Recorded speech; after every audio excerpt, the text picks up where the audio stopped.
Hello, lovely people. It is the first time we're doing this, and what better time to do it for International Fight Week? UFC 290, Volkanovski versus Rodriguez for the featherweight undisputed championship of the world. We have a brand new intro. We have a brand new looking Luke. We have a brand new guest that will be on later on in the show. Luke, how are you doing, my brother? Hey, that intro is looking elite, by the way. Yeah, do you know what? I've been working on it, and I only finished it like an hour before we went live, and I thought, you know what better day than to promo it? So hey, that's elite. Hey, there, man. everything today could have gone wrong. Apart from the haircut, everything else has gone wrong.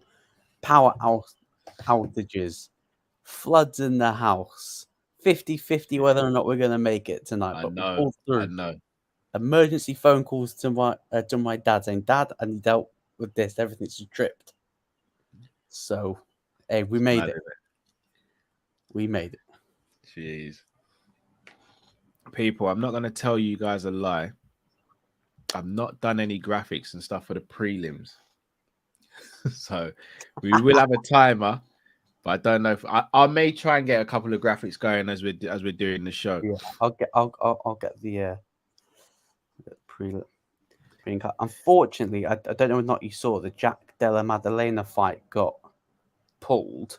No, because his opponent they had pre-fight checks and found out that his opponent had a think it's like a brain issue and needs like surgery on it. So so I'm really glad that the fight got pulled. He's going to get a procedure and hopefully, fingers crossed, it'll be 100%. But yeah, they made the right decision. Apparently, he says he wants to fight next week on the Holly Holm card, which, hey, if you can find him an opponent. Apparently, Kevin Holland said that he'd fight him on the night. The real BMF. Kevin Holland said that he'd fight on 0 days' notice. I was like, okay. Kevin Holland is no joke, man. Big up to Kevin Holland. Such a shame. I was really looking forward to that Brady Della Maddalena fight. I know, but hopefully it will be rescheduled. Hopefully for Sydney. Yeah. Because obviously today's gonna have some implications to that card. I believe. Yeah. I believe. How are you feeling about it? Do you think this could be card of the year? Potentially, because I know like we can't see the early prelims. I've seen like the knockout and the submission. So far, so good. So far, so good. Usually when the cards are super, super stacked, and when we go, see that's card of the year. Yeah. They always seemed underwhelmed. This one feels different now. Yeah. Remember the card that we were like, this card's meaty. The Canada card. The Canada card was good. It wasn't bad. It wasn't bad. It wasn't bad. That was where I got caught slipping though a few times, didn't I? Yeah. I was like, no. Yeah. It might happen again tonight. It might happen again tonight. Yeah, Bo Nickal got a last minute replacement as well. 7-0. Came in on his own. The fighter came in on his own. No team. Big up to him. Don't worry, Bisping did the same thing and got a TKO victory. So let's hope we get something special. I tell you what, if Bo Nickal's opponent wins, that'll be one of like, both undefeated. So it wouldn't be like a big shock because he's also undefeated. But I think it would be given the hype of Bo Nickal. I'll be honest, I think Bo Nickal, if he wins his next 3 fights, could get a UFC title fight. They're that desperate for opponents for Izzy, yeah? They are. It's weird because Plessis should have been his next opponent, and then Sean Strickland, you could have argued, could have been the next one, but yeah. Eric, look, is that your cat sleeping behind you? No, that's just a pillow behind me. The cat's literally next to me. It's her birthday tomorrow, so I had to go out and get her a big birthday present. Big up to the cat. Get through some of these comments. First and foremost, guys, if you can, please do smash the like button, but also make sure you click on the link in the title. Subscribe to Luke's channel. James Redmond will be joining us later on during the prelims as well. But make sure you head over there and subscribe to his channel as well. Keep it level. Drop me a DM on Insta or Twitter. Drop me a DM on Twitter and we'll get that sorted. I'm not sure what's happened there. Shout out to Roach Ruiz, Corey Adam, Eric, Sabhan, Joel's fight of the night. What do you reckon fight of the night is going to be, bro? Fight of the night. Oh, that's a tricky one, you know. I'm probably gonna go. I'll go I'll go Robert Whitaker du Plessis. Yeah, I'm going fight of the night for all the right reasons. Yeah. Honesty says, question for you both. If one day Izzy goes against Jon Jones, how can Izzy beat Jones? Because I'm a fan of Izzy, but Jay Jones is a different animal. You'd have to wait for Jones to completely slow down. And even then, Jones is going to have the size advantage over him. Did you see them, like those two meet up? Did you see the clip? I did, but you know one thing I did notice from that clip? Izzy's a lot faster than Jones. Pardon? He's a lot faster, but Jones is so much bigger. Yeah. Did you? I saw the thing. I was like, I see Alex, and now I see this mother. It's Jones. You know what? I love seeing that though, because I think for me, what it says is it was a competitive rivalry because they were close to each other, and I think Jones kind of manufactured that. There was a rumor of Jones them that had been a massive fight. I swear there was a rumor. I think that'd have been Jones. It'd have been a massive fight for Jones because there was no one else left for him in 205. I think they both know they're not going to meet each other now, so it's like, why continue the beef just for the sake of it? Do you know who Saban says, Callum, a weird question for you: who's the bigger go of their sports, Mayweather or Messi, and why? Bloody hell, that's a tough one. That's a quality question. Oh, that is a fantastic question. I'll go Messi. I'll go Messi just because football's the biggest sport in the world. And like when you think of football, you think of Messi. But when you think of boxing, you instantly think of Ali. For me, personally. That's a fair point. I mean, people would argue though when you say when you say boxing. No, so when you say football, they say Pele. That's true. That's true. But I think that if you mean modern era, you're probably thinking. You think name a footballer, people go Messi. Especially like if you don't watch it regularly, you'll go name a famous footballer. They'll go either Messi or Ronaldo. When people that don't watch boxing go name me a boxer, they'll go Muhammad Ali. Yeah, I'll be honest. I can't pick because Mayweather is the person who I believe is the best boxer in this era, arguably of all time. Maybe Sugar Ray Robinson. He could still be fighting for championships now if he. Yeah, I agree with that. He's robbing banks legally now, so he changed the game in terms of how you are meant to be doing boxing. Like again, I'm not going to sit here and act like he's the most entertaining fighter. For me, I like technical fighters. So for me, Floyd was a fighter I enjoyed watching. As a person, as a personality, never been a big fan of Floyd. Never. But in terms of you seen the suit that Bruce is wearing? Yeah, clean as ever. His brother's fight international fight week. You think you weren't going to step out looking sensational? Yeah, that is a good point. This is whereabouts. This is double B we're talking about, bro. Yeah, that's true. I've got Bruce Buffer announcing the fighters now. Yeah, same. I may be a couple seconds ahead of you. Yeah, Alonzo Menifield. This is a rematch. Yeah, this is going to be a hell of a fight. This is a rematch because it was a draw. I think it was a bit of a controversial one. Alonzo Menifield might have edged it, and then it just came with a draw, and we were like, eh? Yeah.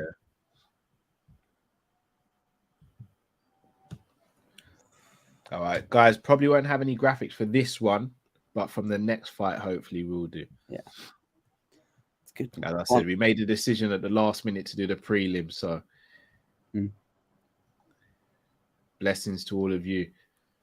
If Crute gets through this or unscathed, then you could see him fight in Sydney. But that's in 10 weeks' time, though. I do feel like that we need to discuss about that, because someone out of Plessis and Whitaker, they are getting screwed by the fact that they've got to face Izzy in 10 weeks' time, and Whitaker's quickest turnaround was 12 weeks. Yeah, it is mad. I've paused at 44 seconds. Okay, mine's just about to start now. Oh.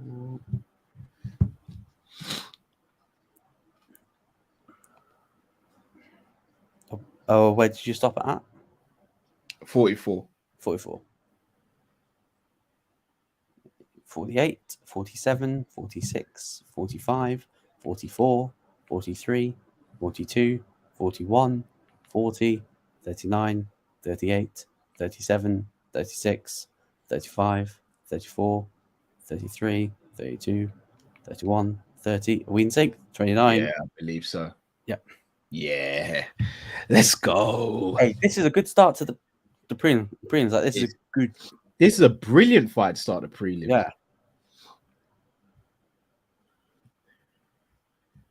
It's a brilliant fight. Shout out to Honesty. Ooh.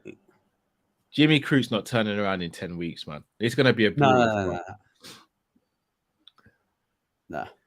That Sydney card's going to be so interesting, because I'm sure we'll touch on some other things, because I think we may be getting a rematch of a certain fight in Abu Dhabi if things play out after a clip of an interview that I sent you on WhatsApp. Yeah. He said Prime Hamza or Prime Anderson Silva. P.S. I'm not a big UFC fan, but slowly growing on me because of Izzy. Prime Anderson. Here's the thing. It's difficult to say because we don't know what Prime Hamza is. Yeah. Yeah. He needs to sort. So I've got to go by default. Yeah. He needs to sort his. If he's got any personal issues, then he'll need to sort out. OYB TV says, Cal, which UFC fighter would you put in DM for us? Oh. Oh, who's mean? I'd probably say someone like Jared Cannonier. Oh. Just mean with That's a shout, you know. Someone mean. I'm looking for a cardio machine. He may be a bit short, but Robert Whitaker. I just need cardio. I just need cardio in there. I was going to go Drickus or Vittori, but like, nah. I don't think the gas tank's even close to Prime Whitaker. Woo. Well, according to Drickus' coach, we're going to see if he's capping. Yeah, we're gonna see if those two nostrils are taking in more oxygen. Yeah, someone drank too much of Costa's red wine. Yeah. I shout out to Jamie Phillips, Football Chats. Big up yourself, bro. Hope you're well. Make sure you guys smash the like. Also go and subscribe to Jamie's channel as well, and subscribe to Luke's channel. All these two are getting after it now. I think that knee hurt him to the body. Yeah. They just exchanged elbows in the clinch, then good knee to the body again. Honesty says, question for both. Go 3 rounds with Prime Mike Tyson or 3 rounds with Prime Ngannou? Ngannou. I mean, it's not going 3 rounds. I know that much. Like, get in the ring and then leg it out the ring. Like, it's definitely not going 3 rounds. Good knees. Oh, good shots there. Yeah, some great shots. Jimmy, there's no way he's turning around in 10 weeks, man. No. That Sydney car's gonna be so interesting. That ain't happening, man. It's a massive ask. Yeah. I'm shocked, like, they even... I don't know whether or not you want to touch on the Sean Strickland thing, because I know he did the Joe Rogan thing, and like I know he said some very controversial things, but there was one thing that he said that really like opened my eyes up about the UFC matchmaking. I don't know whether you saw the clip when he was talking about Ali was in the gym watching him and Vettori spar, and he was like, "I bet my guy, the guy that he just fought, would beat you." Yeah, and literally got the fight booked with a snap of a finger.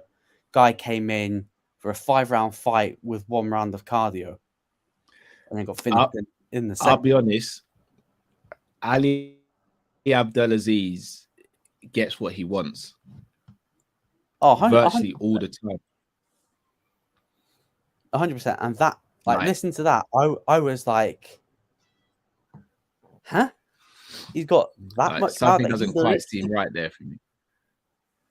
Yeah, like something doesn't seem quite right. The fact that you've picked a pretty much, I think you had like 1 or 2 fights in the UFC, and you're putting it up against a top 10 guy because you're seeing Strickland spar a friend in Vettori, where it's not going to be a full-on spar. It's going to be a bit of a piss take. It's going to be just holding a few sticks, and you think based on the spar that crazy, just something on that doesn't seem quite right to me, if I'm going to be honest. Get that investigated. And then you get that, oh, good. That's a good shot by Menifield. Yeah, Crute's just dipping his head in. Yeah. Making himself very easy to get caught. He's a very hittable fighter. He's got a lot of heart. He is. But he does get hit. You're right, though. He gets hit a lot. Yo, Jamie, Van Dijk would go the distance because he doesn't engage anyone. Yo. Hey, Virgil's got to really switch up next season, man. Hey, he's 2 years left in this deal. If he wants a new contract, then he needs to start stepping it up, or else he might find his way out the door. I mean, we say that, though. If anyone's going to give him a new contract, it is Jurgen. Norbert. It is Jurgen. Hey, he came back. Hey, he was smiling today walking back into preseason. Like, he was grinning ear to ear. Like he knew something we didn't, right? Yeah. Let's hope he does. 100%. Like, I don't know. I may touch on the transfer thing. I saw everyone going like mad and, oh my god, we're not gonna sign anyone. I don't know whether or not we're waiting. Like, I feel like we are waiting for something or someone. Yeah, I don't know whether or not that if Schumanni's available, bro. For sure. Like, I don't know whether or not like do you know how like the Kefren Turan thing, it's come out saying that it's too expensive. I just reckon that maybe it's because that we just didn't want him anymore. It could be literally as easy as that we've just moved on. Yeah. Price is everything. He would have been a great fit. Plus, we've got to get rid of players as well. Massively. It's Mbappe. It's not Mbappe. I love it how it's like, oh, Mbappe's first choice would be to go to Arsenal if it's the Premier League. No, it's not, because it's Real Madrid. Everyone knows it's Real Madrid. It's Madrid. That's literally the worst kept secret. Crute got caught there, waiting for the good shot. Down. But Menifield's looking to bounce straight back up. That is what I call a desperation takedown. Yeah. And now Menifield's got the good position. Now he's got side control tapped. He's tapped. Oh, wow. What? Whoa. What did he tap to? Tapped to a side guillotine. Was it guillotine? Yeah, look at that. Just reverse their position. Wow. Tell you what. Well done, Menifield. Yeah, is he retiring? Nah. I think it was just. I think he is. No, what? No way. What is this? He's retiring. Oh no. This feels like a very emotional decision. Yeah. I think I've got to keep my voice down. I forgot Antonio's upstairs. Tomorrow. Yeah. Look, got the guillotine right there. Oh yeah. Great guillotine. Oh yes, that's tight. Then just got it into side control. Oh yes. That's a lot of pressure. Let's give it a quick double tap on the you-know-what. On the derriere. There's no way he's retiring already. He's only 27. Yeah, it feels like a very emotional decision if he is retiring. Pat Barry in the corner. Not seen him in the corner since Rose lost her title. I hope Jimmy Crute's not retiring. Honesty, Hortensia. Question both. He's a fun fighter, Jimmy Crute, as well. I like Jimmy Crute. The question: opinion on Amanda Nunes' retirement and Ronda Rousey potentially coming back to the UFC. Ronda don't want that smoke again. Yeah. Ronda is old news. Yeah, I mean, we say she's old news. She'd still sell out an arena. Yeah, but like her style. Yeah, I think it'd be career suicide for her to come back. It's like I'm gonna whisper it, just like Miesha Tate. Like old. I think it'd be worse. I feel as though Miesha Tate wasn't as good as Ronda, but she's more well-rounded than Ronda. Yes. And Amanda Nunes' retirement, it was perfect. It's perfect. Okay, the greedy fan in me be like, you got two more for me. We'll always want more, though. We'll always want more. Pena 3, and then you've got Shevchenko 3. But to be honest, Shevchenko has to win her title back first, or else there is no. I think it's perfect for her because she has basically said, anyone that wins this belt's a fake champion. Yeah. Because I retired double champ. And if Pena wins very smart how she's done it. If Pena wins it and begs and begs and begs and begs and begs and begs and begs, Nunes could potentially go back and go, there's the figure. If you want me back to beat her, there's the figure. And then maybe. Yeah. So I don't know whether or not we'll ever see her back. She doesn't strike me as that type, though, you know, bro. I just don't see her coming back. And I hope I'm wrong. I just don't see her coming back, though. She seems so comfortable with life. Yeah. And plus, she is probably the greatest female mixed martial artist of all time. Well, it's either her or Cyborg, isn't it? Yeah, and I'd probably edge it to Nunes. Nunes sits in that.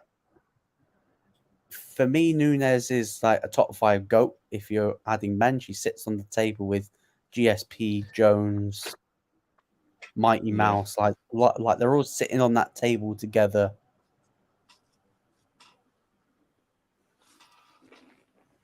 Jamie Phillips, Ronda having a last fight in UFC with WWE and UFC owned. This will be the first crossover. Yes, summer. Yeah, Ronda don't like. She'd be mauled. She'd be absolutely mauled. Yes, she'd sell tickets, but she's so one-dimensional. Yeah. She's not like she's been training while she's been doing WWE. You can't do both. Baby, really. She might just do it for one more payday, but I'd imagine she'd get more work. I mean, like who's gonna be? She'll get more in a shorter space of time doing a fight for the UFC. Who would it be? Yeah, who would their opponent be? You could do Miesha. No, we as hardcore fans might not, bro, but the casuals definitely would. They'd lap it up. Dana said it's Ronda versus Holly too. Yeah, I can see that. I can see that. Holly would it'd be worse than the first time. She'd head kick her with the other foot. It'd be worse than the first time. I don't want to see that. No, you don't want to see that. If Ronda comes back, I want it to be in a competitive fight. I don't want her to come back and just get smoked just for the sake of it. If Brock goes back to the UFC, how will he do? Well, is he going to be clean? That's the first question. Is he going to be clean? And then we can answer all the other questions from there. Be like McGregor. I mean, Brock pretty much tested positive for pretty much everything the last time. He was, as Joe Rogan said, He literally melted the USADA cup. So, I mean, he shouldn't have been allowed to fight, let alone get anything out of that fight. Yeah, I think it got changed to no contest in the end. I think Mark Hunt's still suing. No, it was changed to a no contest, but Mark Hunt, I'd be furious. Is he still suing the UFC? Yeah, so I think he lost the first trial, but I think it might be going to a retrial. Damn, gotta get that money. I mean, that's mad. Like, if I was Mark Hunt, I'd feel so annoyed with that situation. Like, it is a massive PT. Jamie Phillips with the most controversial shout. No one in the UFC is clean, in my opinion. No, I reckon there are. I reckon there's way more clean fighters than non-clean fighters. Yeah, I reckon I'm going with the conspiracy theory that the reason Jon Jones was inactive for 3 years because that he was serving a drugs ban. Yeah, I feel I'm still going with that conspiracy that he was that he was on a drugs ban and that's why he was off for 3 years. Yeah. Don't listen to Daniel when he said that he tried to book the fight with Ngannou. No, he didn't. He didn't. No, he did not. And the second you hear Ngannou versus Fury, boom! Jones versus Miocic. Yeah. A fight that nobody wants to see. Because I do not want to see that fight. I do not want to see it. Yeah, something to me seemed very off with that Jones one being out for so long, personally. But yeah. Hey, I bet watch out your brother's not lurking. Yeah, I know. I better keep my mouth shut. You better keep your mouth shut, kid. Keep your mouth shut. Because I know he's watching. He did warn me earlier because I sent him a message when I saw the video of him in Israel, and I was like, "Is Israel in your good books now?" And he's like, "Yeah, I've always loved the guy." And I was like, "So shameless." This is an interesting question, but honesty, Atentia. Can McGregor get back to his best, and why are fighters with a wrestling background the best fighters in the UFC lately? Do you want to answer the first one? Can McGregor get back to his best? Can McGregor get back to his best? No. Nope. But I think that's because his best was absolutely phenomenal. And to be at your best as McGregor, you have to be competing regularly and training without any distractions. So I don't think we'll see that version of McGregor again. In terms of wrestling, if you look at it, not all the fighters are wrestlers that are champs. Yeah, I mean, Izzy at middleweight, striker. Jones is a wrestler at heart. But he's more of a freestyle fight. He can do it all. Jamal Hill's a striker. 70s Leon a striker. 55 is a wrestler. 45 is Volk, who's a striker. 35 is a wrestler. 25 is a striker. I think a lot more strikers now are more comfortable in wrestling transitions and scrambling and knowing how to position themselves. Yeah. I think it's just what's happening. I think we're in just a phase at the moment, but UFC and MMA is cycles. Yeah. There will be a period where wrestlers are dominating again. Mm-hmm. It wasn't that long ago that Usman was a champion and other fighters who are wrestlers were champions as well. So I think it's all about cycles with that one. Yeah. I'll answer the McGregor thing. I don't think he'll ever get back to his best. I've not watched The Ultimate Fighter, but for the clips that I've seen, that guy's not interested. I don't think he ever wanted to do The Ultimate Fighter. I reckon he just got paid a heck of a bag to just show up. He doesn't care. Like, honestly, like, if you took him to one side with no cameras, no nothing, no proper 12, do you still want to do it? He'll go, no. And why would he? He's got millions and millions. Like, he doesn't. He said that he loves it.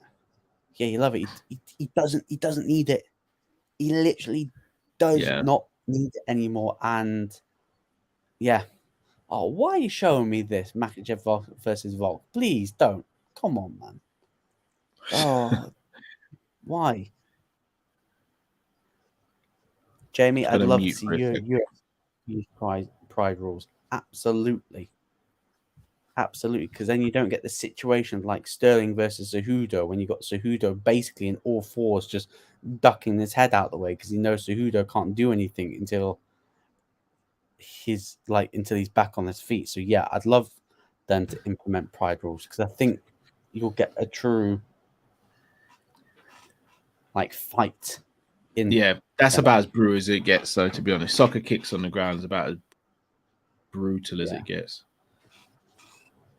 Yeah, that Volk fight. Yeah, we're gonna get a rematch soon. We're gonna get a rematch of that very soon. Got to win first, though. Yep.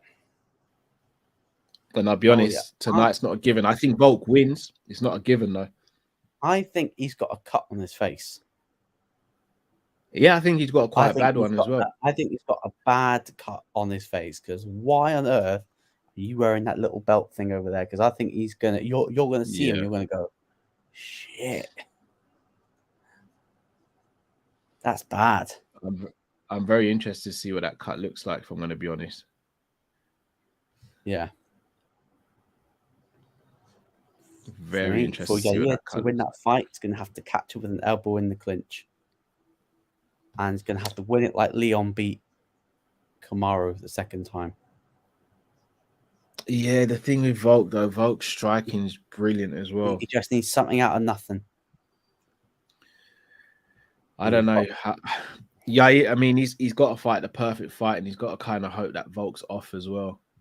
Yeah, it's a lot of variables that have to go in Rodriguez's favor. I know Max Holloway's probably watching, hoping for the best. So. Did you hear that? I think he was asked about Sterling. He's like, yes, Sterling beat Sean. I'll entertain that dance. He pays his dues. So we can see that. Again, I don't see how Sterling beats Volk though. No, I don't actually. I don't look at anyone below 45 pound and below and think, yeah, you're beating Volk. Maybe the only people who, sorry? What do you say to Poirier? He's probably next in line if you think he's probably the next in line after this. I think he beats Topuria. This is Volk's 6th featherweight title defense. Already? Do you know who's number 1? Jose, right? With how many? I'm going to go 8. 7. Oh. We talk about how many did Max get to? 5. Pardon? How many did Max get to? 5. I think he got to around 5, yeah. So, all right. So he won the belt against Aldo outright. Defended against Aldo again. Edgar he beat. Ortega he beat. Who else did he beat? I think he lost it against Volk, wasn't it? Was it? I'd say 4. Only 3. It must be 4. Aldo, Edgar, Ortega. Yeah, then he jumped to lightweight, didn't he? And he had that absolute barn burner with Dustin. Yeah, hold on. It can't have just been those. Because he won the interim. He had an interim. Yeah, he beat Aldo for the interim. No, sorry, he didn't. He beat Anthony Pettis for the interim. For Aldo twice, didn't he? Yeah, beat him both times. Virtually identically. Yeah, so went 1, 2, 3. No, he only defended it. He had 3 successful title defenses, defended it 4 times overall. Yeah, you're right. Yeah, because he beat Aldo twice, then he beat Ortega, then he lost to Dustin, then he beat Frankie, then he lost to Volk. Wow, I thought Max had more title defenses than that off the top of my head. That's quite interesting. Jamie Phillips, do you think Dana should make them more? Should make more of a show with these events, like proper entrances, like WWE and Pride? Yeah. Yes, 100%. That's the one thing that you should take. I think that will start to happen in the future. If that's one thing the UFC could take from WWE is that. Yeah. If you add that, like think about Izzy with the Undertaker. Yeah. Instant, like more more eyes, and then you can justify people in America spending $80, $90 on the pay-per-view. Hey, what do you think of this? Fury versus Ngannou, apparently. What a piss take. I mean, if it happens, shout out to Francis Ngannou for securing that bag. Getting paid. Well done to him. In terms of Fury, what a piss take. Like, Fury's not a fighting man. He's not a fighting man. If he ever says that he's the GOAT of his era, he's lying. Yeah, we know this, though. To his face. What do you say if it was a boxing match, but with 4-ounce gloves? Fury would still win. I don't know. I've literally seen Wilder have Fury out, and Fury like, nah. Not 4-ounce gloves though. I'd go as far as to say I think Ngannou might hit harder than Wilder as well. Yeah, potentially. Wilder's quicker, but I think he hits harder than Wilder. I think. It's so annoying. Like, the Fury family is like a whole when it comes to fight negotiations. It's like, yeah. Now you've got Usyk now going to fight Dubois. Yeah, it doesn't feel right. Which poor Dubois, because he's going to get his head managed. He's going to get his head absolutely boxed off. I think Dubois gets stopped. Think about what Usyk did to AJ the first fight. Boom. Yeah, that's going to happen. I think it's going to be even worse. I don't understand how Dubois is getting a title shot. Because he's Frank Warren's boy. Yeah, it's very weird to me, that one. I think he's mandatory. I don't know how it got mandatory, because I think he may be mandatory to one of them. Fury, most overrated heavyweight of all time. Yeah, that's a weird one for me. That's a really weird one for me. I think he's good. His movement's good, but yet again, like, you look at his, like, the movement in the first Wilder fight and the second one, like, his movement now, he looks so slow. Yeah. That's because I think he can't be asked. Yeah. I'm just like, boxing, they've got to be careful with boxing, man. I know boxing will always be around, but the popularity could be a bit of a madness. Yeah, even find it in influencer boxing, like Tommy Fury. Like, welcome to Fury family negotiations.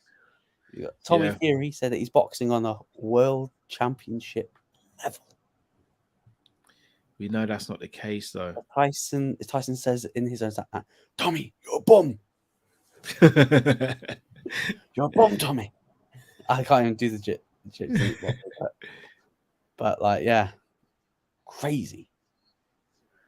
It's a wild situation we are in with this, because if Fury fights Ngannou, if he loses or doesn't look good, it's a problem.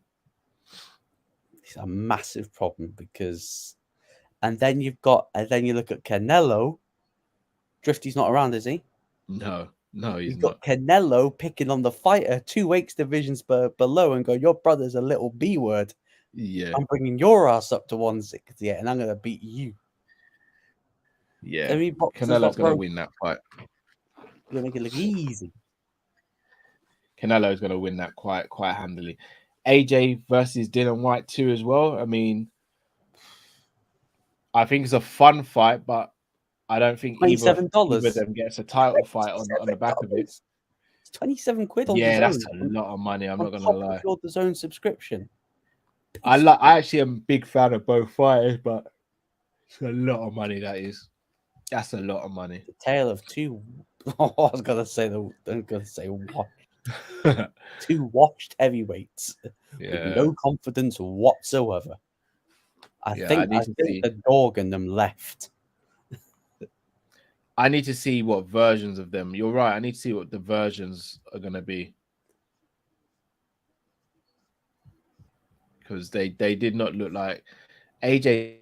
He just didn't look right in his last couple of fights. Next fight coming up, undefeated Mexican versus Denise Gomes. I think Denise Gomes is the one that's got the absolute ridiculous. Holy smokes! It's done, ref. Oh my days, man. Wow.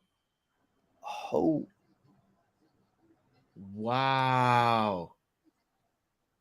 Holy. Wow. That's undefeated record gone just like that, bro. Jeez. Undefeated record gone like that. That's mad. Yeah, this card's shaping up already. 2 fights, That's 2 finishes. Mad. Look how quickly good just overhand boom, right. boom. With the left. I think it was the left afterwards that caught at the right, sort of stumbled, then got caught with the left. Goodness, that was vicious. Yeah, look at that. Good overhand right, breaks the guard there. And then, another right hand. It's the right again. Yeah, that was brutal, man.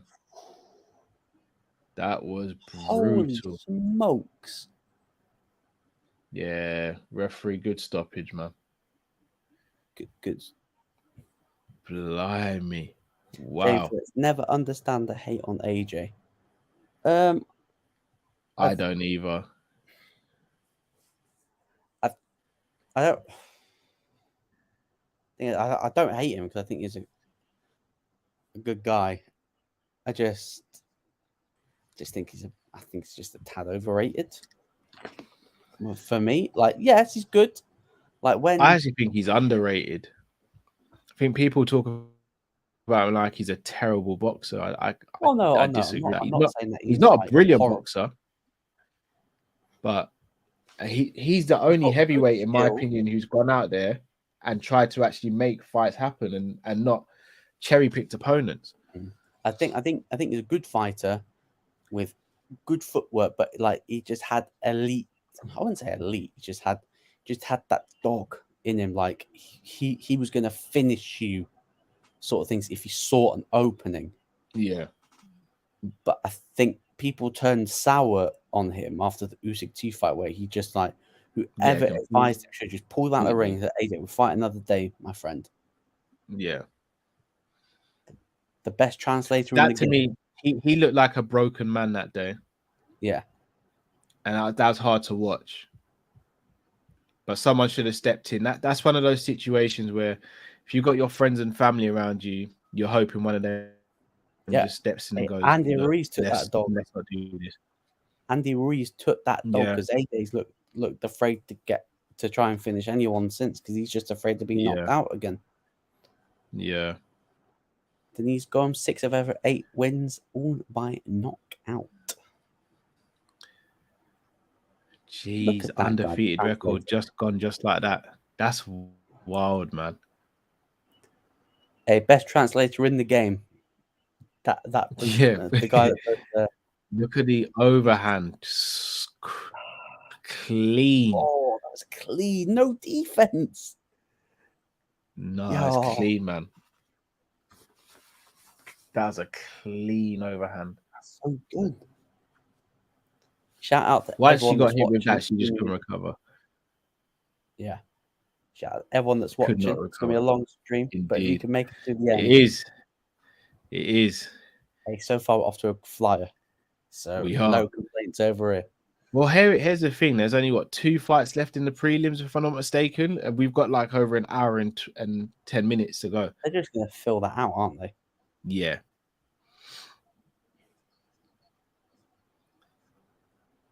Like, that's how quick both well, especially that one. That was extremely fast as a finish.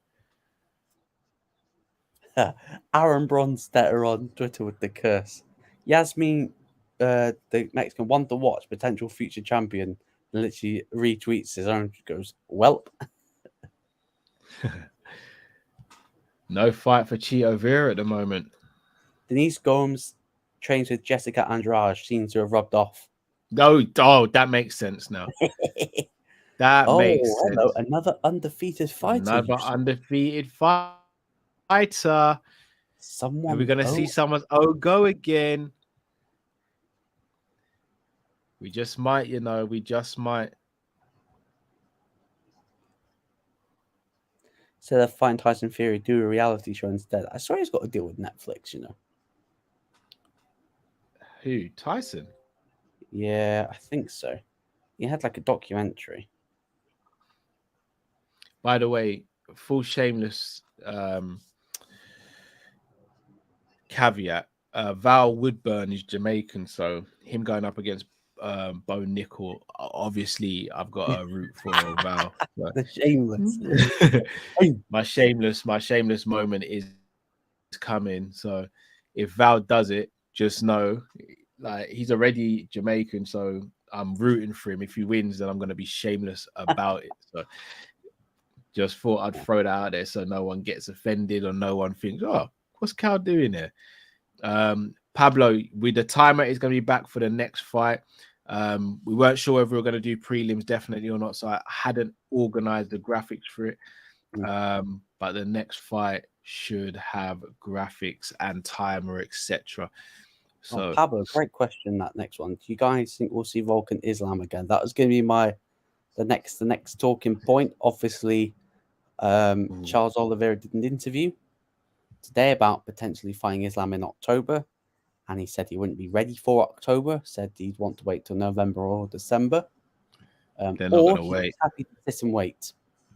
He said, "I don't think they'd push Islam back because he only fights twice a year now because he's that big of a superstar." I can't believe I just said that. So yeah, it looks like you'll fight in Abu Dhabi, regardless who the opponent is.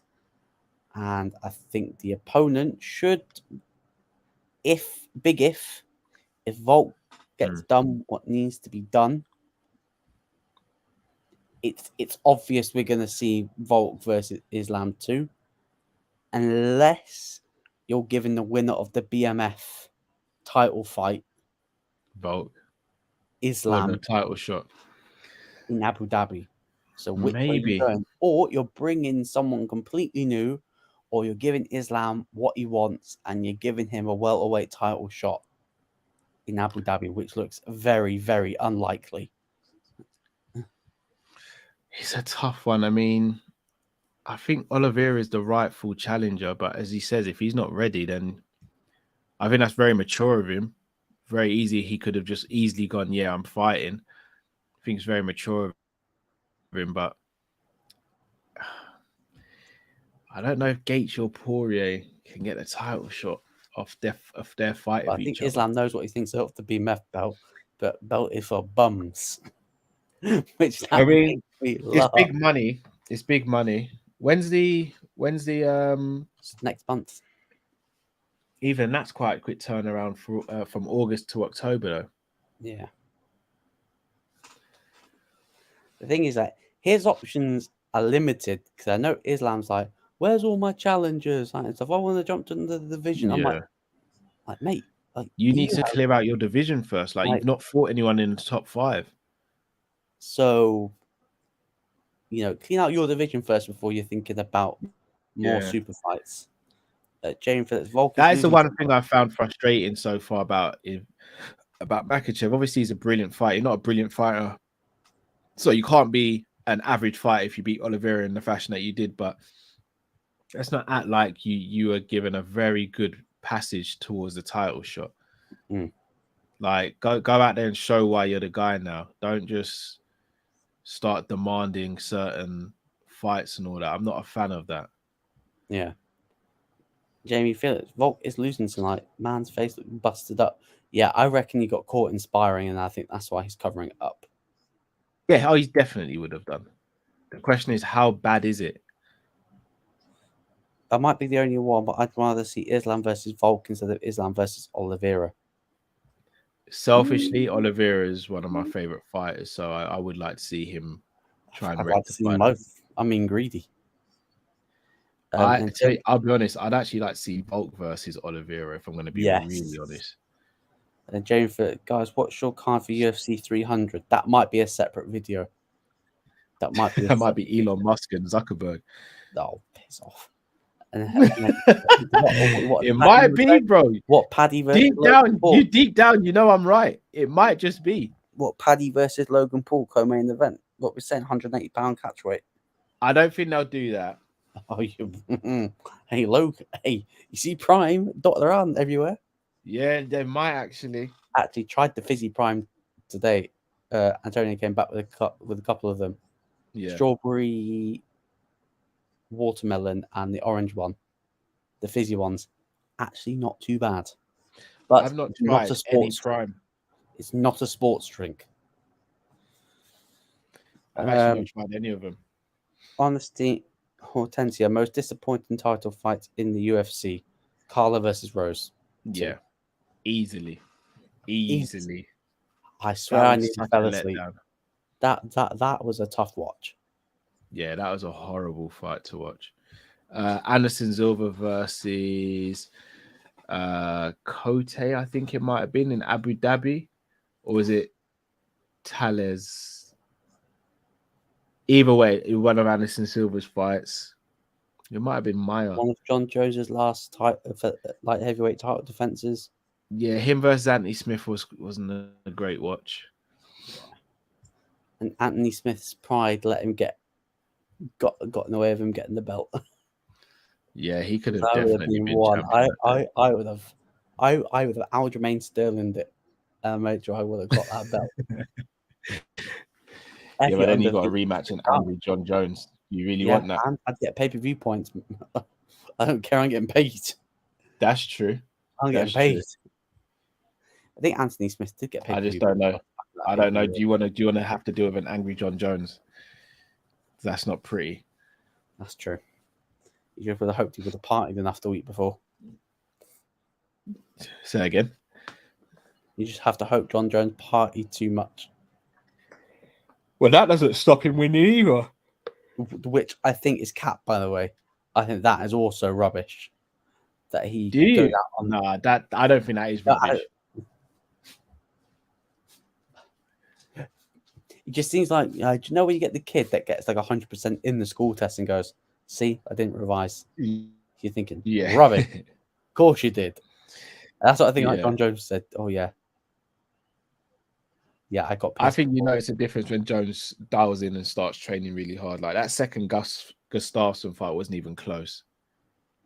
Yeah. Jamie Phillips. This is another great question, Jamie. Who's the most overrated UFC fighter of all time? Define overrated though. You can go the bust. Like who you thought was going to be elite and then just bust. I'll go with one. I don't think that he was overrated. Yeah, he got Hector Lombard. Sage Northcutt. Yes, shout. Hector Lombard's another one for me. Sage Northcutt was only on my mind because I think he made his return to one. Paige Van Zandt's another one.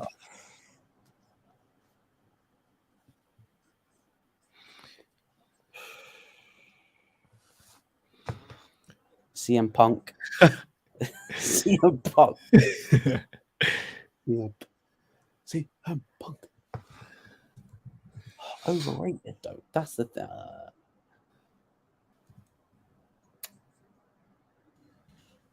This is going to be a really controversial one. I think Khabib's overrated. That is my biggest hot take. I think he is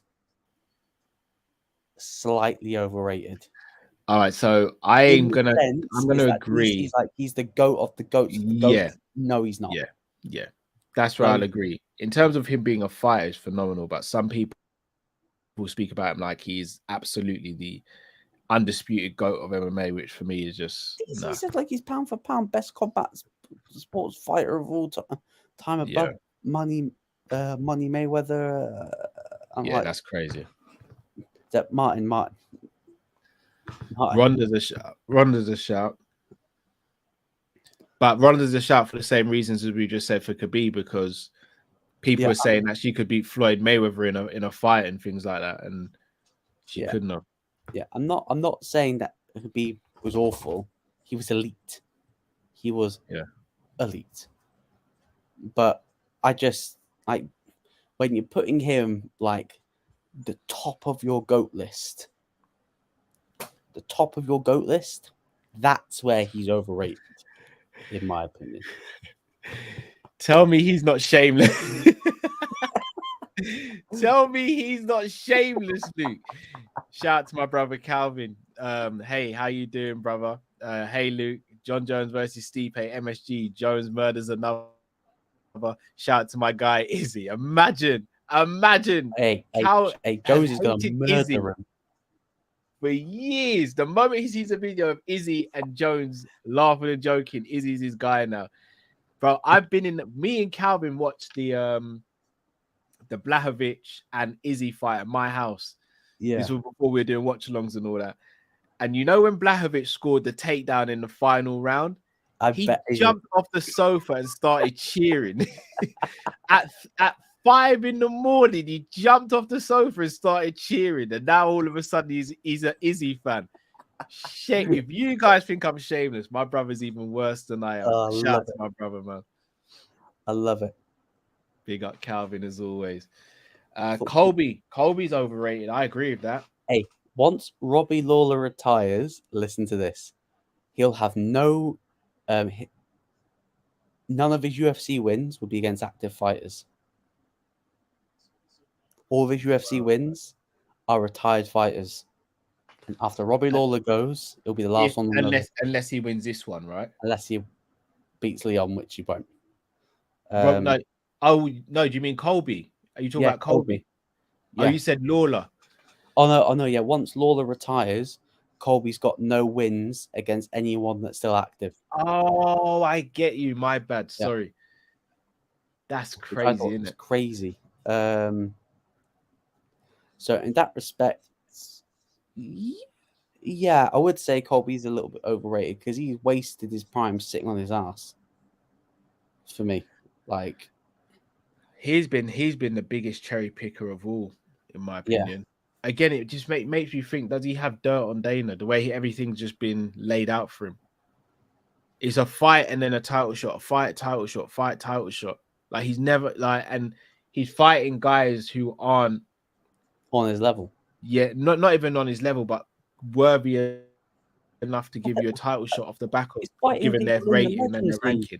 He's fighting Legend League opponents and then expecting to get a title shot on the back. Just having a look to see if there's any questions up above.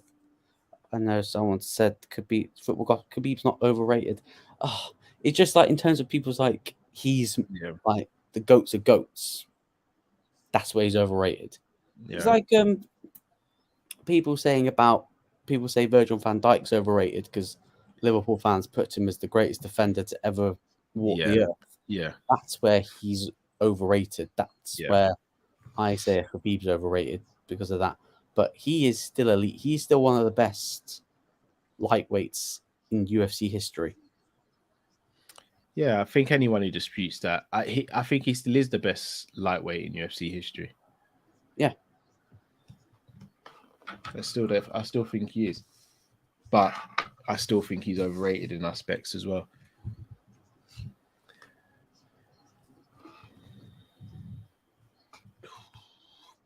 Yeah, I've got a feeling this so might go as well.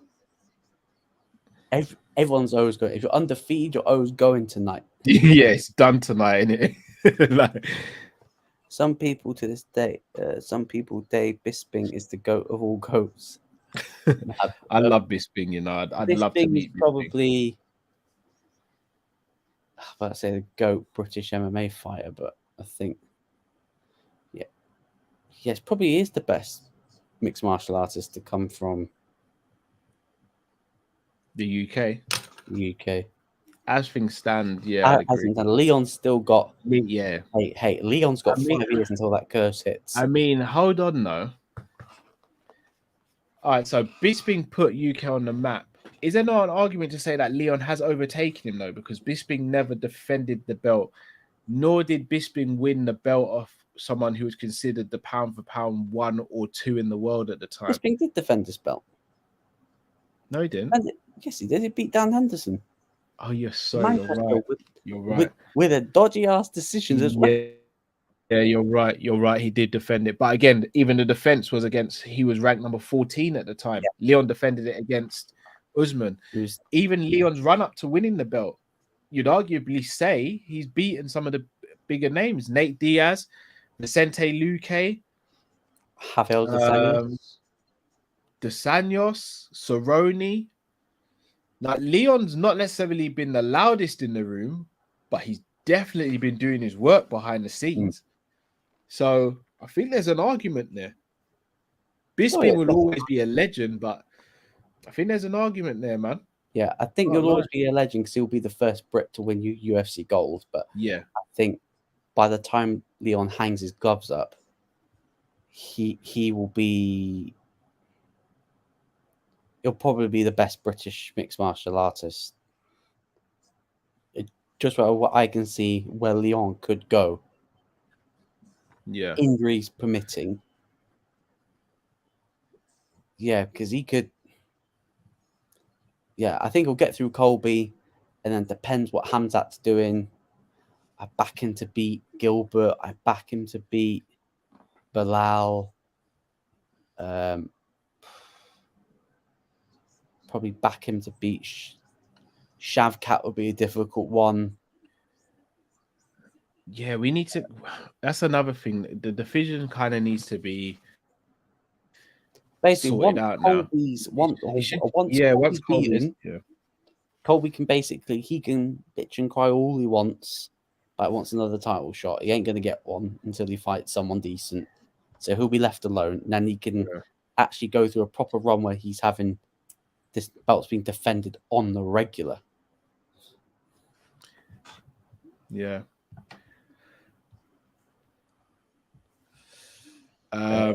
Honestly says, where do I rank Mighty Mouse? Mighty Mouse is my personal GOAT.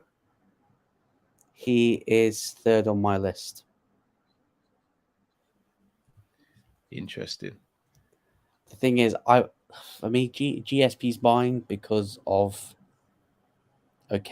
like his resume might not look as good as someone else's, but I know GSP was clean. And that's for me, that is not numero uno. Calvin is watching and listening. Yeah, I know. Like if you're ignoring that, then Jones just added your name to the list. Remember Chris Jericho back in the day? you just made the list. You just made the list. I did just make the list, yeah. Give me 1 sec, bro. I'm just going to go and grab a drink. Yeah. Yeah, he's my favorite active fighter at the moment, but I love Volkanovski. I'm helpless. My favorite active fighter at the moment, I'd probably say is...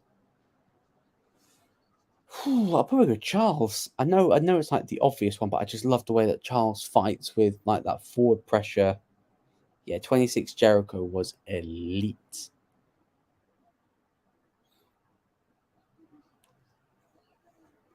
This is the penultimate prelim fight. Think about that. The prelims are supposed to be 2 hours long. Just over an hour in. So this is Edgar Chavez, underdog. We just literally saw an underdog in the previous bout.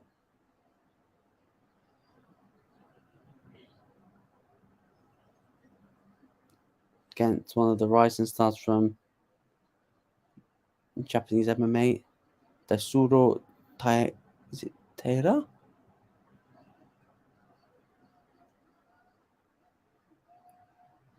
Is this... I don't... For a minute. Did you guys go to Money in the Bank? I didn't know because it was too... I live in North Wales, so that would have been impossible to get it off work and stuff like that. So, no, I did not go to Money in the Bank. I was looking at tickets for AEW, but I just can't get the time off work, and the travel was another financial nightmare. So, yeah. Yes, Calvin, right. The prelims have been very good. Right, guys. So to cut you, Luke. We are going to be joined by a special guest later on the show. But we also have a special guest now. He's been very active in the comments. I did send him a message and ask if he'd that's join. what that message was for. Shout out to the one and only Jamie Phillips. Hello. All right, guys. How are you? Yeah, How not you too doing, bad. bro? Oh, good morning, good night, whatever it is this time of day. Bit tired, are you, bro? I'm all right. Oh, man. This is how I know it's late/early, because you're usually one of the most perky content creators I know, and you sound you're struggling. Bless you, man. Guys good? Yeah, a little tired, as you can imagine. But yeah, I've not had my nap before, so yeah, we're running on 0 naps. It's gonna be a rough one. It's gonna be a long one.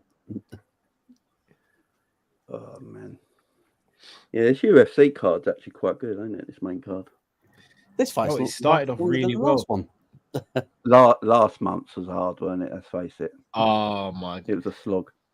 Bro. Which one was that one? Was that the Canada one? Yeah. It wasn't too bad in the end. Yeah, I think that's because we expected it to be terrible, though. When you go back and watch it, it weren't great. No, I've not watched it back since. So that tells you all I need to know. I did not bother to watch it back again. Do you think they put on too many events? 100%. Yeah. But I think that's because they're just saturated with so many fighters that they have to. Yeah. And I think it's the deal that they've got with ESPN. Like, he's got a good submission game, though. The guy that just got knocked down. That's where most of his finishes have been.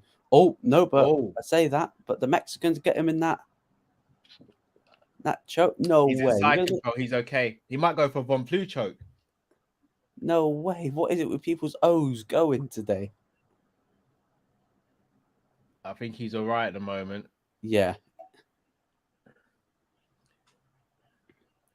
Charez needs to basically scoot his hips, so he's able to get full close guard. But I don't think he's in a position to. He's going to burn his arms out, or he's going to get choked out himself. I think he's going to get choked out. Yeah. I do think he might get choked out. On blue choke. Yeah, look. Yeah, he's let it go now. Yeah. Head and arm choke. He might get done with a head and arm choke. Up against the cage, so he's got nowhere to go either. If he is able to pass the leg here, he's good. Shout out to Bayesian Reds TV in the comments as well. Big up yourself, Bayesian Barnes. Guys, make sure you go and check out Bayesian Barnes' channel. Had a good little laugh with those guys last night, man. You can tell the UFC put on too many events when you've got cards still at the apex. Yeah. That's when you know. Oh, toes are all the way in the cage there. Come on. Of course toes it's are Herb. all the way in the cage. Come on, Herb, man. Herb's like, nah. Oh, Herb. look. Yeah, look at him. He can't even get his feet up. He's doing it again.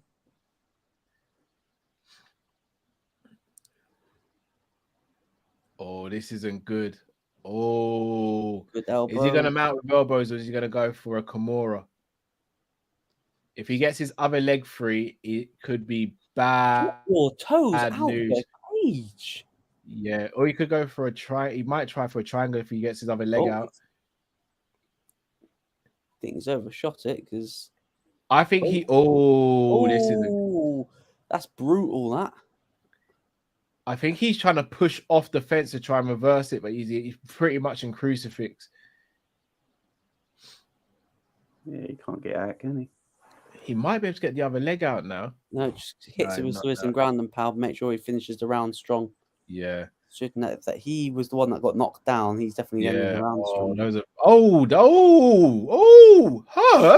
hold on. Those are 12-6. Okay, Herb.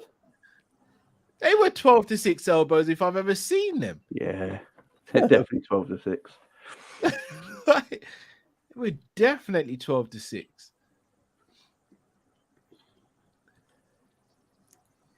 Big John McCarthy, have you heard First his round, thing on 12-6 elbows? What was he saying about it? He thinks they should be allowed. Yeah, I agree. He doesn't understand why they're not allowed. Yeah, I think. Well, you guys know the backstory as to why they weren't allowed, why they're not allowed, right? Is it because Jon Jones did it? Yeah, No. So someone, I think it was a karate instructor, basically did a demonstration of 12-6 elbows, and he did it, and it went through some blocks of ice, and the commission at the time deemed that so vicious because they saw that they were like, no, that can't be included in the rules. But yeah, a shin to the face is absolutely fine. Someone breaking an arm is absolutely fine, but when it comes to doing this, enough's enough. That's where we draw the line. It's terrible. It don't make sense. Like Joe Rogan don't think there should be many rules anyway. Yeah. I think it made it evident to me in, the Cejudo Aljo fight, when Aljo is literally on his hands and arms, just going backwards, bopping his head because he knows that Cejudo couldn't touch him. Yeah. I'm like, okay, rules need changing now because that's pathetic. Oh, with the two hands on the ground thing. He's just stopping his head. If you stand there like that with your two hands down, no one can do anything. No. Yeah, literally. Only as soon as one hand comes up or something, you're allowed a knee. Because then they can do, because that's protection.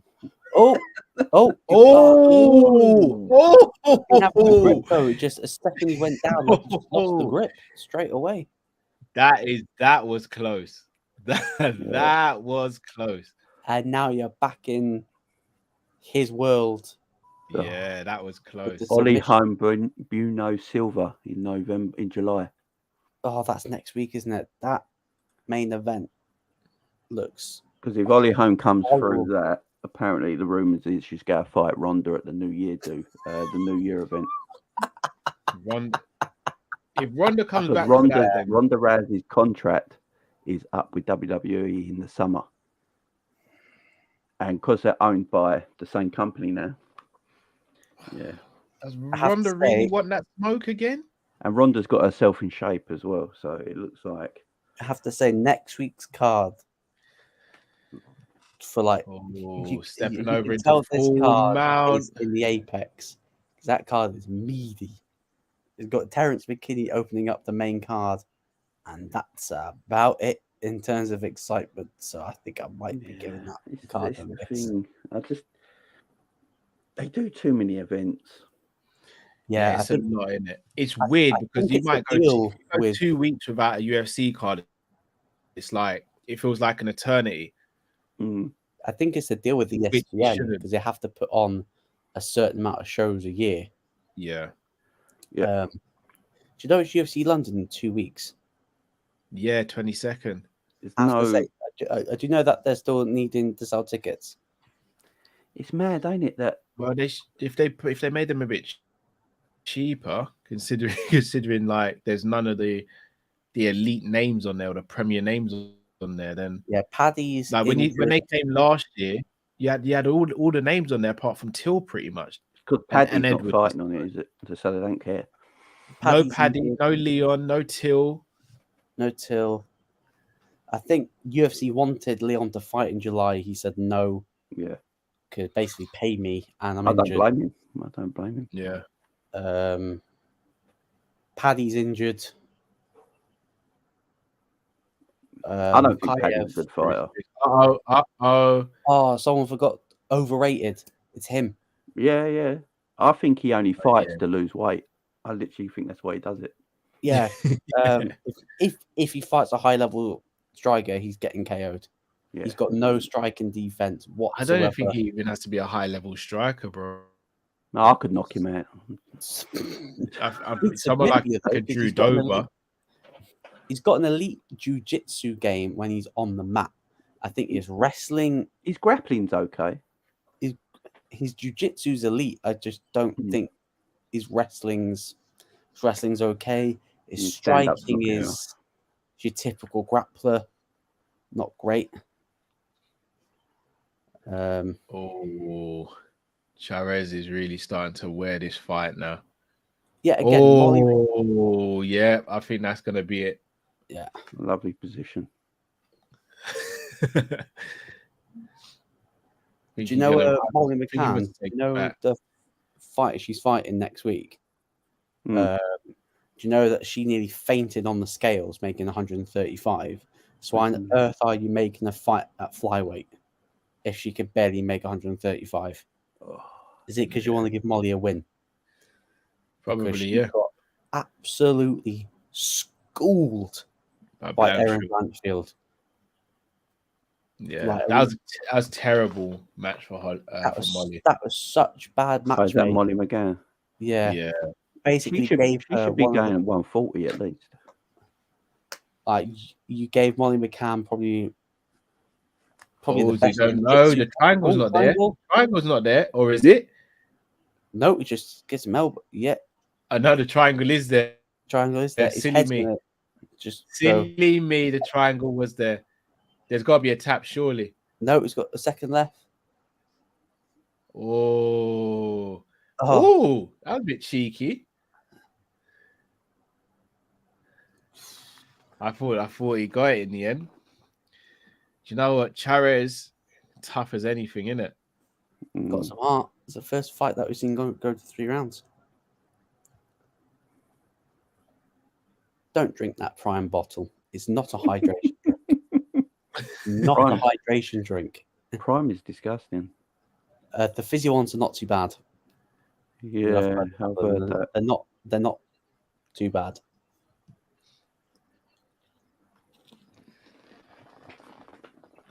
Well, I got a little break. Jamie, how have you been, bro? How's the channel going? Yeah, it's all going well, man. It's all going well. I think we're close to 5K now. That's what I like to hear, man. Yeah, it's not going too bad. It's not going too bad. Great content as always. I have some heated debates on there and some heated arguments as always. Talking about our midfield in the last video I was done. Talking about why I want certain players sold and why should we need them sold. It went down very well, as you can imagine. Some uncomfortable conversations need to be had about midfield. Yeah.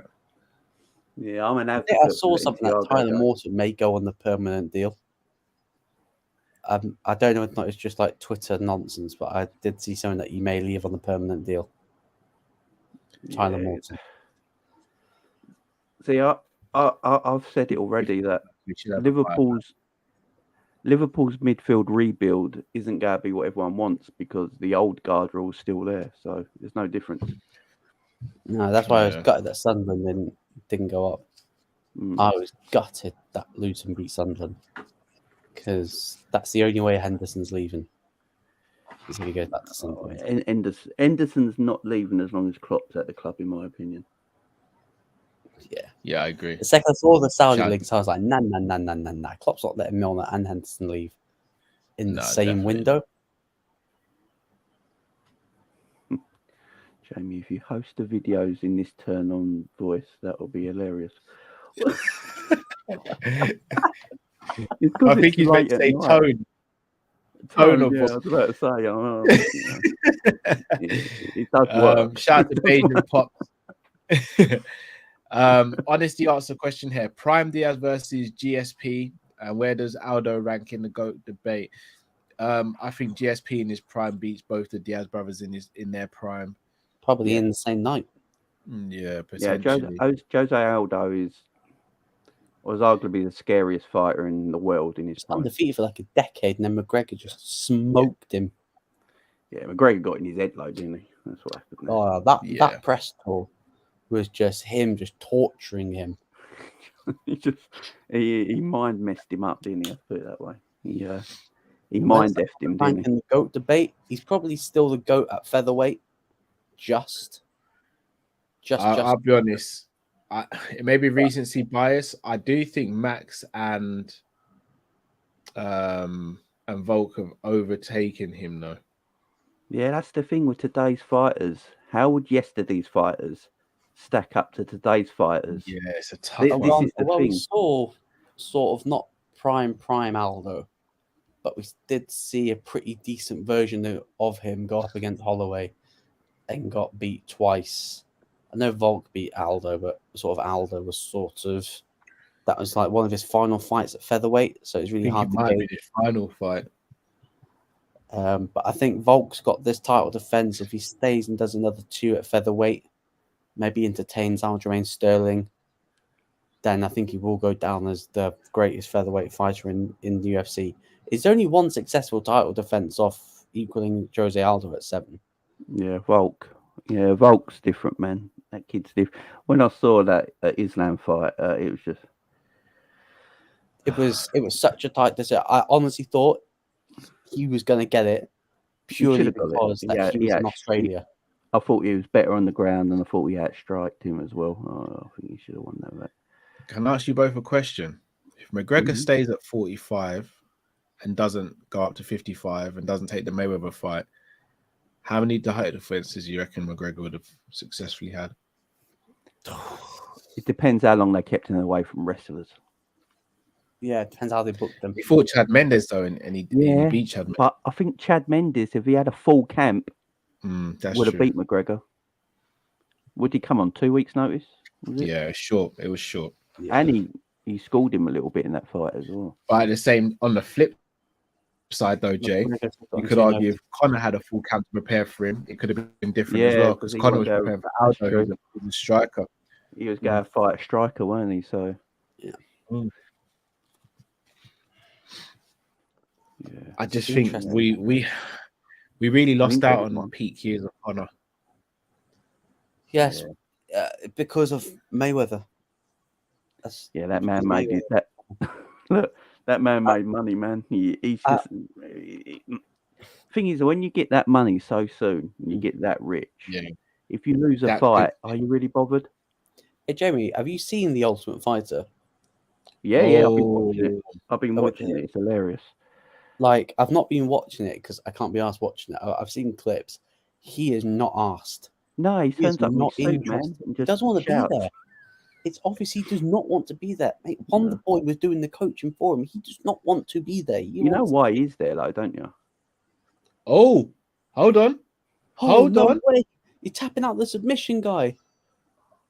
You don't want the crazy Mexican towering over you like that. Oh, that was close. Perez, Jesus. Oh. That third round went so fast. I don't know if it's because we're talking to each other, but it just felt like that third round flew by. The prelims have been good on this event, actually. Yeah. We've got Robbie Lawler's. I'll be honest, part of me doesn't want to watch this Lawler fight because if he loses, it's going to break my heart, man. Robbie Lawler. Very rare that you get an MMA fairy tale when a fighter leaves on their own terms. Yeah, this is my final one. Usually, I'm not going to say it, but I just want a happy ending for him. Robbie Lawler and McDonald might be the best stand-up fight I've ever seen. It's up there. Oh, back to that McGregor one. I do think that if he didn't go and fight Mayweather, I know he would have lost, but you would have seen McGregor Woodley. You would have seen McGregor Woodley. I don't think, and it would have been McGregor trying to go to be a 3-weight world champion. He's at 170. That version of Woodley would have killed 170. McGregor. Yeah, I know he would have lost, but that version of Woodley that was the next logical thing for him because he was literally squaring off against him, literally in the back. You do remember that version of Woodley absolutely destroyed Darren Till. Oh yeah, Darren definitely. Till, way heavier than. And Wonder Boy was a more dynamic striker than Conor as well. Yeah, Wonder Boy. He's got Wonder Boy in the coach, ain't he? In the Ultimate Fighter. Yeah. McGregor don't want to do any of it. Yeah, you better find a new opponent, buddy. Apparently, Dana said like he could get Conor to fight this year, and I was like, mate, Conor ain't fighting this year. He is done. I think he does. I think they make an exemption for him. No. USADA basically said if he's not 6 months in, he will not be fighting. Money talks, Jay. Sorry, Luke. Money talks, bro. Money talks. Yeah. Look, yeah. I mean, McGregor is the UFC in some way, isn't he? He's their only rating. Money talks, man. 4.2 billion. That's what I'm working the country. Do you think that's the thing on UFC, guys, that they haven't got any superstars? Because I think Dana's seen McGregor and thought, yeah, I cannot handle another version of him. I think Izzy's a superstar now. I think Izzy's a superstar, yeah. But I think he should be more of a superstar now. I think they hold him back a little bit. I think if Izzy was allowed to do like go into that, not into the wrestling world, but try and take a little bit of that and give it to Izzy and let him perform on this stage like that. Yeah. I think he'd be bigger than McGregor if they let him be. I don't think we'll see anyone bigger than McGregor. I think McGregor was a once in a lifetime UFC fighter who, if you could have built the perfect scenario for him, everything worked out.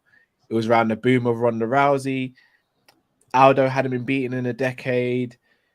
There was no real star. There was no stars at the time. There were great fights, but no stars at the time. Superstar. Everything just works out perfectly. McGregor made another star as well. Mayweather was the biggest boxing star and happened to be around a similar weight to him. It was almost reminiscent of how Anderson Silva was, but Anderson Silva was never charismatic talker, and he was never allowed to fight Roy Jones Jr. No. That was a fight. No, I love Anderson Silva though. Same. I look back on his fights now, though, with USADA and all that now. Why are we getting Leon versus Islam prop next to each other? Are they trying to tell us something? Oh, okay, got Nunes. Jeez, I thought they were trying to promote Islam versus Leon at welterweight. I thought, no. Leon beats Makhachev. Leon beats him. Mm. Yeah, definitely. It's got Leon Colby next. It will either be co-main event of the Jones one, or it'll be co-main event in Abu Dhabi. But I think it'll be co-main event for Jones. Yeah, I love Colby Covington. I know you're a fan. You got to have. He's just got because you know that's not really him. He's just a character, and I think it's great. You got to do it, man. So the SP nominees fighter of the year: Jones, Edwards, Makhachev, and Nunes. Got to be Edwards, isn't it? It's got to be Edwards, but Jones will probably win it. It will probably be Jones when he absolutely mauls Stipe. You looking forward to that fight? No. I think Jones just takes Stipe down in the first round, just beats him in 2 minutes. Yo, Cal, I think you've upset a few people. Makhachev bullies Leon on the ground. In what way? He's hard to take down. I was going to say, how often did Usman take him down and keep him down? It's the thing taking someone down, it's keeping them there, ain't it? That's the thing. And Leon's the bigger man. I think people sleep on how big Leon is. Yeah, Leon walks around at 200, he said, didn't he? Leon's a big guy. No way he says he walked around at 200. Jeez. I wouldn't be surprised, bro. I think he said he walks around at 200. I actually know a couple of people who've trained at Leon's gym and all. He's not small. Because he looks ripped and all of that, people think he's small. He's way bigger than Makhachev. He's taller than him. He's bigger than him. He's stronger than him. Rangier. I think that'd be a terrible fight for Makhachev. We just saw what Volk did to him. Yeah, Volk came up from 45. And Volk was a lot smaller. Yeah, Leon. I think Leon pieces him up bad. Robbie Lawler's run of winning the belt, Carlos Condit, McDonald, those fights back to back were some of the most insane things I've seen. Is it one of the greatest comeback stories ever as well with Robbie Lawler? Might be the greatest.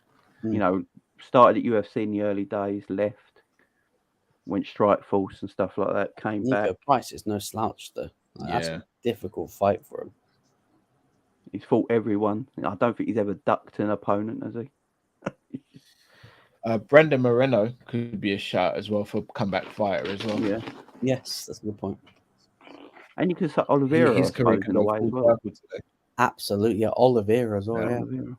Yeah. Some great ones there. I can't lie.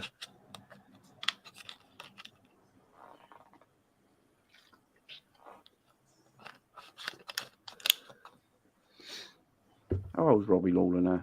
Got to be pushing 40, isn't he? Or he's 40. Yeah, it must be pushing 40. Yeah, the fact that he's decided that he can leave on his own terms, more credit to him. Yeah, it's better than the way Diego Sanchez left. Let's put it that way. No, apparently, John Anik announces that Jon Jones has won SP Fighter of the Year. He fought once in 5 years. That's fought once with a guy with 0 grappling. They couldn't have picked a better opponent, could he? He was tailor-made. Jones, pick a fighter out that heavyweight division that you want to fight on the comeback that's got the belt. That guy. Cyril Gain, yeah. And then Cyril Gain goes, I'm not even going to practice wrestling. Beat by decision.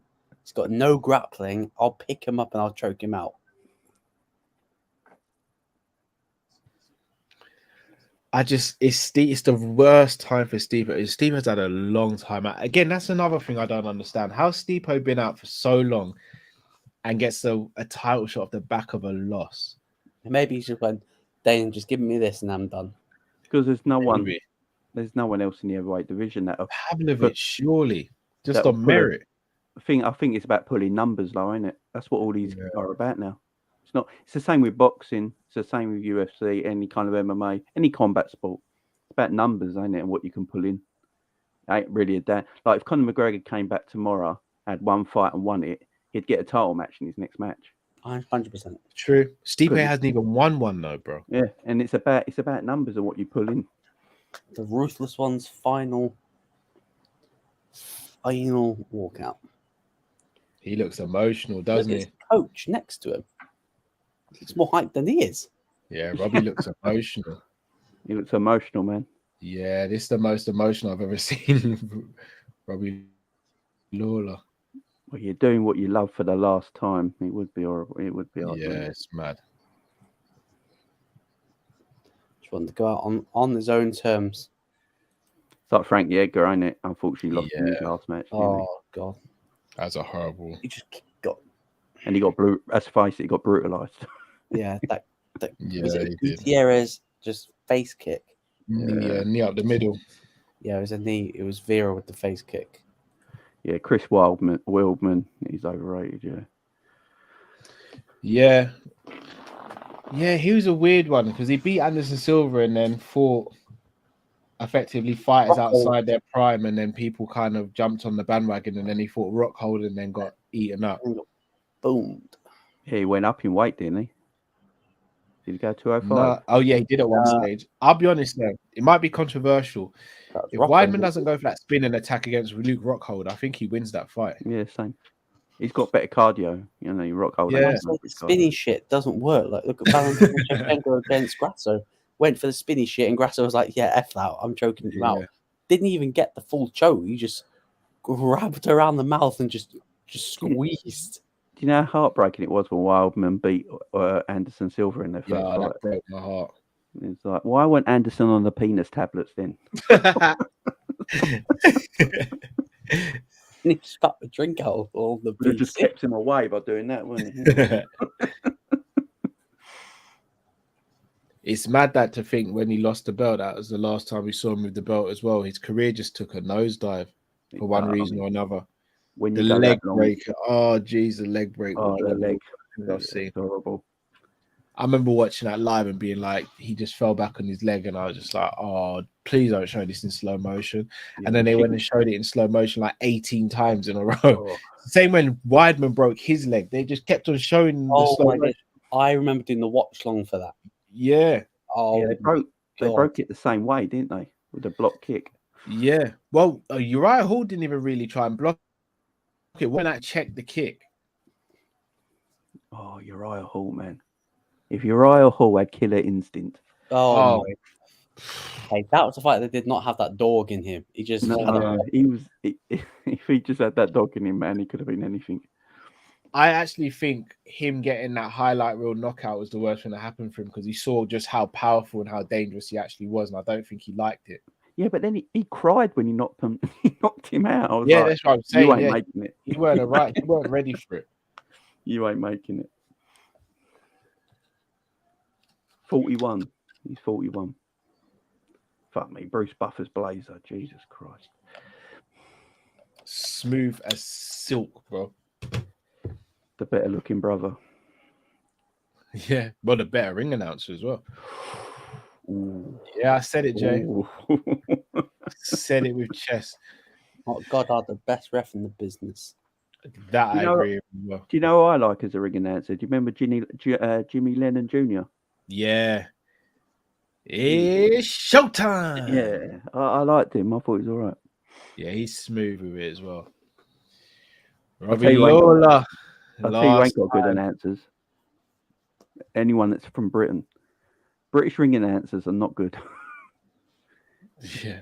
They're just not good. They haven't got, I don't think they got the tone in their voice to being a ring announcer. Oh, Robbie's getting off to it early. Go on, Robbie. Is there a thingy still coming on, Callum? James, yeah. Yeah. Should be. He's not said that he's not. You should tell him that he's missing the fight. Go on, Robbie. Oh, he's out. Oh, what a way to do it. Fairy tale What a ending. way to do it.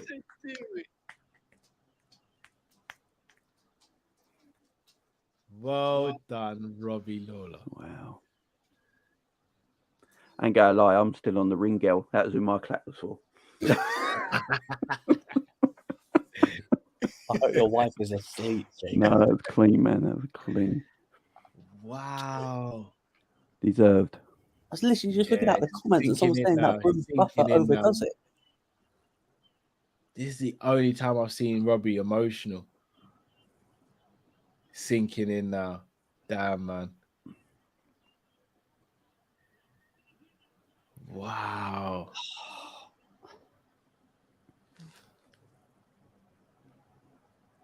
Never missed weight in his professional career. No, that's because he fought at his natural weight as well, didn't he, really? Yeah. Yeah. With some of these fighters would fight at their natural weights, they try to kill themselves to get I don't know why they don't. Do you reckon there should be a heavyweight limit, by the way? No. There is. No, do you reckon there should be, though? No, I don't think there should be. Because why should you not be 266? You'd have, you can be 266 if it's a non-title bout. Yeah, if you're heavyweight, you're heavy. You know, if it someone was that did it. That uppercut. Oh, uppercut. And then that was a Mike Tyson uppercut.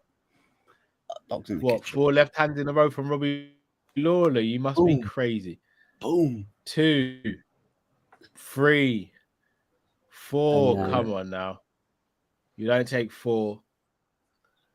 Hey, this card, if this is anything like what we're gonna get, if this is just the starter, then we're in for a treat. We're in for a treat tonight. Big up Lawler. Got the knockout, took no damage. That's how you want to go out. You got the ending that MMA very rarely gives. Mm-hmm. Is that very rarely gives? Got his 30th MMA win as well. 30 wins. How many fights he had? About 50? 40, 47, 48? I mean, he don't look that bad for that man who's had that many fights, does he? No, he doesn't. Still got his faculties and he can still speak. Yeah. Very quiet. Have you ever heard Gaethje try to speak? Oh, yeah, it's difficult, isn't it? Stipe. Yeah, Nate Diaz spoke about this the other day because a lot of people assume he's got CT because of how he speaks, and he's just like, "No, I've always spoken like this." No, you see old footage of him; he's always sounded like that. Yeah.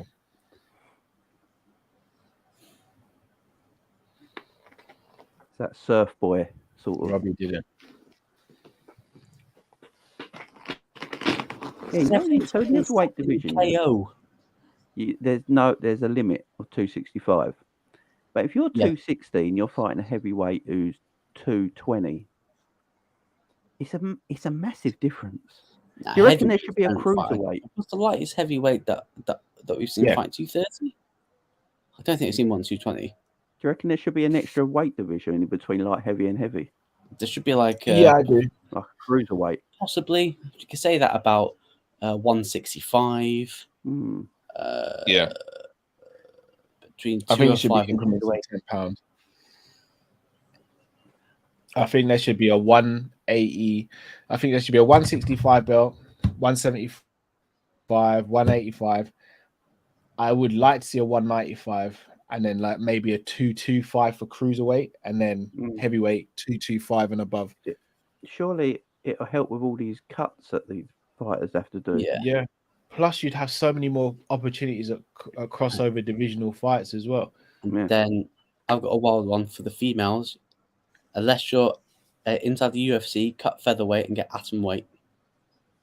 Yeah. Yeah. I want to see heavyweight women. I ain't gonna lie.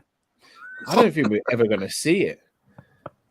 I want to see some big mamas out there just throwing at I don't think we'll see it. I mean, you rarely see it in boxing. I don't think we'll see it in MMA. Nah, the women are not built that big, are they? I mean, nah, they're just not. What's heavyweight? It's not the After Dark pod. It's not. What's heavyweight for women though? 180, 45, I think. That's what I'm saying. Yeah, even that. What actually weight? I'd say that it's. Did Kayla Harrison fight at lightweight in PFL? Yeah. Yes, didn't then she had to drop that down to featherweight.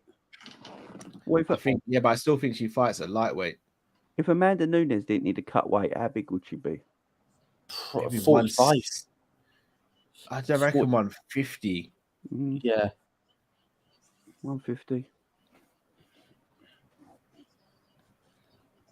Jamie, I don't know if you saw this. Me and Luke spoke about this. Thoughts on Jimmy Crute taking off his gloves.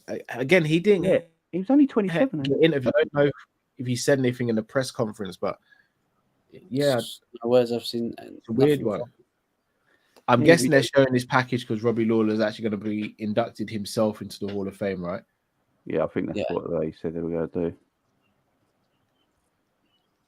He was so brutal. He's been doing this from like 1920, right? Yeah. Yeah, how brutal it is, man. A ruthless one. Give him a good retirement package as well, so he don't have to work again. Yeah, you hope he's in a situation where he doesn't have to. Yeah, that ain't happening. Oh man, he is crying, man. I just hope he's one of those fighters that have made enough money that we do not need to see him do the boxing. Yeah, but has he made enough money? If I'm Jake Paul, I'm going, oh, hello. Retired MMA fighter. Do you reckon you ever go get one of the Paul brothers in the UFC? Yes, Logan Paul will fight in the UFC. Logan. Well, Logan has actually got an amateur wrestling background, don't he? Yeah. Yeah, plus Prime sponsors the UFC. If you're willing to do Mark fucking Zuckerberg versus Elon Musk, Mr. Dana, we don't do gimmick fights here, then yes, Logan Paul will be on it. We don't do gimmick fighting unless it makes a lot of money. It will be UFC 300, and if that's the case, fuck me. Pause. Zuckerberg, Elon Musk, what? Elon Musk. The Truth app versus Twitter. Oh yeah, got the tears flowing. That was a beautiful package, video package for him there. I was about to say a beautiful package. Yeah, pause. That's a hard pause right there, isn't it? It's a hard pause. Yeah, Logan Paul's done well in WWE, to be fair to him. Yeah, he has. Do you know what? I'm saying don't spoil it. I pretty much know what the results are. I've not finished watching Money in the Bank. I was there. Oh, amazing. Yeah, man, it's cool. How would you say the atmosphere compares to how it looks on TV? Because I know that crowd was amazing. Oh yeah, it was deafening. I couldn't hear when I came home that night. I was totally deaf. Wow. Yeah, totally deaf. I was sitting a few rows back behind Expressions. Oh, is it? Yeah, by the side. Did you speak to him? Yeah, he did a video. No, man, you can't get round him. That man's got security. Oh, has he? Yeah. To be fair, I'm not surprised. He's quite a big deal, to be fair, ain't he? So yeah, he is. And he's in his hometown, so he's probably going to get mobbed. But it was hilarious because they were singing that "Stand Up if you hate Tottenham Hotspur." Yeah, just randomly that started, didn't it? And then they started saying "Sit down if you hate Tottenham Hotspur," and Expressions getting like pelted. But the action is amazing. One of the good ones. Enjoy retirement. Drink your beers. They should relax. He doesn't seem like someone who lives. Do they do retirement packages? Do you think? No, God no. No, they don't. As far as I know, maybe Dana might give you a little bump in pay because falling out with you. Dana's always moaning at these fighters. They retire, they come back because they need that paycheck. Well, look after them better. Make sure they don't. It's not like they can't afford it. Precisely. Give them a few mil as a retirement package. What's it go hurt? Just go, look, this is for you. You've made us so much money. We're going to give you some back that you can just sit with your family for the rest of your life. I mean, that's what they should be doing. Yeah, it depends. It'll be very interesting to see if he's one of those fighters that once he's done, he'll be leaving the game, or not you'll see him coach at all. Well, he could potentially do Masvidal's boxing. Nah, I think I don't know. It depends if he wants to be done. I feel like he's done. I don't think Robbie Lawler's the type to kind of do those things, but I might be wrong. Yeah, he just likes keeping himself to himself, and you can just see it. He looks like a quiet man, don't he? Hey, and Jamie, now that Robbie Lawler's retired, here's a stat for you: Colby Covington has no wins against any active fighter in the UFC. How's he getting a title shot? It's beyond me. Really? Yep. All of his wins against people that are retired or are no longer with the company. Robbie Lawler was the last opponent. That's a hell of a stat. And I don't think it's going to change. He must have the dirtiest things on Dana. Bare Knuckle. Do you guys watch Bare Knuckle? Do you guys watch Bare Knuckle? Yeah, I do. I don't. It's quite fun actually. Yeah. Yeah. I think Mike Perry just found his groove. Yeah, Mike Perry's now the king of Bare Knuckle. I don't mind Mike Perry. I can't lie. I quite like Mike Perry. Mike Perry's one of them geezers you just don't fight. Yeah. If you, it's a long night if you do, innit? He's one of them geezers you cross the road for, you know. Yeah. You don't go near him. Now, Bare Knuckle, I think Bare Knuckle's the second biggest combat sport in America. I think it's bigger than Bellator. He's the slap league #1 then. Oh, slap league, man. F off. F off. I watched that just for laughs. F off. No. Yeah. I'm sorry. I watch it on YouTube, man. It's hilarious. If you claim that you're an athlete, you know what makes you so annoyed that they claim that they're athletes? Yeah. You are training montages. You are a wannabe failed fighter. That is it. Have you seen their training montages? Oh, yeah. Someone's holding a mitt like that, and they're just slapping it. If you do that, you are a little bitch. You are a failed fighter. You are a failed fighter. You are a wannabe fighter that can't take a proper punch, and you got to get slapped like a bitch. I don't get how it's legal with Vegas and all that. Because apparently, one of the commissioners regretted giving Dana permission. I don't think they knew what it was. I think Dana went to him with the story. It's going to pop to the loo quick. Dana showed more passion back to the UFC than he does with this utter crap. Yeah, he loves it. You bet he went to the commission and told them what it's going to be like, and there's going to be rules, this and that. And they're like, oh, if Dana says it's going to be all right, we trust him with UFC. Yeah, okay, we'll sign off on it. And then they watched the first event and was like, what have we done? The numbers have gone down because people don't want to. Do you know where it is big? India. It's big on Rumble, ain't it? It's big. Apparently, he said, "Oh, it's big. Oh, it's big in India." Yeah. I'm like, and right. Is that are people in India go buy your stuff? I'm like, Rumble. I think they got a deal with Rumble now, ain't they? I think that's where they show it all. They show it on Rumble. Apparently bigger deals than when the Ultimate Fighter first came out. I'm like, yeah, stop capping, Dana. I mean, when did Ultimate Fighter first come out? 20 years ago? Yeah, it says he got bigger deals. Might be. It might be because of inflation and the way the market is. Yeah, that's true. Might be. But I cannot.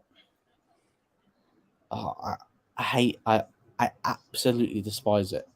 Yeah, it makes no sense from a combat You point are of a view. failed fighter. It makes no sense from a combat point of view. And the fact that you're getting UFC fighters to commentate it, I bet you deep down they don't give a shit about it. No. Like, is it not Michael Bisping? Who's his sidekick? Paul Felder, Dominic Cruz, DC. No, on his YouTube channel. Anthony Smith. Yeah, Anthony Smith loves it, don't he? Of course he loves it. He's got no screws left. He loves it. He doesn't see anything wrong with it. Which is can't even defend yourself. That's the thing. Yeah, well, one slap and it's over, isn't it? If you want to slap each other, get in the octagon and fight, and then you can do your little bitch slaps, your little Diaz slaps. But yeah. Oh man, there's been loads of these sort of. Did you remember the Fight Pit back in the day as well? I know WWE brought it back. No, the Fight Pit. Do you remember the organisation, the Fight Pit? No, I don't know. So it's back when you had old UFC before, and then Dana took it over, and the bloke who used to own it before Dana made this his own organisation. So you had the cage still, and it was a round cage. Yeah. And they made it a fight pit. So instead of a flat floor, the floor goes flat, and then it goes up at the edges like that, all around the cage. So it stops you doing ground game. So it's all stand up. Oh, that'd be great. It didn't last at all. I think there's a few events on YouTube that you can find.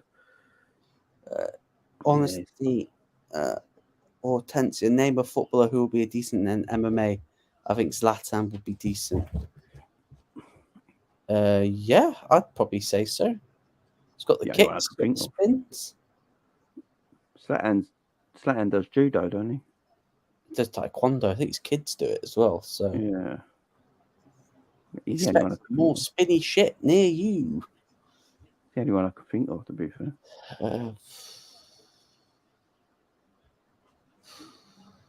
Can't feel yeah, probably him is probably going to be the best.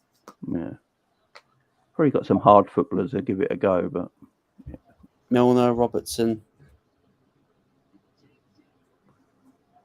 Yeah, Robbo in there. Robbo will have no technique. You just run on him. Hey, Pickford better watch out because England have got a new number one. Oh, Pickford, man.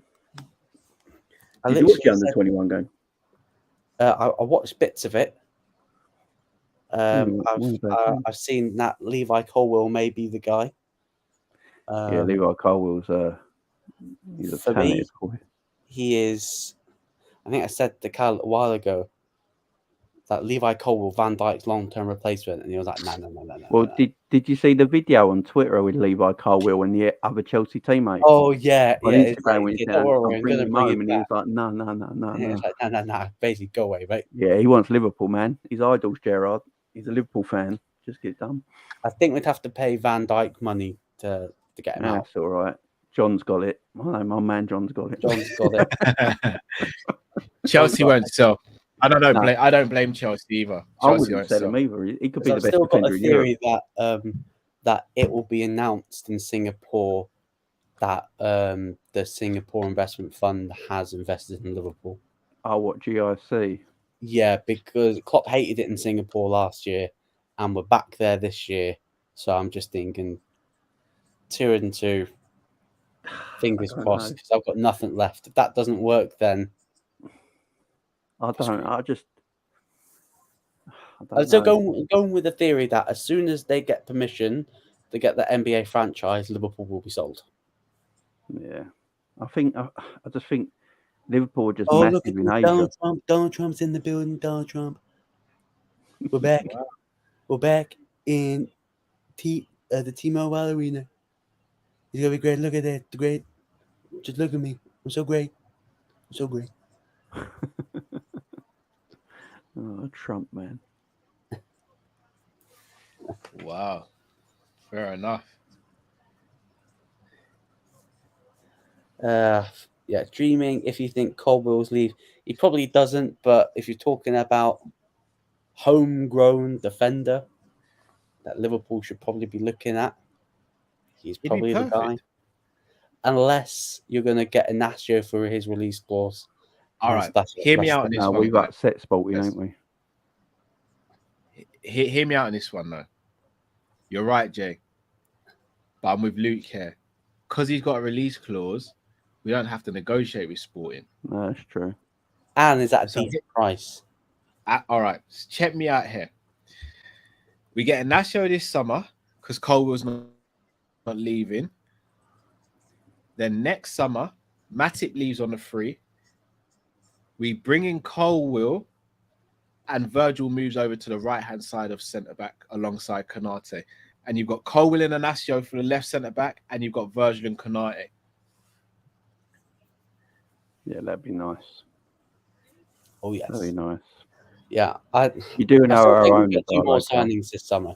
I still think we'll get 2 more. I think we're going to sign someone like that will surprise a lot of people. I honestly believe, because when they said, Liverpool need to sell players before we get anyone else, I reckon Klopp's like, let's keep our powder dry. Let's see what happens with Tchouaméni. Tchouaméni's the one he wants. I've said this all the time.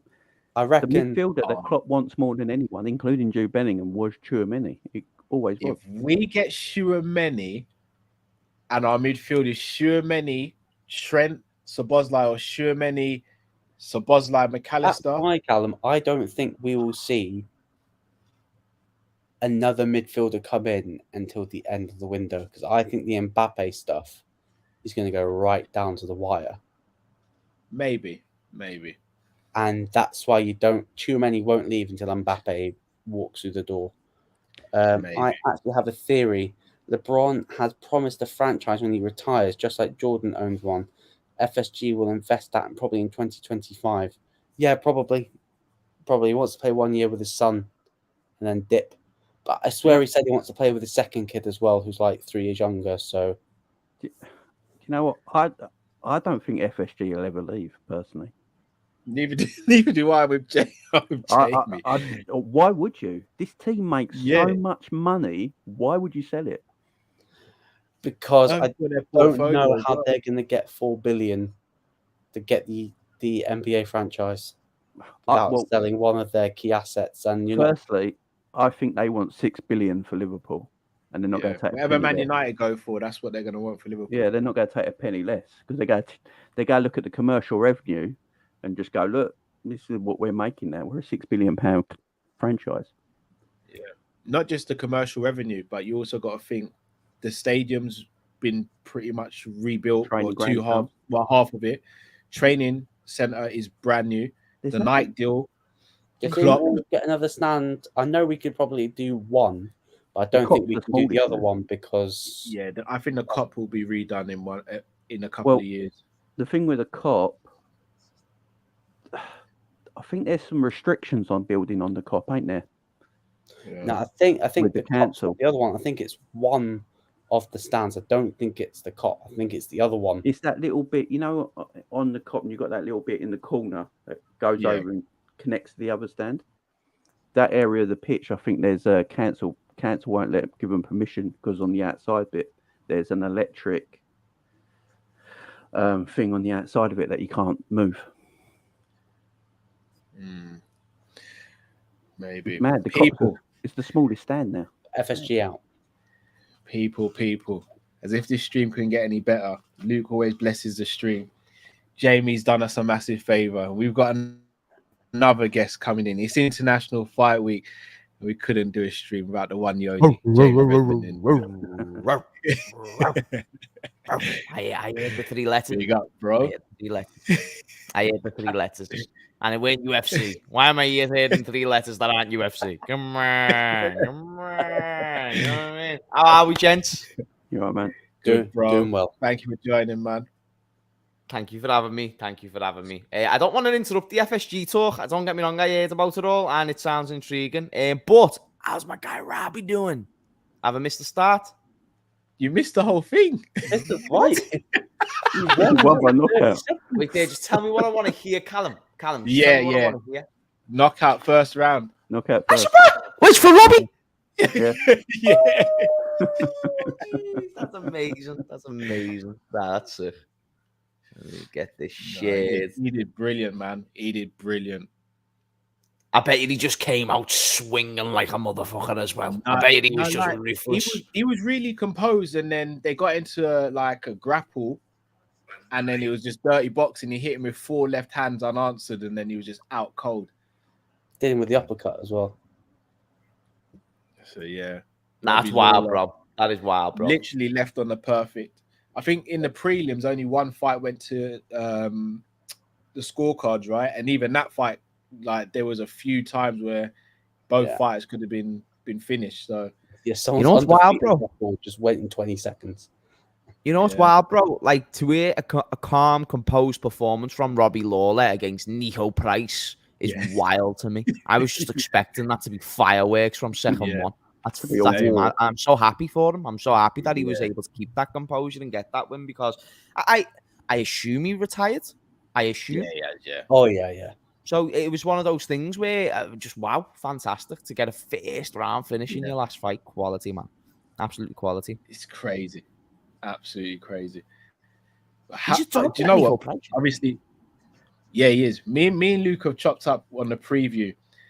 Jamie and James, let's get some predictions from you guys. The main event, Yair or Volk? Oh, it all depends. Jamie? It all depends how bad that cut is on Volk. True. Because he's got that plaster there. He's been wearing a plaster all week, so I think he's been done. So if he's hiding a little cut there, I don't know. If he isn't, I think Volk. I think Volk stops him in the third. Wow. Okay. First. Wow. Third. Oh, third. I was going to say. I think that's still wild, don't you? Not the third, bro. I don't think it's wild to say the third. I'd be surprised, but I don't think it's wild. It'd be submission. I don't think it'd be through strikes. I think Volk wins by decision. Because he does have those long, skinny limbs, which are usually good for triangles, and obviously he caught Josh Emmett with it and stuff like that. So they're factors, don't get me wrong. Oh, but I just don't. I reckon if he catches Volk, it'll be one of those elbows like he caught Zombie with. See, those elbows are naughty. I'd watch out for those. They're the ones where I think, no, I'm not a big fan of those. Like if I'm a Volkanovski fan, so I'm not gonna lie though, I'm going with Volkanovski all day. Volkanovski. For me, he's still the pound for pound best fighter in the UFC. Bro, this guy is a monster. Did you know I tried to hate him? Did you know I don't try and hate anyone? But my God, he was trying to test. Is it because you're a Holloway fan, though, right? Bro, he's trying to test my guy from Hawaii. You know what I'm saying? I was on that. You see the moment when he beat Holloway the third time. Yeah.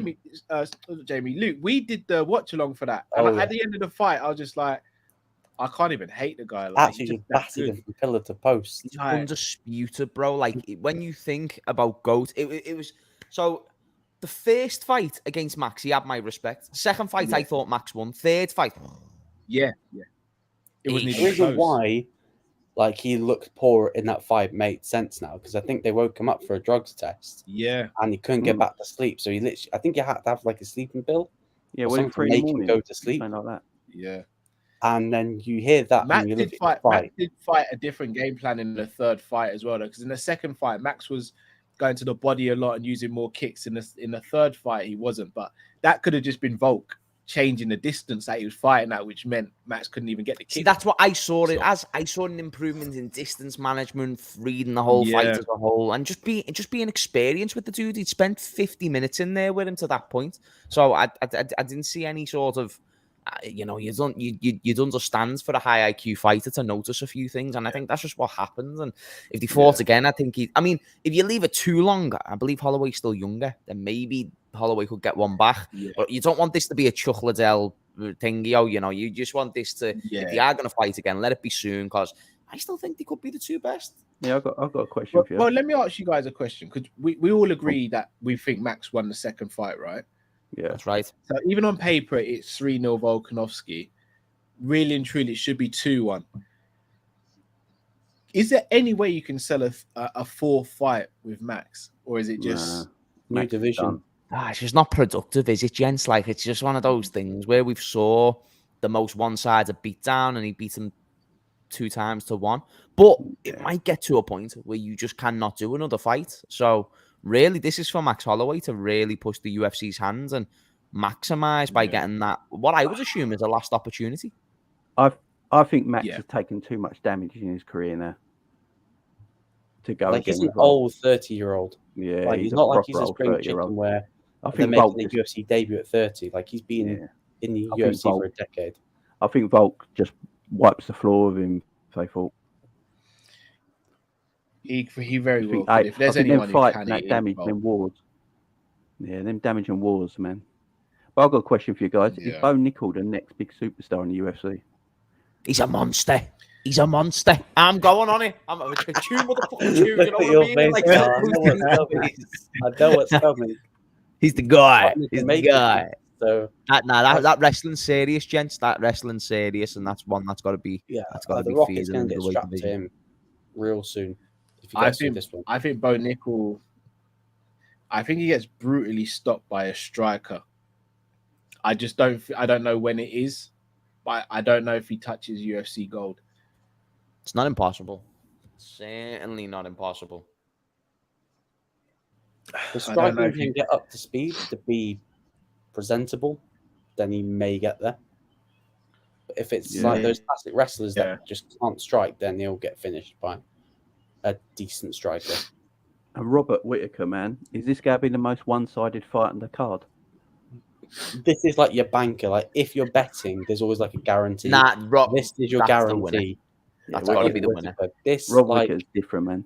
Plessis with the nose thing. That is bullshit. Callum, are you trying to do the devil's advocate thing for Driku right now? No, not with Whitaker. No, the only person who beats Whitaker is Adesanya, bro. Like, this is such a tailor-made fight for Whitaker. Unless Duplessis comes out with such a new game plan that we've never seen. That nose thing must be playing a massive effect if he goes out and just goes boom. Like cardio. Like he walks forward and it doesn't have a great defense. That is, you don't fight Whitaker without a great defense, or else you're going to get battered. Do you know Robert Whitaker comment here? Comments. How would if he was clean?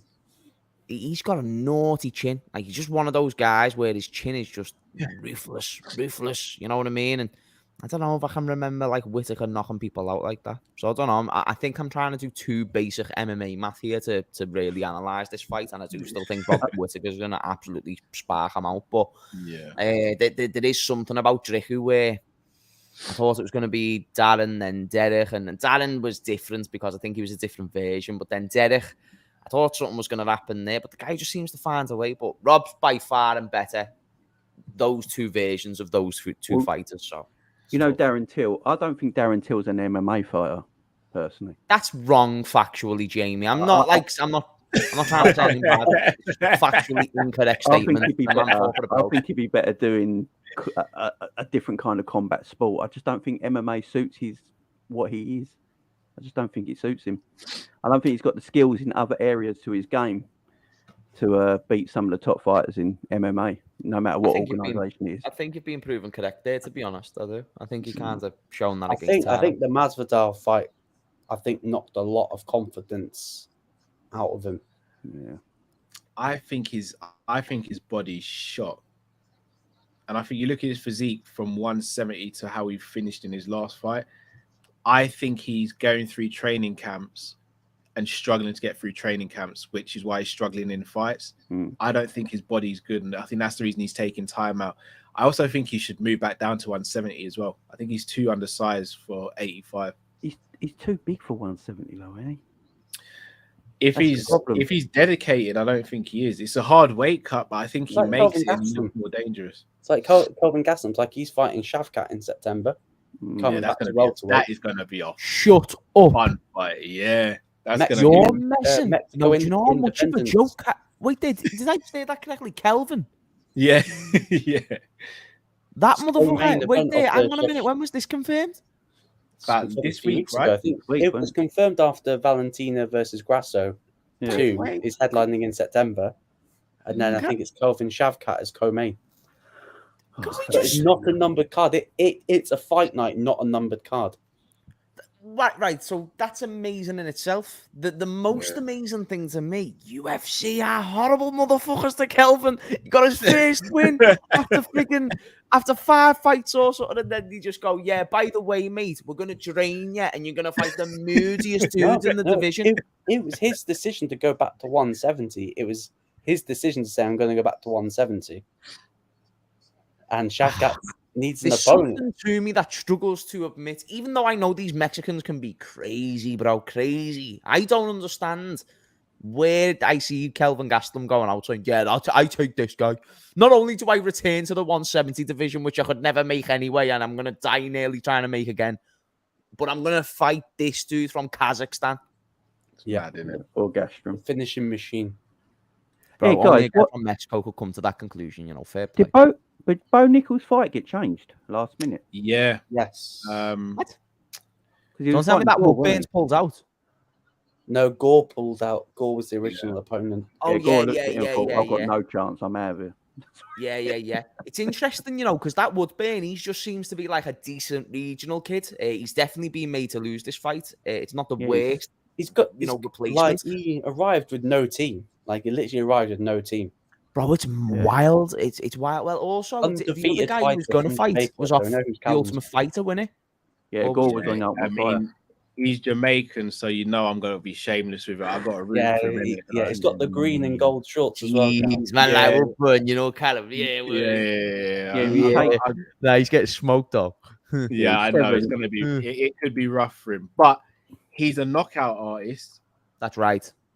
So we could see something is very that crazy. Wild Chris Curtis in his corner. Okay. Chris Curtis in his corner.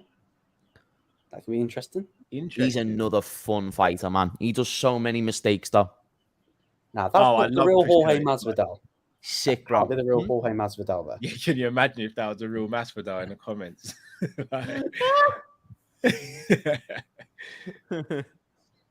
That'd be special. Masvidal's probably at this event, to be fair. I don't think he is, because you would have seen him by now. I would have said, "Oh, look, it's Masvidal." Yeah, maybe. Hey, do you reckon if you were someone in Saudi, you'd just go and make an MMA promotion and just get Darren Till and like Jorge Masvidal and just get these huge names? It's going to happen. I'm shocked they've not invested into the UFC. They're not the ones. They have behind the scenes. They have already. Yeah. If I'm not mistaken, they helped a lot during the over COVID. They were like the main force, bro. Like they were like the main force. Yeah, funders and stuff like that. Every Premier League club is state-owned eventually, apart from Liverpool. I know. PFL Bellator rumours of PFL buying Bellator. I was shocked that Saudi didn't go in and said that will buy them both and we'll put them together. That would be an amazing.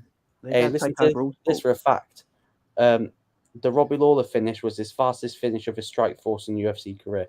I thought, do you know when you said round one, he doesn't get round one finishes like that, Robbie Lawler, So I was like, wait, what?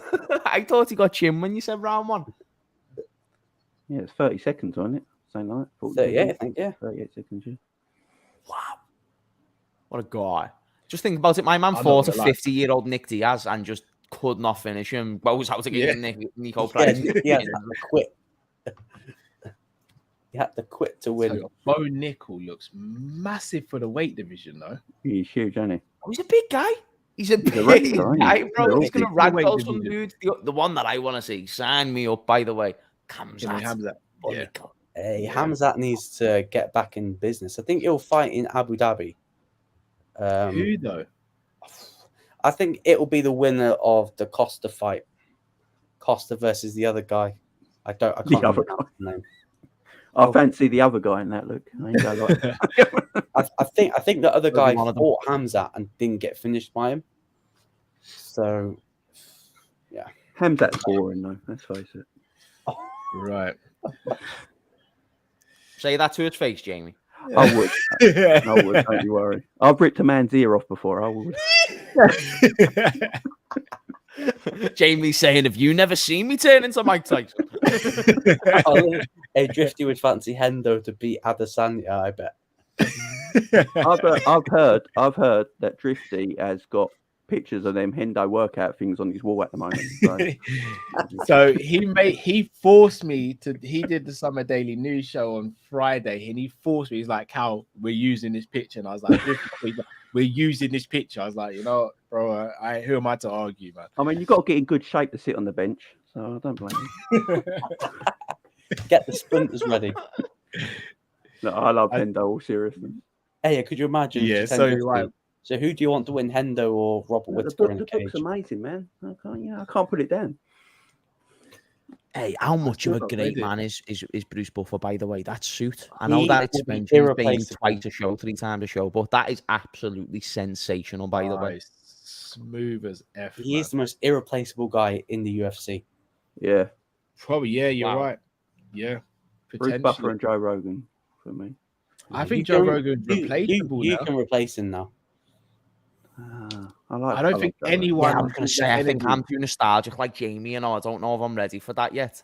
Oh no, I'm not ready for it, but I think it can happen, and we're fine. Like it's not a detrimental thing. I need more.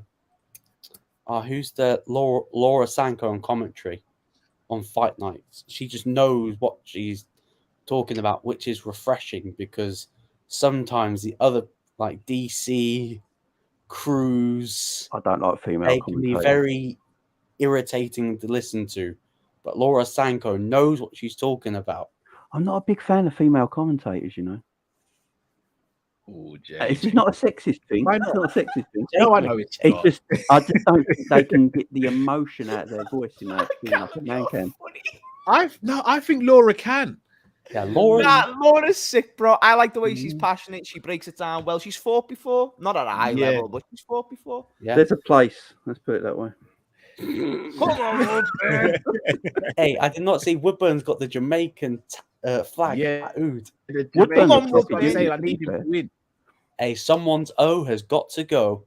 Woodburn looks like a unit, to be fair. Do it for Jamaica. Just Woodburn, just one punch, bang, done. The fact that he's a lot shorter as well could make it difficult for Bo Nickal to shoot. You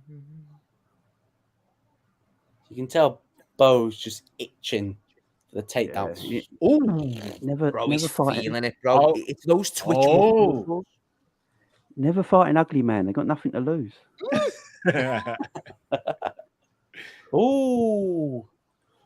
He's like, you're testing me. Oh,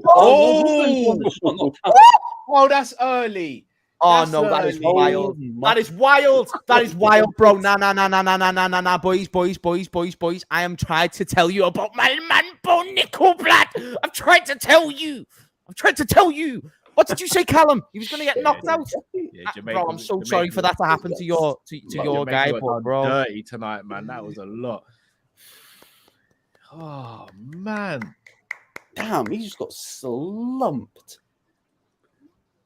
Right, now I re-raise a question. He looked out though, Cal. I need to see the replay. Jamaica, man, I've got to give him every chance. Bo Nickal just shows he's got knockout power to go with the rest. Yeah, Bo beat him. Easy. Bums. Oh. I didn't get a chance to start the clock or nothing. Like, boys, I've got to re-raise the question now. Oh, what an overhand right, though. Future world champion, yes or no? Yeah, definitely. I might have to go back on what I said. I think that was a bit of an early call, though, to be fair. He was I have to say, right? Oh, I think that's the one Woodburn made that so easy. Oh, no. Well, when you got your hands by your hips, it's usually quite easy to get knocked out. That's an early stoppage. This guy you can tell he's an overhand merchant, you know what I mean? Yeah. He went like that technically like that. That's an early stoppage. Yeah, I think it's a bit early as well. Of two very sloppy strikers, because that was so sloppy from Woodburn's defense, and Bo Nickal offensively looked so sloppy. He's massive, Bo Nickal. Well, that weren't looking good for Woodburn, you know. Like, I understand you've got to give him every possible chance, but I think I saw what I needed to see there. Yeah, James is done. We needed. Bo Nickal is Nat Phillips next season when Klopp says, Joe G, you're playing centre back today. I never saw it like that. Do you reckon we could see Nat Phillips join the UFC? Yeah, Nat Phillips wins a UFC gold if he joins the UFC. They're quite. You'll be the king of accidental headbutts. Oh my goodness! But put Nat Phillips in the UFC era of the 90s, baby. 1995. Yeah. I'm talking. What was his name again? The tall dude. Seven. Oh, Dan Seven. Oh, Dan Severin. Jesus, the guy from the very beginning. You're on it, lad. Get him in those times. 38-second KOs today. Dan Severin and Dom Fry and boys, you know. Dom Fry. Yeah. 38-second KOs. 5 first-round finishes in just over a minute. They're quite arm punches, though, he threw there. Crazy. Arm punches. It's weird because Masvidal was speaking about it because I think he trains at ATT, and Masvidal was saying he hits so much harder than people ever imagine. He's quite big, though. He's a big lad for the weight. Izzy still smokes. When you've just been the highest level at your thing for like a long time. Yeah. And then you've just also got that combination with certain athletes. It's like why, I know it's a mad example, and I reckon Jamie's going to hate me for this, but you know, like the way Logan Paul just adapted to WWE like that, just because of that athleticism. It's like it just kind of matched very early on. I think it's something with Bo to where I know it's completely different, but you get the point. The combination of a high-level skill set in one sport and then the athleticism, I think you get stuff like what you've been getting, which is not. And he's not just getting first-round finishes. His combined fight time is ridiculous, bro, considering the majority of his career has been in the UFC. So fair play to him. That was hard to watch for a fellow Jamaican. Crazy. I'm getting I really thought we might have had one tonight, man. He's laughing in I honestly thought we might have had one Turner versus Dan Hooker next. Hey, that fight's going to go quick. I think we could see another. Is it Turner, Dan Hooker in it? Dan Hooker is just a modern day Cowboy Cerrone. Yeah. For anyone, any place, anywhere, he'll never win a belt, and he'll somehow end up in the Hall of Fame. Jose Aldo won a boxing fight. Was it last week? Hello. Headshot. Jose Aldo. He won a boxing fight. What was it? The other month, wasn't it? Yeah. I swear I thought Jeremy Stevens. Like a boxing fight. I think he might have. Yeah, he had a fight against Aldo. Yeah. Yeah, I think it ended in a draw. Well, Jeremy Stevens may have... Yeah, it was a draw, wasn't it? Oh, James Redmond just dipped.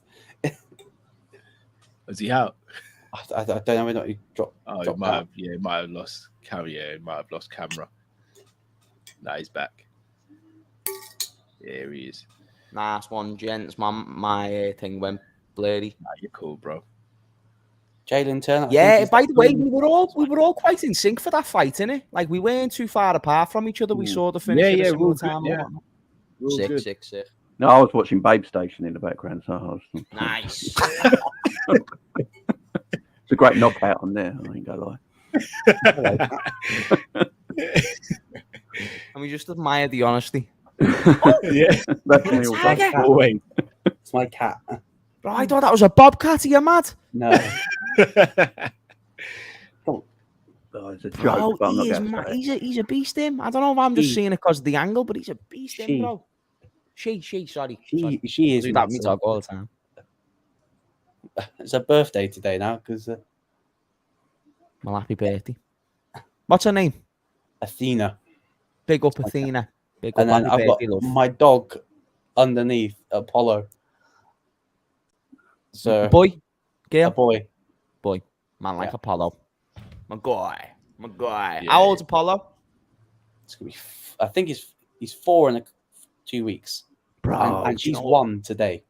Nah, that's amazing, bro. That's amazing, bro. Do you know my dog? She's called Rhubarb, bro. She's 12. Yeah, she's still like a spring chicken, but I'm just thinking like, I hate it when my dogs get older. Like, I'm still happy she's like young minded in it and she moves around like that. I but don't bro, think this dog will ever like grow up. Like he's still a big pup. Yeah. I call our Rhubarb a puppy all the time. I'm just there, like, you know what, pup? You know what I mean? She'll be there, like walking around, like, I'll be there, you know, right, puppy, like that. Yeah, the thing is, that like he gets treated like a human. I feel you, bro. He gets treated like a human. Like every time me and my partner get paid, they get a treat, and because we don't eat meat, I can still cook meat, so they get a steak bought every single month. Big shout. Big treat better than I do, bro. Yeah, they get treated. It's better life than me. Steak in the fridge for tomorrow. Good girl. Not at all. So they're living the dream. You really are.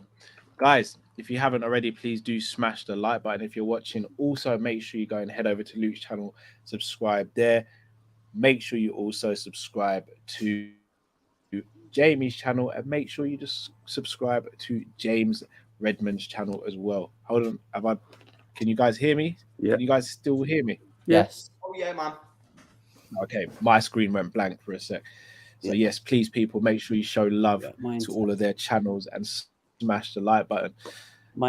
Shout out to some of you in the comments as well. Shout out to Stefano, Himanshu, Copites TV, Ottoman Turk, Stephen, Honesty, Drunk Vigo, big up yourself, Drunk Vigo, Himanshu, Eagle MMA, Jason Love. Jake, that's not the Lane of the Plug one, is it? I don't know what you've seen the thing about the thing that he's done with someone else's wife. Like the husband's like loving it. I'm like, mate. Yeah, I know about that. I don't know why you're loving it. Yeah, I know. Shout out to Pete Al, John Anderson, Slim Ake, Martin Chu, or George Masvidal, if that is you. Park Life Manager, KLFC. Who else have I forgotten? I think I saw that George Masvidal either in my chat, or I think it was in the show we done with Monch, you know, Callum. Oh, was it? It might have been. Shout out to Jamie for your super sticker. Appreciate you, Jamie. We got a super chat from Manchu. Cal, Prime Triple G versus Prime Bernard Hopkins. Who wins? Bernard Hopkins. Yeah. Hopkins fight IQ was crazy. He's very defensive minded, but he would have won on points. I don't think it would have been a pretty fight. No, it would have been boring as hell. Yeah, I think he would have won. When Hopkins was in a boring fight, Hopkins won the fight. Like, if it was an exciting fight, Hopkins ain't winning it. Yeah, I miss them times, man. Boxing's dead now. UFC Sydney. The fact that YouTube boxing gets more buy rates than actual boxing tells you everything. I think that's going in the toilet as well, because you've got I'm next. Tommy Fury trying to claim on world championship level when you're a bum. Yeah, I got asked out for one of them misfit boxing things. Did you really? Did you? Yeah. Oh, Jamie. Did you? Yeah. Jamie, man, we could have promoted that, Jamie. I've not Jamie, you should have took that. We'd have backed it. We'd have been there, Team Coppers, JRTV. We'd have been there. We'd have took over the stadium, bro. Hey, how much was it? Like, how much was the pay? We haven't got down to that yet. They just they emailed me about a few weeks ago. They said if I was interested. They just watched the channel. Like it's like a friend of mine is friends with someone in that organisation, and then they got It's all about who you and they know watched now. The channel and just thought it's quite entertaining. Would I be interested in it? They said you look like quite a big guy. I said yeah. Like, would you want to be interested? I'm like yeah. I'm too overweight at the moment. I'm 5'8" and I'm 235 pounds. So I'm a bit big. Get in there and swing some fish, Jamie, lad. You know what I mean? You'll do better than what Burns did.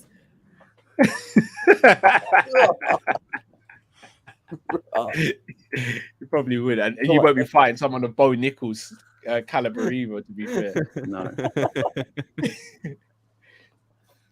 No, that's funny. That I'm just thinking of Jamie having a boxing fight now, and that's just an amazing thought. Hey, did they mention who the opponent would be, or just like would you be interested? No, just said would I be interested in anything like that in the future? We take anyone, anywhere, anytime, don't we, Jamie? Yeah. Stinking with there beside him. Bring me the tallest, skinniest man you can find. I fight anybody. I'll just fight. You would fight anybody. Yeah. But there's a fighting man. I don't think I'd ever do it, Oh, I would. I reckon it'd be hilarious. Cal, do you know how much anger I've got to get out? I mean, it's perfect, man. Just have to listen to the calls I do at work. I think I need a boxing match to let some of that frustration out. I've got anger in me, man. I don't know if I do. I think if I was a bit younger and I was in better shape, I may consider it, but no. I just imagine John W. Henry as the face. Yeah, I know what Callum needs to get into the ring. Someone needs to say apple juice is shit, and then he's in. Yeah, you just see me, I'll be like, nah, I changed my stance. I'm in now. I'm back out of retirement. Yeah, I'm back here. I'm back in the game. Apple juice over orange juice every day of the week. Always. Dan Hooker's gone with the Phil Jones dye hair blonde. He's got a massive tattoo as well. Yeah, not a fan. It was an impulse. No, I hope he's ready for this. I think he'll win just because Jalantane's problems usually when it looks like someone struggles with that much weight. I don't know if it goes well for them. I think he just said he just miscalculated the weight, but I think... but he's gonna have to say that though, isn't he? Yeah. If it was a bad weight cut, he doesn't want everyone thinking like, "Oh, you need to go to 170," because bro, that was his thing at 155. He was the tall dude. Yeah. I've got Turner to win this because he's 4-0 against Australians, and he's pretty much finished them all. Like the last Australian he fought, he basically submitted Brad Riddell after nearly knocking him out, and then he's thought, "Nah, I'll submit you instead." Because that's funnier. Similar record to mine to Australians, to be fair. I reckon Hooker's going to point him, Wouldn't surprise me. I think his last win was against Puyas, who was an absolute... Yeah, and he was the dude who was just doing the roll like front roll overs. And he's getting the Volk tattoo as well. Rubbish fight. That was a tough fight to call as well. It was hard, bro. He's getting the Volkov tap. I'd like to see Jamie versus Uncle Rods. Jeez. Bro, I'm not even gonna lie yet. Do you know that Volkov tattoo is like one of the most Do you know when Volkov came back with that tattoo? I thought he was a different person. No, he's fighting Tai Tuivasa in Sydney. That's wild. Is he? That's been confirmed as well, yeah. He's fighting in Sydney. That card's going to be headlined by Izzy versus the winner of Whitaker Plessis. Do you want to watch Izzy again, though? Yes, absolutely. Sign me up. Look, Whitaker's the second greatest middleweight of all time, in my opinion. But hold on, wait. The second greatest. Yeah, I think he is. I think he is. Anderson Silva. Hold on, I'm assuming you put on Adesanya first. I put Alexandre first, Whitaker, then Anderson Silva. Oh, Jamie. And then yeah. Oh, Jamie. Hold on, wait a minute. Hold up. Over the Spider. Yeah, I think if Spider's still the goat for me. Fought today's fighters in his prime, I don't think he'd win as many fights. Oh, yeah, I'm here for they the would shock. have been a lot more competitive. I'm here for the shock. Jamie, Whitaker's only lost to anyone. He's beaten everyone in the middleweight division apart from Izzy. From Izzy since 2014. It's mad, and he's fought everyone. Oh, McGregor's tweeting. Odds on Lawler fighting again. A sort. That's what McGregor's tweeted. Yeah, I think McGregor needs to get off the sniff, if you ask me. Stop he always does this during the fight. That man's living life, man. Jamie, over Anderson Silva.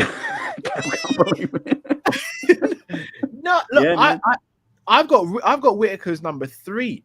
Yep, same here. No, I love Whitaker. I think he's. I'm going back on thinking, how many drugs was he on back in the old days of UFC. All right, I hear that, but to caveat that though, everyone would have been on it as well. Yeah, good for them. They should be on it now. I want to see freaks. bro. Like, I don't want all of us to agree with this notion that no one's on steroids, because we've got this world where there's someone called USADA, and there is steroids. Like we have got performance 100%. Enhancers. You know, it's one of those. I'm on them now. You know? Look, I'm 41, man. I'm 40. Once you get past your 40s, you need that testosterone boost. You know what I mean? You need it. Yeah, hold on. You've really got him as number 3. You've got Anderson as number 3. Yeah. Oh, Jay. Oh, no, bro. I don't know. Do you know, resume for resume? I'm fine with it. Oh. You don't want to hear my 205 one then? Whoa. No, I do now. Oh, I need to hear this. Yeah, I've got Anderson Silva as number 1. Okay. 205. Sorry. Wait, what? Okay. Sorry. Not that Anderson Silva. Thingy Silva.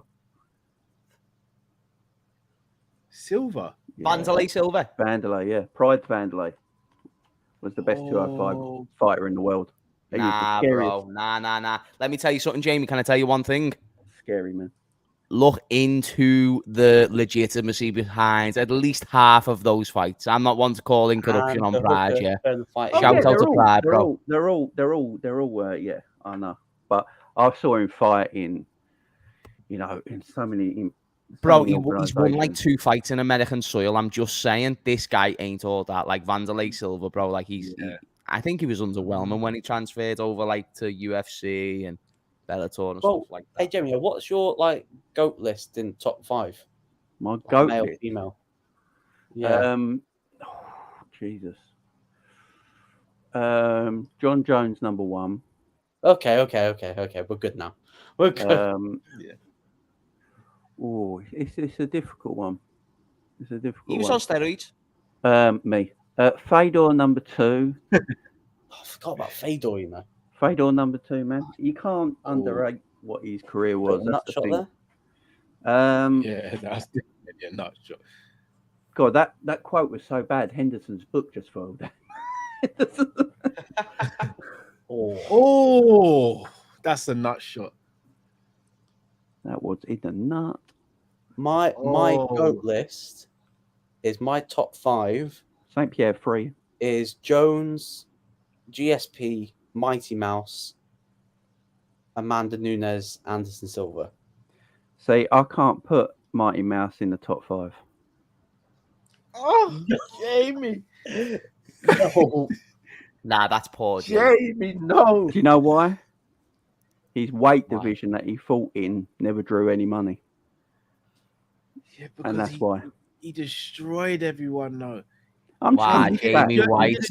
Callum, I didn't know you got Dana's bro on the show. Like, that's insane, bro. That's insane. You got Dana's bro on the show. You can't be I thought I would have got pushback on Amanda Nunes being in my top 5. No, man, Nunes shouldn't be anywhere near it. For me, she should be, because if you look at her resume, she's basically defeated the Women's Hall of Fame. Women fighting? I'm not sure. So she's Ronda Rousey, Chris Cyborg, like the who's of the women. Valentina Shevchenko. Nah, she's there, bro. She's actually drawn. She's actually broken 2 million pay-per-views twice. 3-weight world champion, double champ. Yeah, she definitely deserves to be in that list of the GOATs. Would you put any of the original, like a Gracie, in there? Nope. Nah. Yeah. I will happily go from GSP onwards as like my criteria of like true GOATs. I'm happy to even like if you want to say these for certain reasons, like in lightweight division terms, but overall GOATs, bro. Like for me, I struggle to not put Demetrius Johnson number 1. It's one of those things where like that domination combined with just everything, boys. Like one championship. He's a monster, bro. Don't get me wrong. He's the best fighter, I think. He'd be double champ in the UFC now. I think he's still the best fighter actively in MMA, full stop, even in ONE FC. Yeah, he is. My thing is, though, it's just the weight he's at, I just don't know if you can. I don't know. I still think that if he came back to the UFC now, he'd be a flyweight and bantamweight champion. Yeah, he would. That's a shout, bantamweight as well, yeah.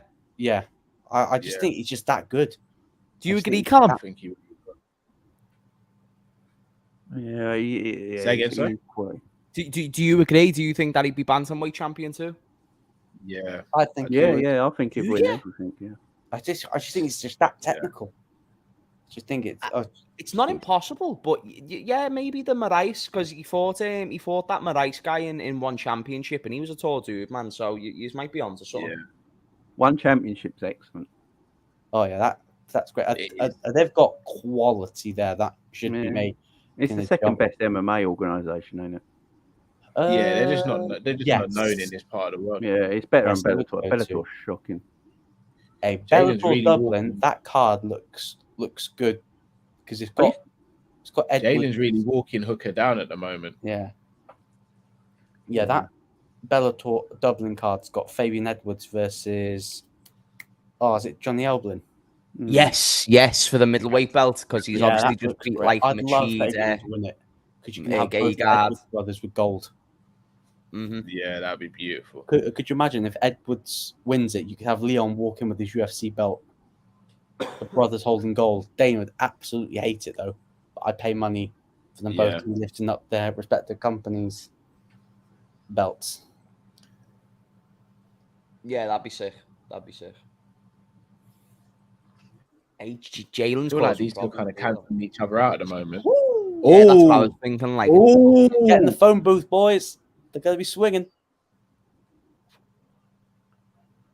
Definitely tell. Hooker's taking the punches really well in comparison to how he has in previous fights, though. Yeah, that cut to featherweight didn't make sense. Like, that hurt him a lot, man.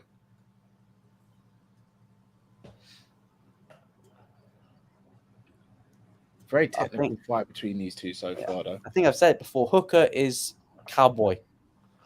It's just Cowboy Cerrone.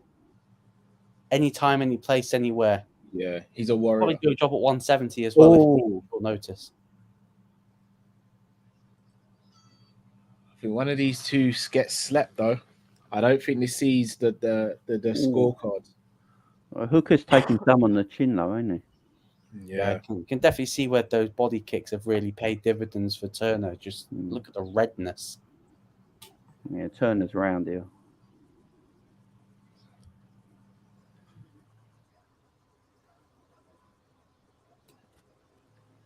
Oh, good shot. The final Mighty Mouse is unbelievable. Still got one of the best finishes in the title fight ever with the flying armbar.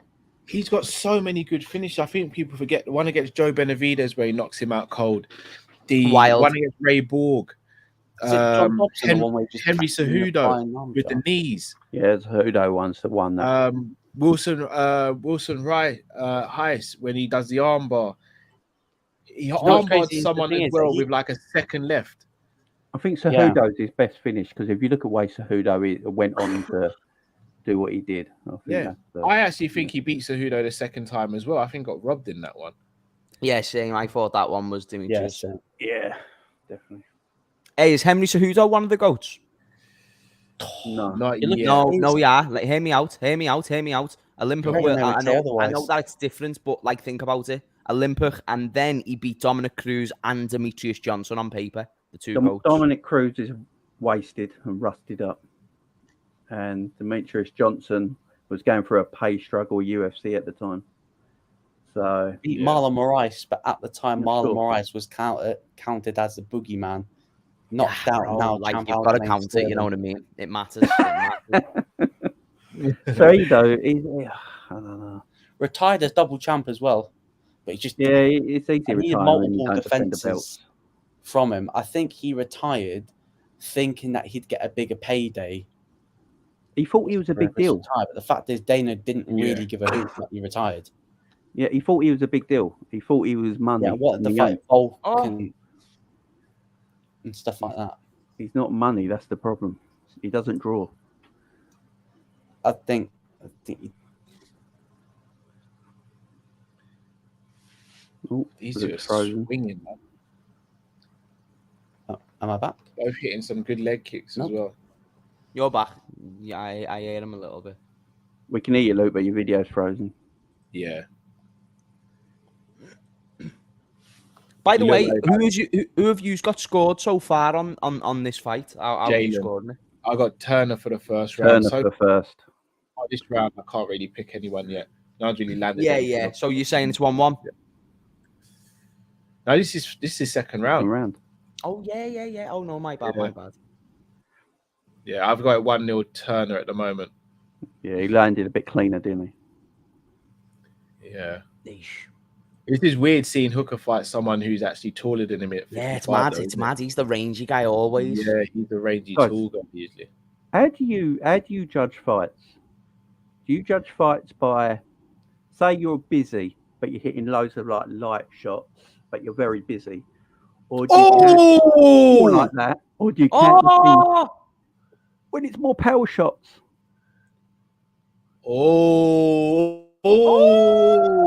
Nah, those elbow hooks. Jalen needs to get some dish. He needs to separate. Oh, counter. Oh, they're exchanging. But Jalen's the one landing. The body kick. Nah, he's mixing it all together, man. Hooker's doing well though. Oh, he's hanging in there, bro. He's hanging in there. But bleeding bad now though. That's why he's the hangman. Yeah.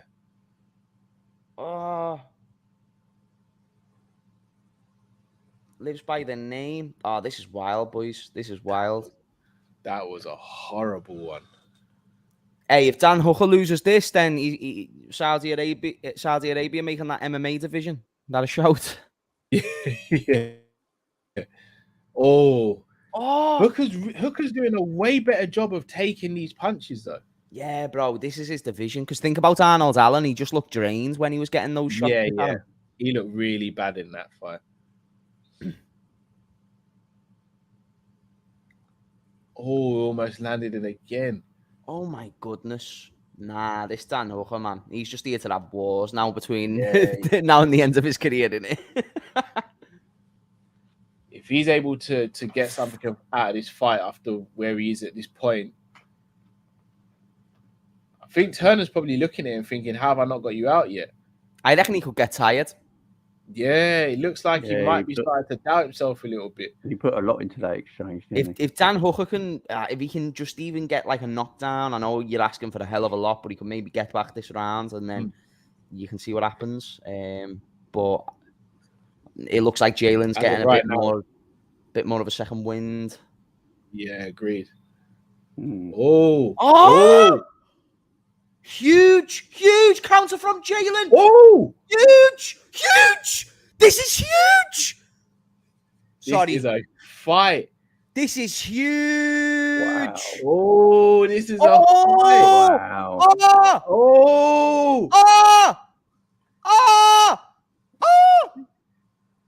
This is what he needs to do. Go on, Dan Hangman. He's going to take his back. Nah, 10 seconds. That's it. Wow, what a rat. Wow. Got it locked in at the end.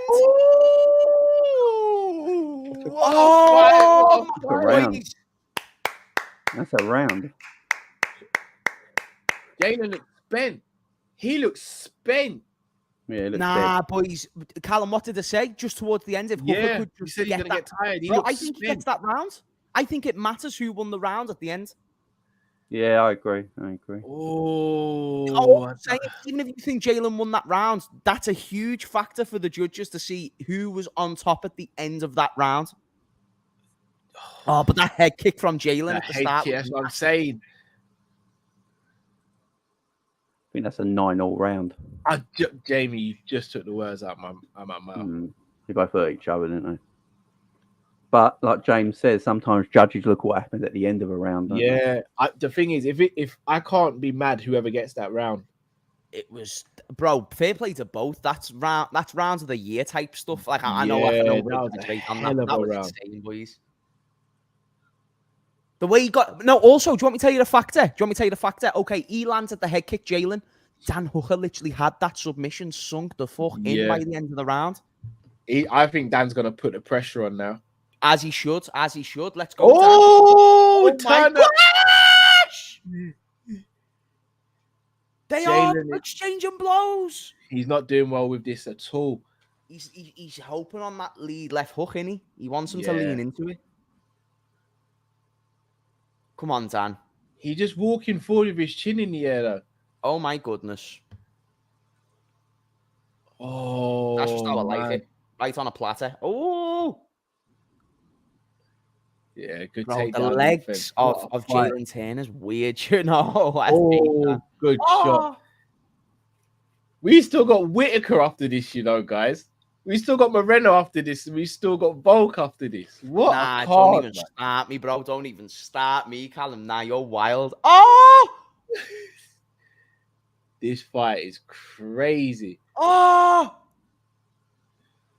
So is this the new watch-along team then for the UFC? If the cards are this good, we might have to. Bro, I'm here every month. Yeah. Definitely. Oh, Jalen shooting. Jalen shot for a takedown. Boys, that's a game changer. That could be the 2-1. Yeah. Or not. No. Oh, it's a fight.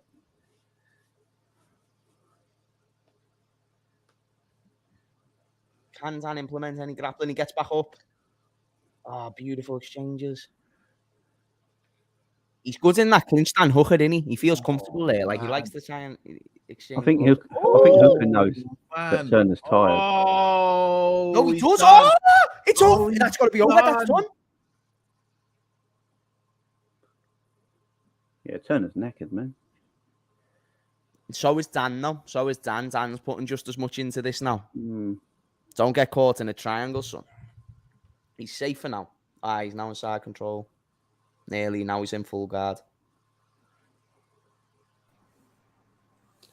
Apologies. Have you been seeing the action?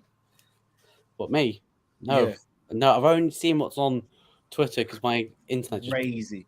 But right, I'm in 223, 220 round 3. If Dan Hooker can just maintain this top control, like this is a huge situation. Jamie, who have you got this for? You 1-1? Yeah, 1-1 going into this one. I'm 1-1 just because of the end of the round for Hooker. I think I think it's not terrible to say Jalen too. Wow, them elbows from the bottom. Are you seeing them, Jamie? Covered in blood. Nah, Luke, I wish you saw that second round, you know, G. I saw the last 10 seconds on Did you Twitter. Did you see the choke sunken at the end? Yeah, I thought he was out. Bro. Do you know what I thought? I thought Jalen won I know you never watched it. I thought he won the first part of the round, Jalen. And then Dan took the second part. So I think that's up for grabs. And then watch that back. I'll definitely watch this one back. Bro, round of the year type stuff, Luke. You'd love that. You'd love that round. At this world.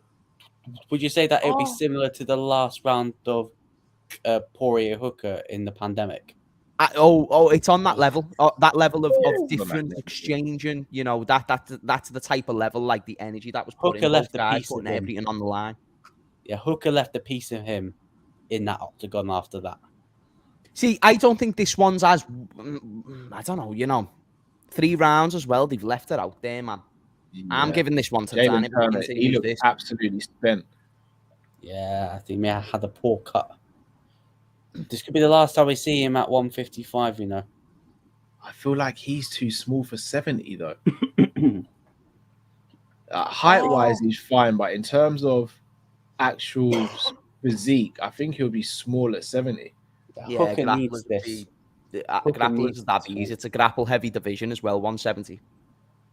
So it's 155, I imagine, because I think Grant you're now fighting bigger dudes who are grappling you, which is tougher, man. Yeah. It's just tougher. Yeah. You know, grappling such a weight-driven.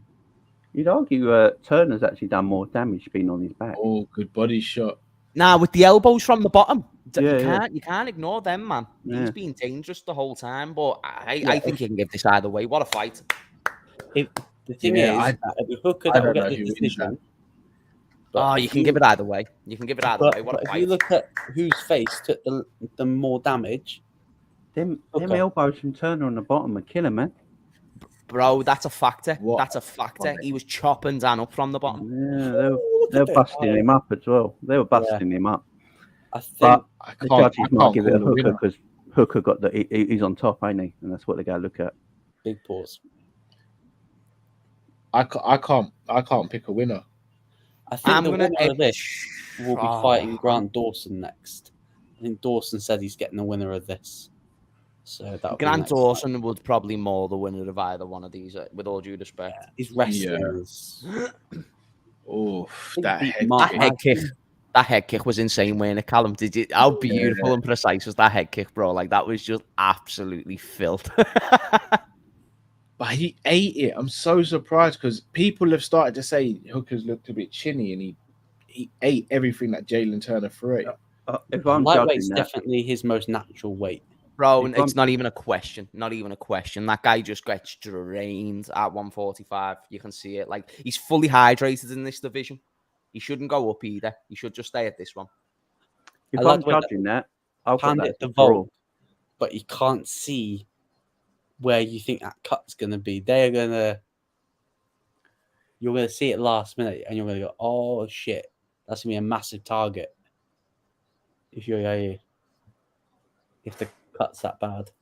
I think Turner did more damage on the ground, you know. Yeah, look at his eye. I think Turner actually did more damage with their elbows from the ground. Not going to have a proper eyebrow left. Split decision. Someone said in the comments, split decision window Hooker. You could see it. The thing is, whoever wins this, I wouldn't hate on. I don't think it'd be a robbery either way. Bro, I'm fine with either. Oh, yeah. Split decision.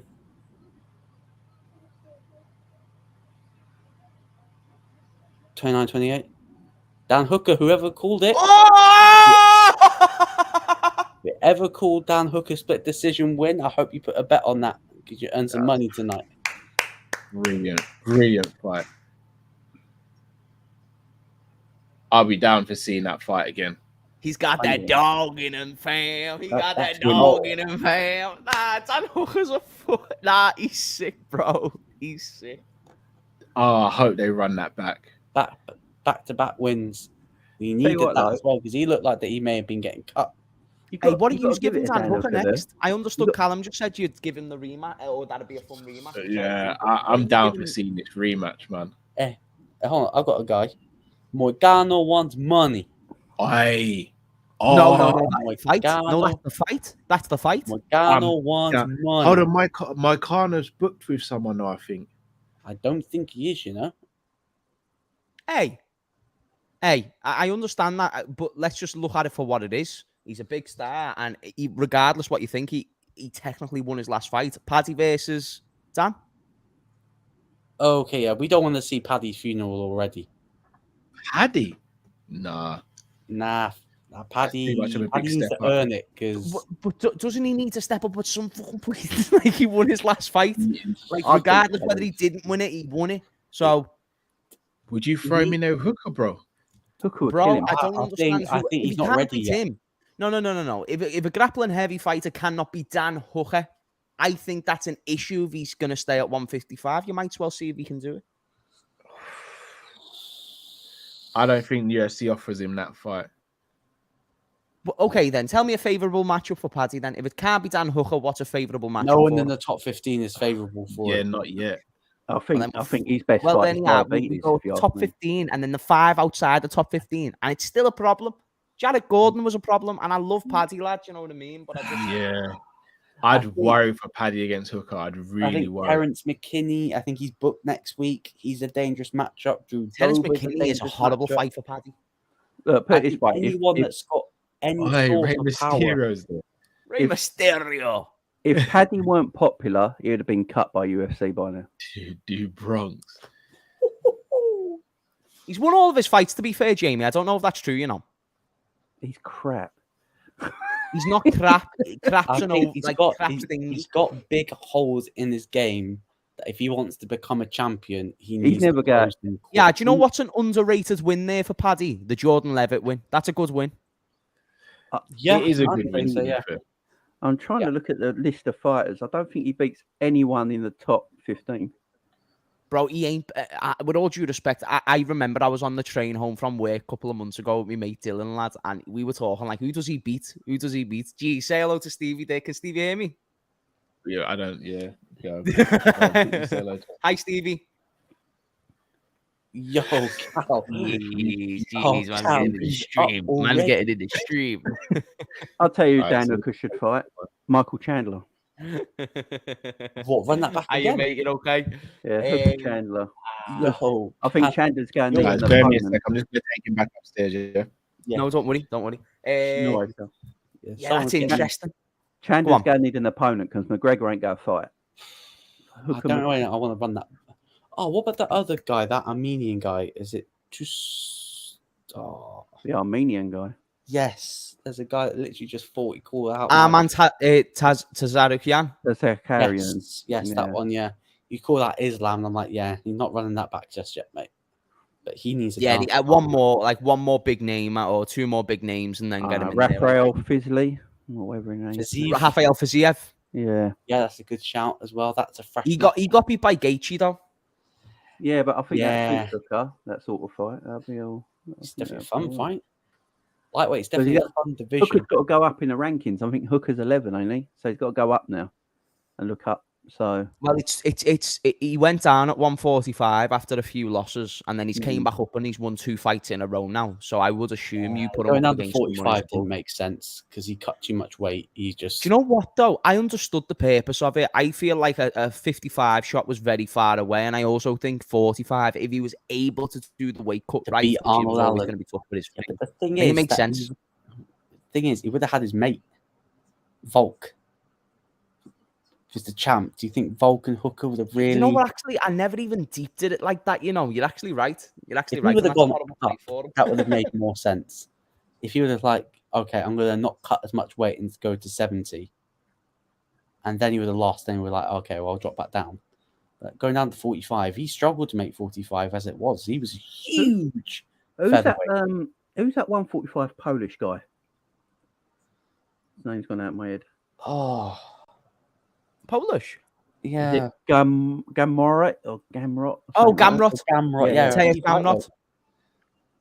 Yeah, he got beat by Beneil Dariush, didn't he? Yeah. Yeah.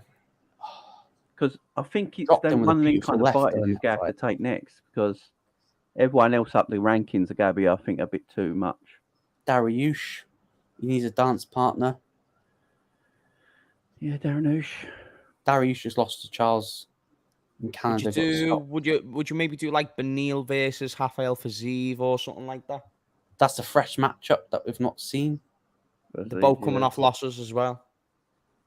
The thing is, there's a lot of fresh matchups at 155, but I think the issue is getting Dustin and Justin Gaethje to fight the fresh talent because they seem very reluctant to fight people lower down the rankings. Yeah. They are more interested in waiting for a title shot. And you can honestly see because Charles has basically said, I'm not ready for October. I want to wait. I want them to push it back to November, December, which is not going to happen. Islam's fighting in Abu Dhabi. He needs a dance partner. You'd hope it's Volk if he comes through. But then you're looking at who's around and who's for him. Sort of you're running out of options. I get you. The thing is, for me, you're not running out of options. But to Islam, he's the king. He'll pick and choose. He's very picky. He's only fought once this year. Champion needs to be more active, in my opinion. I know Ramadan, he couldn't fight, which is understandable. But you've waited. He'll be waiting 9 months. Last fight. Too long. He'd be more active. I think that's more on the UFC than Islam, though, you know. Yeah. I think that's more on them because they're holding him for that Abu Dhabi card. Because he's the biggest fighter from that region. Or he does the most money in that region. Do you think he does more money than Khamzat? Yeah, that's a point. Hamzat does as well. Hamzat's just a weird situation because no one really knows what's going on with him. I think it's as right as you are, I can guarantee you put Khamzat in the title fight right now, any division, that sells more than Islam versus anyone, in my opinion. True. That's true. Like I do believe so. I agree. I'm really surprised Hamzat wasn't in the sweepstakes for the Leon Edwards fight. Hold on, what happened with Usman and Hamzat? That's fake. Oh my days! That's so right, isn't that confirmed? Yeah, I think Usman's 2 losses has stopped that happening now, isn't it? No, but that was meant to be happening, and then it just went really quiet. Yeah, that would have been an amazing fight. That would have been an amazing fight. Honesty, Hortensia, when Poirier retires, will he get you? Would you put him on the Mount Rushmore in his division? What, Dustin Poirier? Not yet. As James Redmond politely said it on Rance's stream, Dustin is Liverpool. The nearly men. The nearly guys. I saw that too. I creased when I heard you say that. I was like, are we Dustin? Bro, do you know? But did you see the place where I was coming from with that though, Luke? Yeah. I'd say we're Robert Whitaker. Like we beat everyone else, but we just can't beat City. That's another show. No. Do you know what? I like that more. I actually like that. That makes more sense. But technically, but Poirier also resonates as well because it's not just City and Real Madrid for us. Oh, yeah, see, that's what I was thinking. That's what I compared Khabib and Charles with. You know what I mean? It's like, bro, it was tough. It was like it's Charles and Khabib for Poirier. That's true. Cal, will you watch Errol Spence versus Crawford on the 29th? 100%. It's the only boxing match left. I think the question is, people are asking if we're going to do a watch along for it. It's the only fight left in boxing who anyone cares about. 29th. Let's see. I'll try and make that. I know that we'll be doing UFC London. Yeah, hopefully. That should be one as well. Don't you think the promotion for UFC London's really poor? Yeah, it's been 100%. Terrible. The tickets, like really we still need to sell tickets. Really poor promotion. No, you don't even hear about it. There's no. I do feel like the UFC are becoming slightly less innovative at times, just because they've monopolized this sport so greatly. Like it's so smart what Dana's done to a point where I don't think there's much more. I don't think there's much they need to do. Why go out more on more spending on promotion and these things when you're winning anyway? You're going to be the most watched show on Saturday. That's the only aim for these guys. Yeah. Very true. But that's why, he keeps the shows at the apex because guess what? They're cheaper to run. You can do them more actively. It creates the chance to build a bigger roster, create more names, more stories. I like the Apex. Like people say they don't like the Apex, but if you take away the Apex, now you're doing less events and that's less fights and less chances and opportunities. So you'd be selling more tickets going around America and to Europe. I know Europe maybe to do as many events. I think they were doing events pretty much every week. Nah, not as much as they are now. Right now it's more frequent. Yeah, they're pretty much doing events pretty much every week. I think it was. If there's a 2-week gap, till we're all sitting there like October. We're sitting here confused, like how did this happen? We're itching. They're like, what's the next one? Like 12 weeks in a row of a UFC event every week for like 12 weeks up till October. Like May till October, like just MMA. That's just on a level of how many fighters there are in the UFC. That's crazy. I think their roster's like over 700 fighters on the roster. That makes sense. That's actually mental. Big shout out to my guy Drunk Vigo, by the way, in the chat. I just had to shout out my boy. He's my G. Brilliant. He's my G. You know what I mean? Drunk Vigo. Yeah. We definitely need more money fights in the UFC. But do you think belts matter anymore? To find matter. So, okay. Say I don't know. What would be a bigger draw for a fighter? The prize money and the stakes, or a title belt with less prize money? The title belt. The more sponsorship you get from being a champion. So if Conor McGregor came back and he fought a person who's not a champion, would that be more of the main event than the title match on that card? Yeah. Connor's the only outlier with that. Yeah, like no one else can do that, can they? Really? Because I think that in boxing sometimes as well. I look at boxing and think there's too many world titles, and that's why we're not getting the matches because there's too many promotions. Yeah. You know, we should have had Fury Joshua by now. You know, that should have happened. But you know, we should have had all these fights by now, but it don't happen. Do you know what though, Jamie? They want their money. Do you know? I asked for the context because I think if you ask Chandler that answer, he wants Conor over Islam all day, and that's a more valuable fight for Chandler's. Not only Chandler's like championship opportunity, fine. If he beats Conor McGregor, that's a highlight reel that gets talked about forever. Like it'll never be forgotten. And it's an easier fight, and it's more money. And in the words of CLP, I would choose the easiest fights for the most money. Yeah, exactly. Most money. Shout out to CLP. That's why Dustin took the third fight with Conor instead of going to fight Charles straight away. Took the long way around and I made a hell of a lot more money. Because it depends who the champion is. If the champion's not a draw and they don't make money, then I think Chandler's the perfect person to ask that question. If you're going to use that question, Chandler's the good context to use it in because he would have sorry? The Reaper's coming out now, Robert Whitaker. He looks like he's going to kill Duplessis. How different does he look when he just normal to fight night? He actually switches personality. Nah, bro. This is the Reaper. Like when you see him normally, he's like, oh yeah, that's a guy that I chill with, drink an apple juice with. This guy here, I wouldn't even want to be within a mile of him. I'm pushing me, lads. First round finishing coming.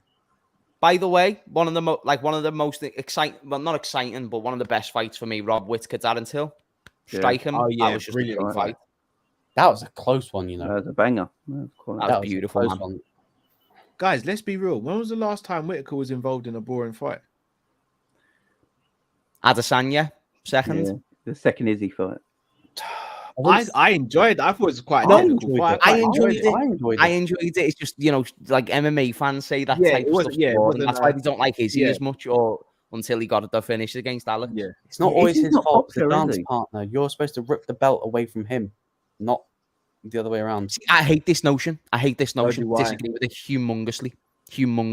Why do you need to go and rip it away from him? Because this all started with Dominic Reyes and Jon Jones, and I just thought, no, that was a clear win for Dominic Reyes. Well, this comes back all the way from boxing, to be fair. This all goes back all the way to boxing. Never leave it to the judges. I think you've seen it more in MMA, because I think there's definitely been a moment in every live stream where me and Callum have gone, what? Yeah. Like, judges' scorecards. The judging's getting worse. That's why, if you're the challenger, you need to rip the belt away from the champion to make sure that's right. No doubt. They still use boxing references to judge MMA fights. Yeah. It's ridiculous. Yeah. There shouldn't be there shouldn't be no 10-9 rounds in MMA. You should judge it in a completely different way that separates the sports. Yeah. Robert is still so young. Like is there any path to victory for Duplessis here? I do think so. I do think so. Let him land one of those naughty, dirty right hands, and then that's a problem. He's got reach advantage over Rob. I didn't realize that. He's got height. Bro, he's a big dude. This isn't as easy as you think. Like, don't get me wrong. Technique is fine. Like, we know who the superior fighter is here. Yeah. But when it comes to fucking MMA, anything can happen. And I've seen him beat 3 or 4 fighters who's technically superior to him. So this is his toughest challenge. But I am going to edge Robbie. But I can't sleep. Cardio is going to be the biggest thing because that's been his issue. I want to know what happens when he gets it in the nose. I want to know when he gets it square in that fucking new nose. I want to know what nose thing is rubbish or not because I got a feeling that's rubbish. Do you think he was just playing mind games? Yeah, I think that's not true. I don't think you'd be able to fight if you can breathe properly. So Whitaker ain't fought since last September, has he? No, that's not been his fault though. He should have fought Robert. He should have fought Paulo Costa at the beginning of the year, but contact sort of messed him around. Hey, Whitaker's my guy, man. Nah, bro, he embraces all the energy in that arena right now. Like he's taking it all in, bro. Like he's one of those, you know what I mean? Got that dog in him, fam. He should have fought GSP. you know when GSP won the belt, it should have been GSP versus Whitaker instead of the GSP. The middleweight division was dead complicated at that time. Until Adesanya came, it was just dead up and down. The middleweight. You know why GSP couldn't defend his title, though, don't you? Speaking of Adesanya, he's in the crowd as well. Yeah, we all know why GSP couldn't defend his title. He was ill, wasn't he? Or just wanted to pee off Dana. Sada caught him out, and he had to give it up. Do you reckon, Jay? Yeah, man. Look, GSP was doing all kinds of shit. That's not gonna lie to you. And we're live. Not GSP, not George. Yeah, man. Not GSP. Oh, come on. If GSP's that behind, I'm gonna have to change my whole GOAT list. Yeah. Nah, you know what I think? I just think it's free reign. Like, there's ways you can get about it. Let's just have them all in there, man. You know what I mean? Why can't we put Ibrahim in these conversations? Has he only had one fight in the Sada era?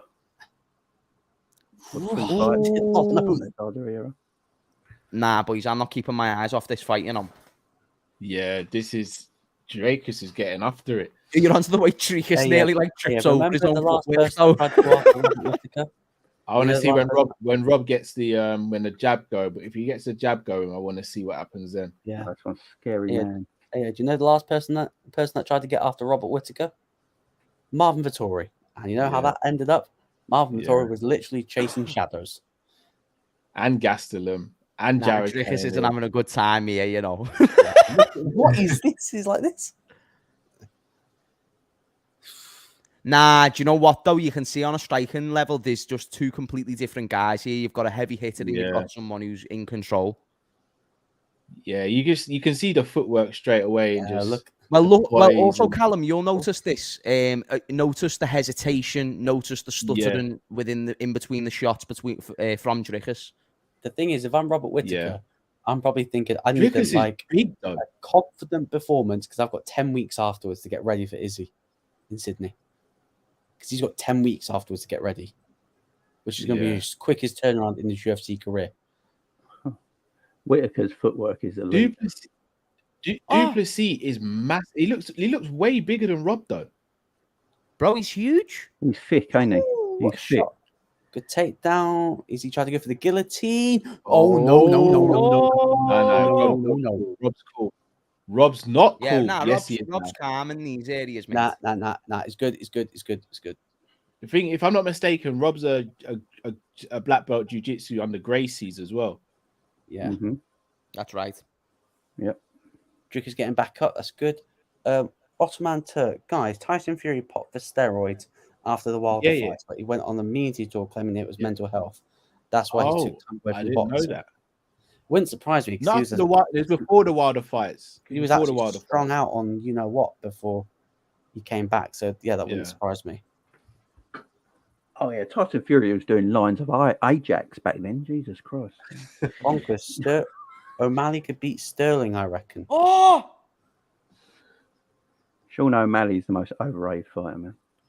No, we're gonna find out how good his ground game is. He's just going to beat Peter Yan. What are you on about, Jamie? I can beat Peter Yan. Don't worry about it. The thing is, we're going to find out Sean O'Malley's how good his ground game is. He's always said he's got a good ground game. Conor McGregor. I should have went to Vegas. My old title's on the line. Drakus just needs to land one of those fuckers, you know. Oh, good knee, though. Yeah, I love those explosive kicks from Drakus. Drakus is doing well, man. Yeah, he's putting the pressure on. He's really pressuring What's Rob. everyone on time-wise? 122. Yep, I'm on the same. I'm on the exact same as Callum. I will 119, 118. Yeah, I'm 110 because my computer, everything just shut. So I'll keep quiet. It's been agreeing to the Rob round. Yeah. Oh, but Whitaker's striking's been a hell of a lot better. Takedown! That's a game changer, Dom. He's been the aggressor and he's just got a takedown. Elbow. Oh my goodness. Das? Oh my no goodness. way. Oh my goodness. Elbows. Drakus is a problem. He's breathing that African air. Come on, you. Come here. I'm just surprised how much bigger than Robbie looks. He's thicker, ain't he? You've got to remember as well, Rob Whitaker is like an ex-welterweight. Oh. Yeah. Yes. He's not natural 185. Where he said that he jump up at 205. Yeah, Dricker's in a natural 185, is he? I think he's 205. What? Sorry, I'm just going to check my cat. It's meowing. Either way, round 1, Dricker's. The priest, yeah, he's won that one. Callum? Yeah, I'm stunned, bro. I'm kind of shocked. Nice elbow on the ground as well. Yeah, and he's bloodied up now as well. That's a factor. That's round 1 to Dricker's. Yeah, I think you guys chat, right. Chat, get your comments. Who's winning this fight, chat? I big Whitaker up so much. I didn't give Dracus a chance in this. Boys, that's what I'm saying. Whitaker looks tired already. Oh, look at the leg kick. Bro, it's that pressure. Callum, you mentioned it. You noticed it. You were like, whoa, the pressure in this is insane. That's it. That's a different level of pressure, bro. I just think it's the size. I don't think Whitaker expected the size difference either. I'll tell you. I don't think I did. Drunk Vigo just even says size does matter. This is a factor, boys. Like the energy, the pressure, the pace, and the size. Hey, if I'm Izzy, I'm thinking, hey, these guys are going to be absolutely shattered when they come and fight me. Bro, I'm Izzy watching this, and I'm thinking, give me this trick. I'll tell you what. I think if there was 20 seconds left of that round, I think Whitaker might have lost that. It's a problem. It's a problem. So let's see how Drickus maintains the gas tank. This is what's most important. This is the most challenging part now. Yeah, because he gets tired quick. Bombs cleanly as well. Those leg kicks are nasty. He just the way he looks, he just looks so unorthodox. Yeah, like it looks like bro, he's not extremely technical. Whitaker looks a bit leaner than he usually does to me. Yeah. Plessis is a proper just. Is there any way that those two don't fight Izzy next and it's Sean Strickland in Sydney? Oh, Sean Strickland. I'm fine with any. Give me any one of those fights and I'm happy. Izzy destroys Strickland. Yeah, someone needs to shut Strickland up though. I'd love it. The only one that causes Izzy a challenge is Rob out of these three. Even Drickus has a problem against Israel. Yeah. You could see how Izzy would technically expose Drickus. People are saying 10-9 to Drickus. What do you think Izzy does? No, it was round 1 Drickus for me. Yeah. The police one that easy. Yeah. You can even maybe call it a 10-8 round because no, I wouldn't go that far. Nah, 10-9. The damage at the end of Rob was leading the first part, and then I was going to say, there's an argument to say Rob won 4 minutes of that round. That final minute though was just too dominant, bro. Yeah. Oh, I hear that. Drickus has got a really high guard as well, which is a good body kick there by Plessis. Jab though. I think damage counts more than being busy, if you ask me.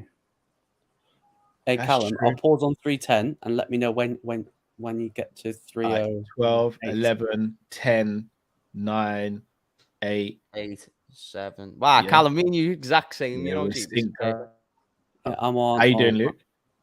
I'm on 3:02.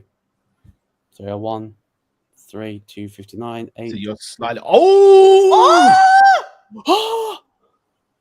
Is it the leg or did he catch him? Stanky leg. Oh my! Boys, game over. That's the fight. Oh my goodness! Oh my goodness! Oh my goodness! Wow! Holy! Izzy got his wish. Izzy has got his wish. Oh my goodness! Robert, that's me done in the MMA game. I predicted this was a banker. Wow. You're banking your money. This was the fight you bank it on for Whitaker. Nah, that's mad. The prediction game is over for me. Look into my eyes, little man. Vamos. Wow. See, Drickus, that's a great fight, Drickus. That's the greatest fight I've ever seen. Yeah, that great mixed martial artist. almost that year off has killed him, man. Yo, Copper, you put £100 on Du Plessis. How much did you get back? Wow. It's Guys, like, how long do you keep doubting him as an underdog until he just keeps winning? Hey, Izzy I got think his until wish. he faces Israel. I think once he gets to Israel, that's when he's done for. Whitaker don't fight enough. He don't fight enough. I'm looking at his record right now. I think the only reason why he's been so inactive because he should have fought Paulo Costa in February. Yeah, but I think he got led down the garden path by the UFC that Costa was going to sign a new deal. Perfect. Wow. Holy! Literally just dropped and I ain't gonna lie, they look like a whole weight difference between the two fighters. Yeah, look. I swear he used to be a light heavyweight. I can't believe it. Yo. But this is what the middleweight division needed. Bumba. Oh no, this fight is going to be huge between Dricus and Israel. That's going to be huge. It's going to be Australia, mate. Du Plessis has taken no damage. Oh, no, Izzy's going to go is he going in the cage? I think Du Plessis is too slow for Izzy. Oh no! By the way, yeah, I agree. You saw the way I rated Dricus going into this fight. Yeah. He ain't got a chance against Izzy, bro. He ain't got a chance. Izzy's a sniper. Too slow. That's the first time Robert Whitaker's been finished by anyone in the at middleweight who isn't called Israel Adesanya. He lasted against Yoel Romero, but couldn't last against Du Plessis. Something's not right. But Callum, the hits there is different, bro. It's the range in combination with the twist on the punches. He's a nasty hitter, man. It wasn't. Remember, the version of Whitaker that fought Romero, that was probably prime Robert Whitaker. Yeah. Like, I know Robert Whitaker's 32 and he would be seen as a young fighter, but he's been through 2 wars with Romero. That takes something out of you. The gatekeeper reign is finally over. Where does Whitaker go now? It's just like, did you see how out of breath I am? Because everyone has a go at his gas tank. Oh, maybe the nose thing was true. Maybe. I'm going to mute myself to listen to what he's got to say and see if Izzy comes in the cage here, guys. Maybe I should be Whitaker versus Hamzat. Hamzat says he likes Whitaker, so unless they're going to have some beef all of a sudden. I don't know where Whitaker goes from here, to be fair.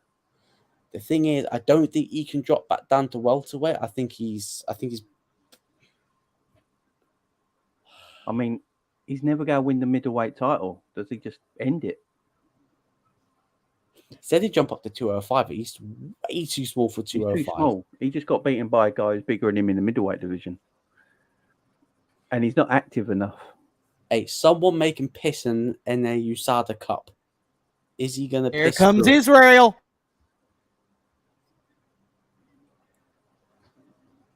The African champ, yeah? Versus the African challenger. Who's taking that belt back to Africa first? Didn't the police call himself the real African or something? Yeah, he said like he's the real African fighter in the UFC, born, raised, trained out of Africa.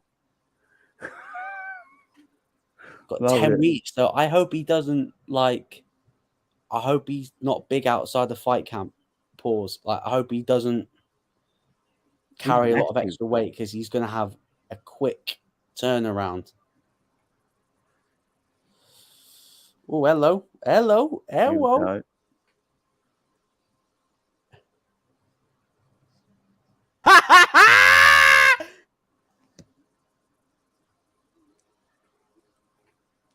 tell you what, Izzy is a lot bigger than people think as well. He's a giant. He's not actually that big for the weight, you know. Like he walks around at about 195, 200. Yeah, everyone thinks Izzy's small and skinny, don't they? He's actually massive.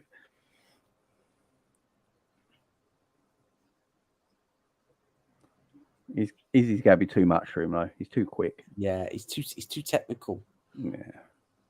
Yeah. I still believe we'll see Izzy versus Pereira 3 at light heavyweight. Yeah, that'll happen for the belt.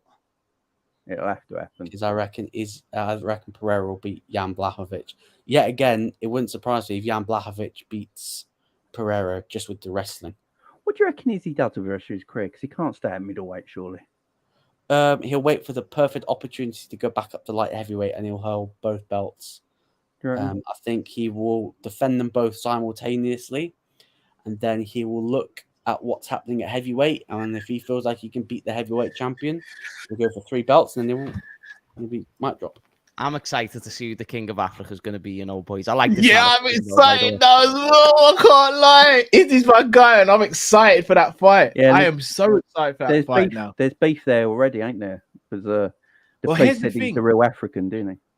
Yeah, here's the thing. Izzy and Pereira was a grudge match because of their history in fighting, but there was no real beef between the two. No. This is Izzy, in my opinion, this is Izzy's first grudge match. Feud. Maybe Izzy needs that. Wait, what? When you say grudge match, do you mean we're a rival?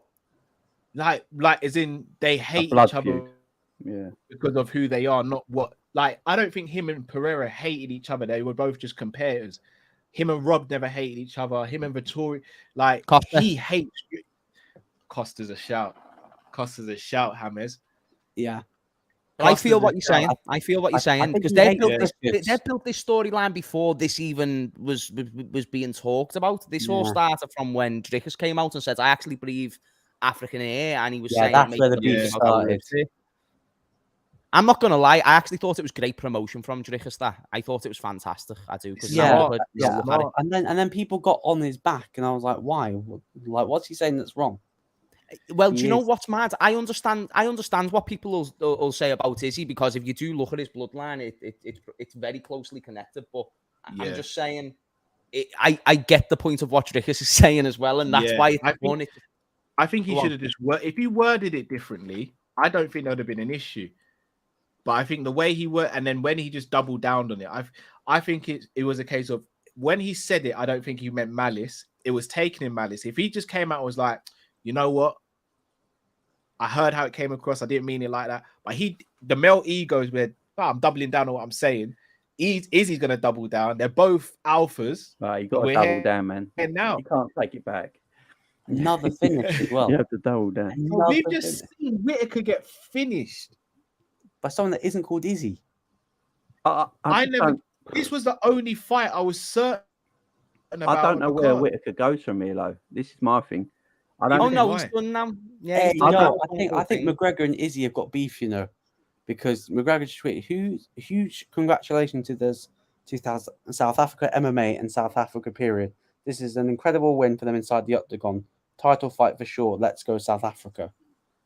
I don't know if not Connor's a bit pissed that he took his manager and all of the clients from Paradigm Sports left to go with the manager. Connor's being a bit silly if he does that, because he's better off keeping as an ally. I think you need to check on Drifty.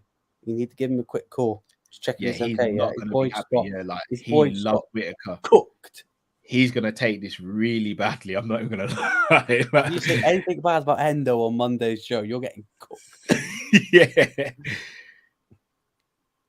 Do you know what, football gossiper?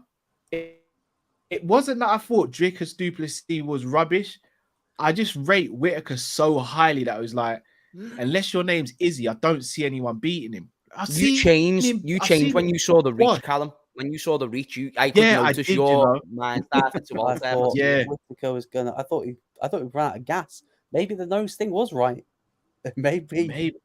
It was two things, James. It was the reach, and then it was the fact of I saw them both in the cage, and I was like, I've not seen Rob look that much smaller than a middleweight before. Like his footwork. du Plessis must be cutting a lot of weight.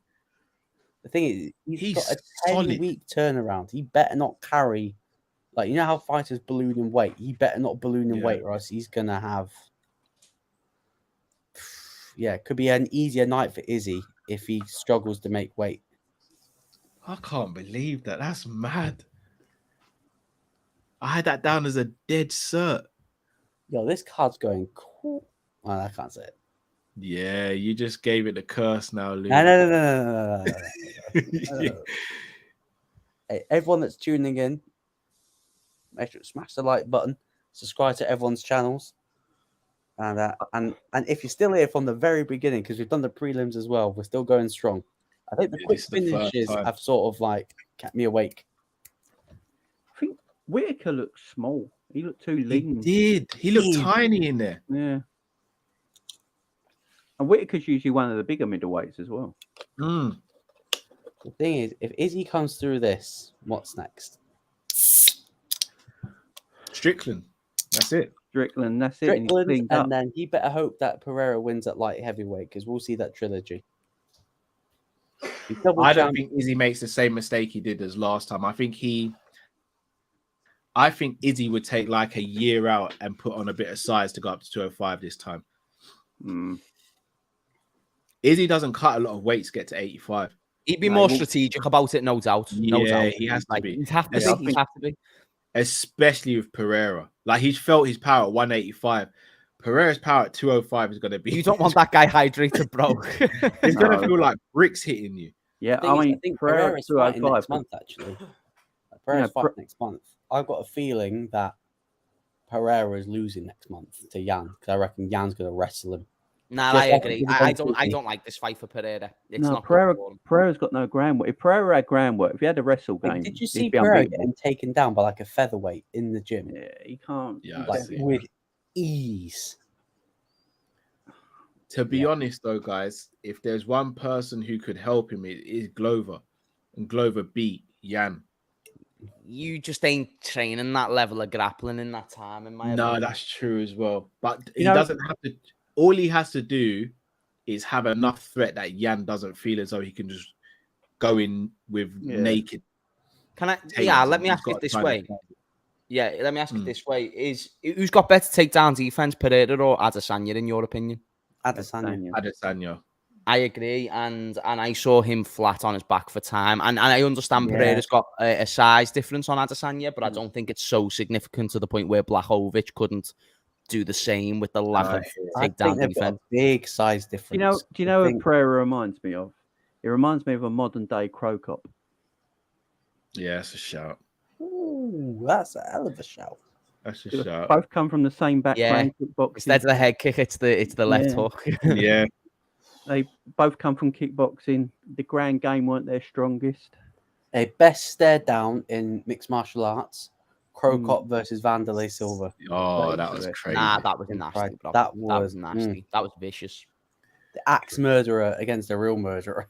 Yeah. The value that Alex Pereira has brought in terms of entertainment to the sport over the past couple of years is fantastic. He really is that great antagonizer of the sport that you need. And he is that cartoon character that you just think he is a cool Izzy was turning the middleweight division what Demetrius was turning the flyweight division into. And he just came in and sparked him.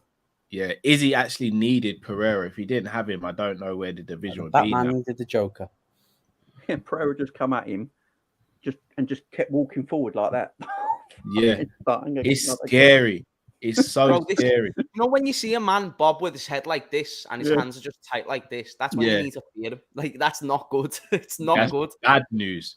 When you've just got Brazilian titanium walking you down, that is not good at all. His fight with Strickland was so funny because I think said to Cal, if Strickland tries to go and catch his punches, he's getting KO'd. And what does he try to do? He tries to catch his punches like that and just got absolutely head bounced off the canvas. I was like, and rightly so. By the way, boys, do you know this Pantoja kid? I'm a fan, you know. He's a problem. He's beaten Moreno twice. Once in the Ultimate Fighter by submission. Yeah, Moreno's never beaten him. By split decision in 2018 that basically sent Moreno packing out the UFC. Yeah, I think Moreno. Can I change my prediction, guys? Can I go Pantoja? Can I change my prediction? I'm going. I want Moreno to win. I feel Pantoja might just have his number. But this is, do you know, when it gets to these 125 high level fights, you just don't. I think Moreno's a far better fighter now. I was gonna say that's what I'm tough with. That's what I'm torn on. It is how much better than Moreno. I'll picture a scenario. Moreno comes through. A certain someone's out injured at the moment. They've got history before. Moreno versus Triple C. Get Triple C back down to flyweight. I do think that'd bring a much needed buzz to the division.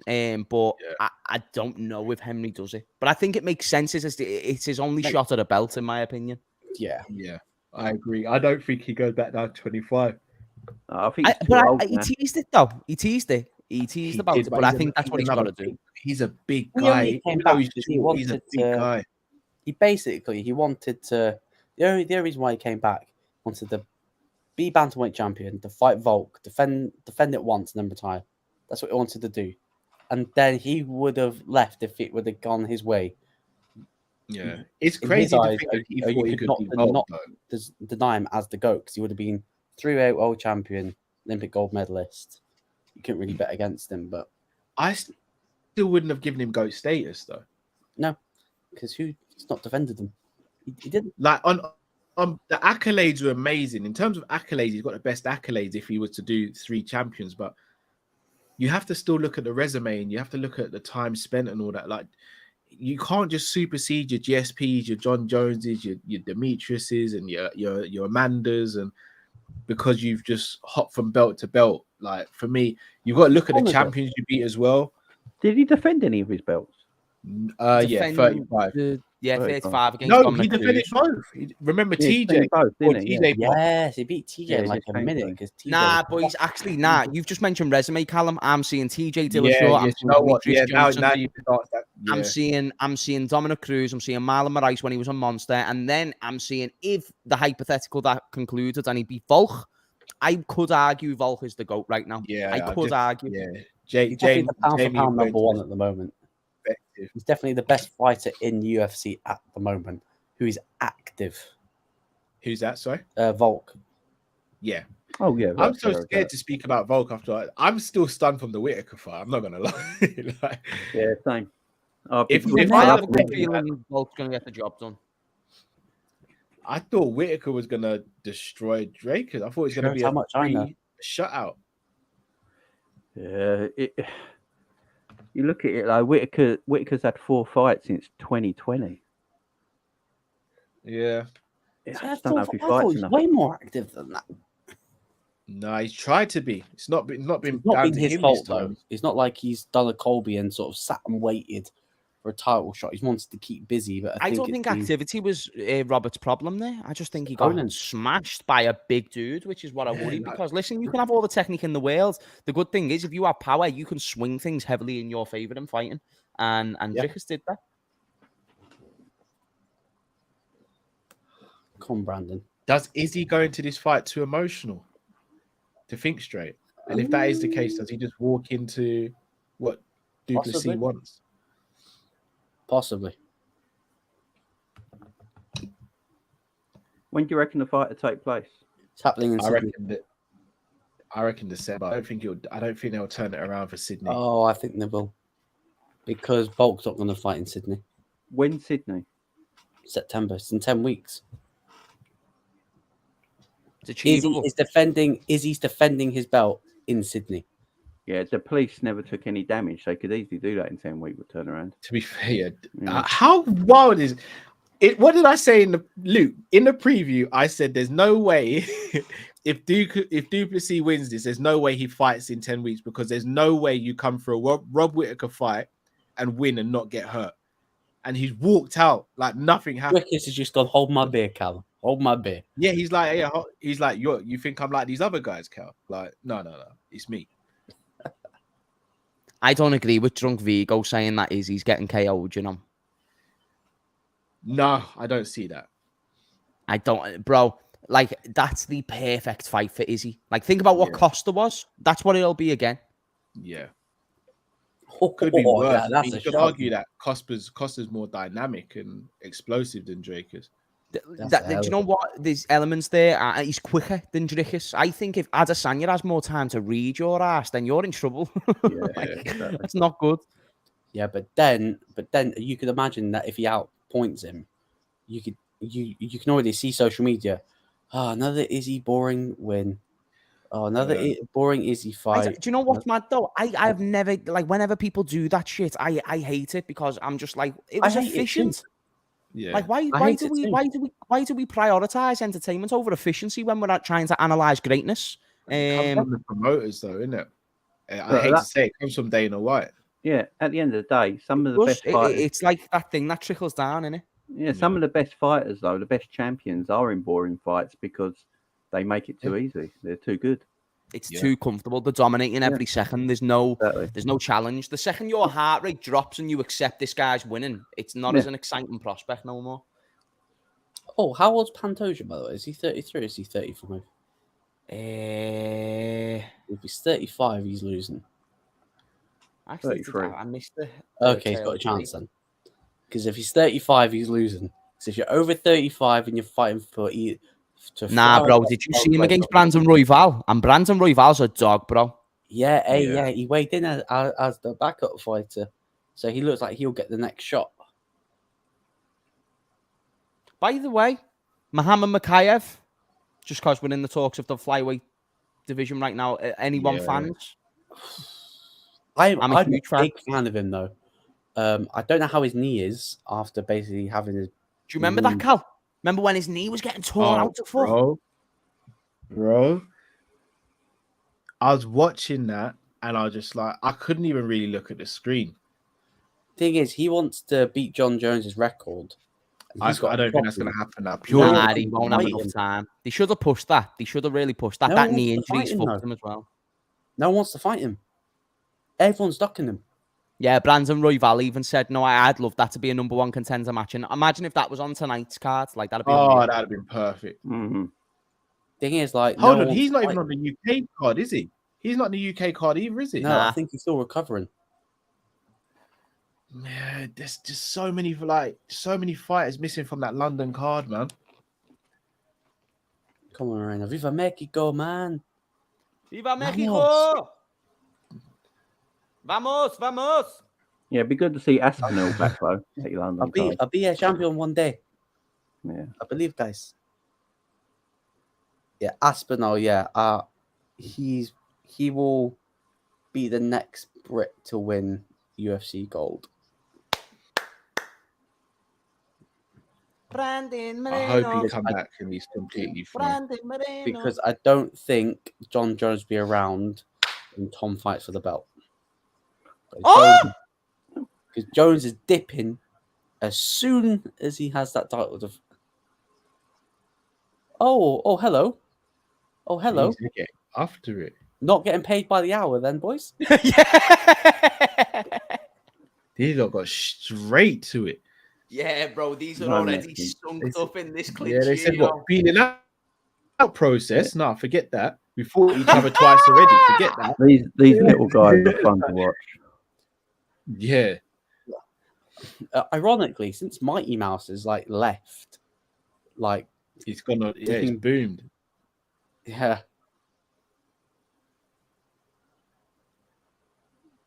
Have a bit of a chit chat. We still need Jones and Guy. We really do. Speaking of someone that has fought both, and it's so crap that it's never going to happen. But it's just it hurts, man. Yeah, ain't going to PFL, ain't it? Fighting Tyson Fury, which is a piss take. He'll make his money, but yeah, I'm happy he's making his money though. No, I'm proud of him, low-key, you know. But yeah. A bunch of shit for that. Yeah, I'm proud of him. He backed himself. I'm disappointed in Tyson Fury though. Oh yeah, Tyson Fury's a proper like shameless, Legacy, shameless. Yeah. By the way, I think Jones wipes the floor of Ngannou if they fought. By the way, don't, you know. I don't think Ngannou that it's great. a 50-50 fight. No, it's not 50-50, Callum. You don't think so, guys? Are we sleeping on Francis? I don't. Bro, no, it's not about sleeping on Francis. It's about prioritizing what you owns is, and bro, if he done that to Cyril, I'm sorry, like he is gonna probably have a similar time. I have to say, at least Francis got a bit more wrestling game than Cyril. No, he's just bigger. He's just bigger. Cyril's actually the more supremely technical grappler. Oh, Brandon looks cut already. Bro, I'm not liking this. I think I might have twisted something. Speaking of a fighter that has fought both of these gentlemen, Davison Figueiredo will be making his bantamweight debut against Dominic Cruz. Yeah, that's a nice fight. That's a good, nice fight. That's a good welcome fight for them both. Welcome fight for him. That's perfect matchmaking from the UFC, by the way. That's an example of perfect matchmaking. That's great. Yeah, because Figueiredo cannot do 125 anymore. Bro, it's two unranked bantamweights, former champions. It's a great fight. No, Crute is still ranked. Get the submission. Why am I taking my eyes off this fight? This is insane. It's mad. Brandon, but the exchange. Oh, crucifix. Oh my. No. This card's mad. Yo, Pantoja just got his number. Pounding his fucking face in. Dialing up. This is what Pantoja did in the first two. Is he going to get full mount? Pantoja got to hold on. Pantoja might just have his number, you know. Yeah, some fighters. That's what I was saying. Look at that cut's bad. I think he's gonna get doctor stoppage. That cut is horrific. Do you run it back again if he gets it? Well, you've got to, don't you? And then that'll be the fourth fight between these two. Not really. Not if Pantoja. Depends on. No, if he loses the belt via the cut, surely you have to run that back. Like he's able to take his power. It doesn't phase him. Bro, that'd be the second quadrilogy. Jesus. Look at Pantoja. Pantoja doesn't look phased by his power. He can't get any respect. Moreno can't get respect.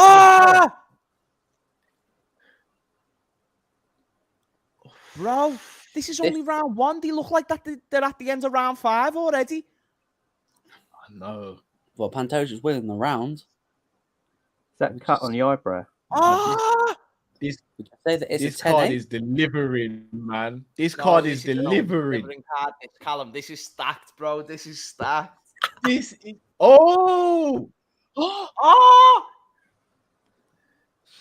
Moreno's like, I'm running. This card, man.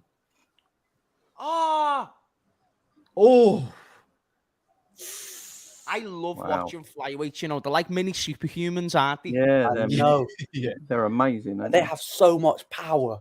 They should put more money behind them. Yeah, Dana. Yeah, facts. Bro, can you imagine receiving a combination of any one of these dudes? You wouldn't see it. Oh, no. Oh. Joe Rogan spoke about Mighty Mouse. He said he went up and pretended to grab Mighty Mouse by the back. Yeah. He said within like half a second, Mighty Mouse had spun him around, kneed him to the belly, and taken his back. He said he's never felt anything that quick in his life. Bro, they're rapid. You can see it on screen. It's like everything's in sped up. Like, here's the thing, people would get into road rage with one of these guys, get out of the car and think, oh, what, this guy, 5'4", he ain't got a chance. Oh, look at the left. And they'll just end up waking up in hospital. Start doing the Ryan Garcia and all that. Yeah. They just end up waking up in hospital. Is that a 10-8 round? No, I still go 10-9. That left hand's money for Pantoja. Just needs to land it every single time. Yeah, I think Moreno needs to get some respect from him because I don't think Pantoja respects his power. Pantoja don't expect it. Yeah, he don't respect his power at all. You're just walking him down. Figueiredo weren't doing this. I'm not gonna lie, bro. I'm not really feeding the guy that I've beat twice. Yeah. Oh, he just look again. He looks way bigger and stronger than Moreno, though. Yeah, Moreno tiny. Jesus. Yeah, bro. I'm not gonna lie. It just depends on Pantoja's gas tank. Oh, yeah. Cut instantly open again. Oh, Moreno starting to do the little head bobs. Oh, yeah. Moreno's a warrior, though, isn't it? Bro, he's a monster. Moreno will go out on his shield. Got that Mexican. Ooh, these two are swinging. Oh, hey, I hope Dana's got that checkbook big tonight because he needs to fill out. There's a lot of bonuses. He's sending out 50 grand bonuses like there's no tomorrow. Every fighter that's got a finish needs a bonus tonight. It's Pantoja, Jesus. He don't respect his power at all. Nah, Pantoja's not arsed, is he? He really is. Did you get that knockout be with that left hand? Pantoja's goose, though. Can he maintain it, though? I just think that he's just... Yeah, he does look gassed already. Bro, he's knackered. He's knackered. Look at the way he's just threw that jab. Look at the jab that's coming up on your screen. Moreno should start attacking his legs, I think. Yeah. I think Pantoja just put everything in that first round, didn't he? Yeah. Bro, he oh my goodness. Jesus. What a fight. Oh, my TV's going to switch off in a minute. Moreno, are you going to do something? Are we going to figure it out and choke him out, Moreno? Surely not. Come on. What a card, man. Callia, we need to get guests on all the time if the card. Yeah, like if this is the energy you guys are bringing, it might have to be. I mean, James the Brawl. Yeah. Yeah. Nah, that's wild, bro. Yeah, they're a bit of stalemate here. I think they're both catching the breath. Yeah, Pantoja's just like, I'm not letting go of your arm. I saw what you did to Figueiredo. I'm not letting go. He might even turn him. Yeah. Yeah. Yeah, Moreno's in a bad spot here. Yeah. He's got a spin here.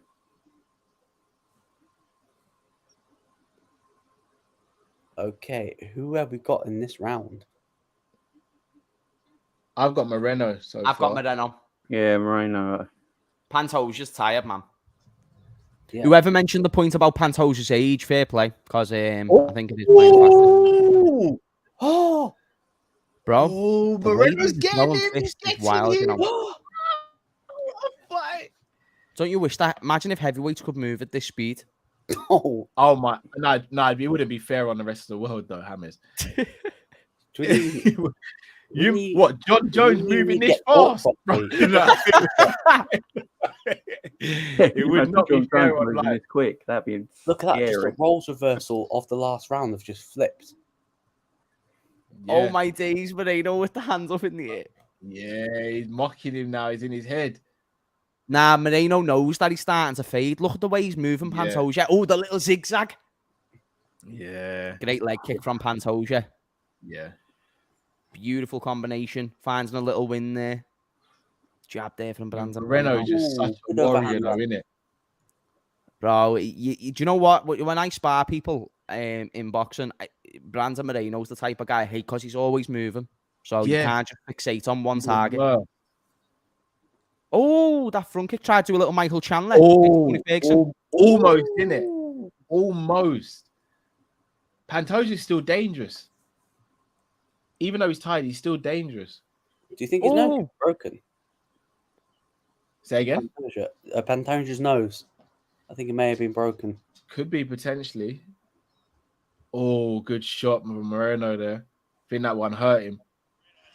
Oh, we did. Oh, Moreno's stalking him. Wow. Wow. Now Pantoja's trying to fight back. He knows he needs to get something. Oh, my goodness. What a round. These two are crazy. Wow. Wow. These two are crazy. Fight of the night already. Yeah. I think this might have it. One all on my scorecards, boys. Jalen Turner and Dan Hooker as well. Nah. That was a hell of a fight as well. Was that 1-0? Yeah. Yeah. That second round between Dan and Jalen. Oh. Hey, that cut man's going to be making his money tonight on Moreno's eye. Yeah, bro, he's earning his wages tonight, isn't he? Robert Whitaker with a big cut, Dan Hooker with a big cut. Now Moreno got the nasty cut from all. Yeah. Pantoja's got a chin, though. Nah, bro, he's a monster. Bro, that was a nasty counter on the replays. I think the last person that beat Pantoja was Figueiredo. Was.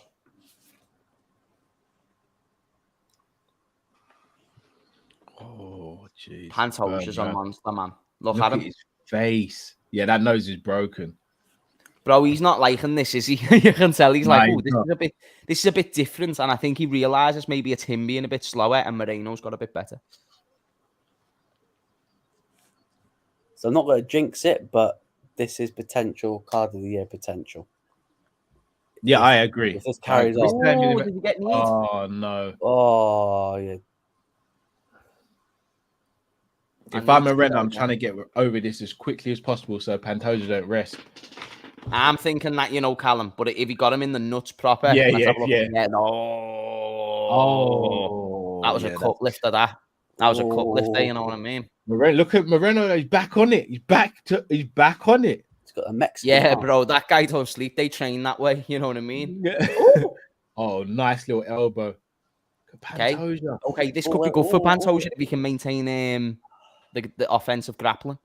Just point score at this point, you know what I mean? Pantoja is bleeding bad though from somewhere. Oh yeah, he's got his back. His nose. Oh, he's got his back. He's got his back. Oh no. Oh no. Oh no, Moreno. He's fighting. He's fighting the hands. He's fighting the hands. He's fighting the hands. This is where Pantoja got him the last body triangle. He's got that body triangle locked the fuck in.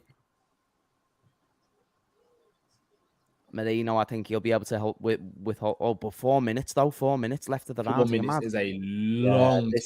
This is Pantoja's the main. Pantoja needs to calm down here. You know, he just needs to let Moreno try and do a mistake. If he's a Brazilian fighter, then he's automatically got black belt in Brazilian jiu-jitsu, and if he doesn't, great point. And someone blame his coaches. Mid-30s and Brazilian black belt. Yeah, unless you're Alex Pereira. Yeah, that's very true. This is a horrible spot for Brandon. But I would hate this if I just got taken down and put in a body triangle in the first 30 seconds. I'd hate that. Like body psychologically, that'd mess with me. But Moreno's doing well to try and sleek out. Okay. Nah, he's good. He's good. Now he's on top. Nice. Yeah. I was going to say excellent work by Moreno. That's a lovely transition. If Pantoja, do you remember that sequence between Figueiredo and Brandon Moreno? Well done. Well done. Yeah, Pantoja's not feeling this. He's not feeling this. Oh my days. Like I'm watching a horror movie. A horror movie I like. Boys, yeah, Pantoja's not liking this. I thought the only way he could get around back is if he controlled him for the rest of it. But now, look at Moreno. Look at that. The boxing is so crisp. Yeah, he's snapping, man. If he's trained with Canelo at all. Oh, good uppercut there by Pantoja. That left hand is still dangerous from him. That's his main striking's improved so much. Do you know those training camps for Figueiredo's made Brandon Moreno the best?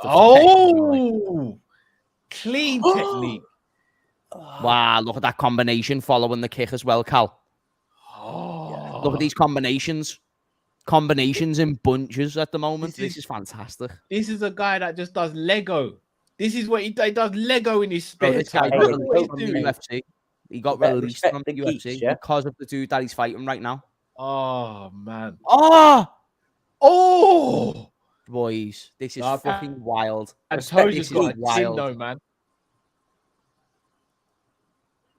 Pantoja's got a chin. Come on, let's take it on the feet. Yeah, Pantoja's been done, no. Gas tank wise, Pantoja's been done. He's still fighting, though. How much has he got left? He's come into a 5-round fight. Pantoja's a beast. Pantoja's actually a beast, man. Nah, he's a tank, bro. It looks like Pantoja's come into a 5-round fight with 1 round worth of cardio. Hello. He's good. Oh, hello. Great scrambles. Great. Watch the up kick. Okay. Oh my God. What's up? Oh my God, boys, what's going on? Okay, I think he's fine. Him? He might have caught him. He's fine. 2 reversals so far this fight. I'm not gonna lie, I thought Brandon was out there for a second, you know. I thought he was almost out. Yo, these fans got their money's worth.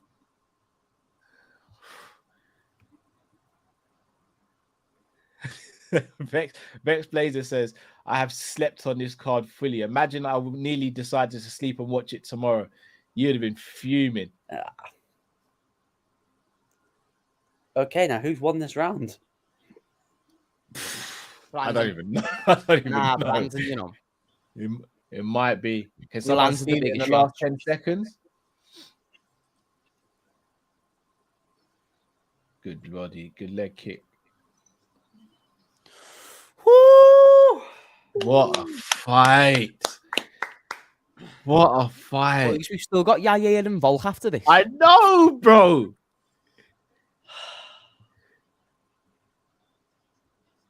How can you not love this sport, man? Nah, it's the best, bro. Got all of the blood, that little cut above his head. That's where the blood's coming out. Hold on, I'll just go check forehead the cuts the worst. Noise, so I'll just check the cat.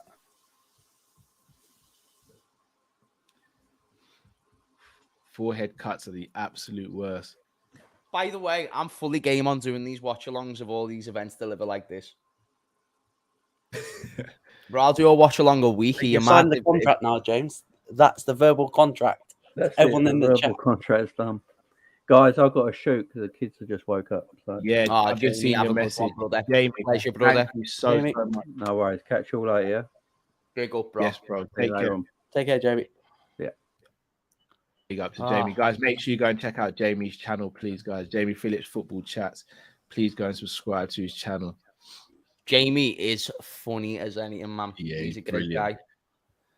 I love how blunt he is with his opinions, even though it might sound controversial sometimes, bro. I love it when someone's just straight up and says how they feel, you know. Facts. It's my favourite type of person. Bro, I won't even repeat what he said, but that Laura Sanko chat, what he said before, made me laugh the way he said that, you know. That made me crease. He's just real with it, innit? He's just ruthless, bro. Yeah, Oh, no, it's the exchanges, boys. Because you know what, Callum, you're right. You know, Pantoja, for him to still be swinging. Yeah, Pantoja's the beast. Because, bro, I looked at Pantoja 2 rounds ago and said exactly how I'm thinking now, like you're finished. You know what I mean? And he's still just going. Pantoja's actually an animal. Yeah, the conditioning to keep just going, like it just shows how much of a fighter these guys are to just be that tired and just still swinging at that pace. If you're like, think about how tired Pantoja is, and he's still swinging like 10 times quicker than what most fighters in the heavier divisions would. Do you know how much pain they're going to be in tomorrow? Oh, bro, this is horrible. They'll be sleeping in the ice. Take down from Pantoja. Can he get his back again? Okay. Side control. Nice and easy. I like that. He needs to get something a bit more dominant on the ground. He's trying to look for that top mount. You can see it. Yeah. Nice half guard, sort of. Great scramble. Great scramble. Well done. No. Wow. Someone's been working on wrestling. Bro, Brandon was doing this against Davison. I said this. Do you know those 4 camps for Davidson? Yeah. That was huge for Brandon Moreno. Yeah, massive. You just become better when you do stuff like that. Look at Volkanovski. Yeah. With Holloway. Pantoja's definitely shown he's the second best in this division, or first, but like these two are 1 and 2. Like, it's not even debatable. Yeah, based on the information we know. Based on the information we know, that's absolutely the case. Oh, my days. I'd love to see Pantoja versus Kai Kara France, though. Oh, yeah, no, for sure. Kai Kara just loses a few, doesn't he? But do you know what's amazing about this fight? It's not only exciting on the stand-up, it's the grappling for me as well. Everything.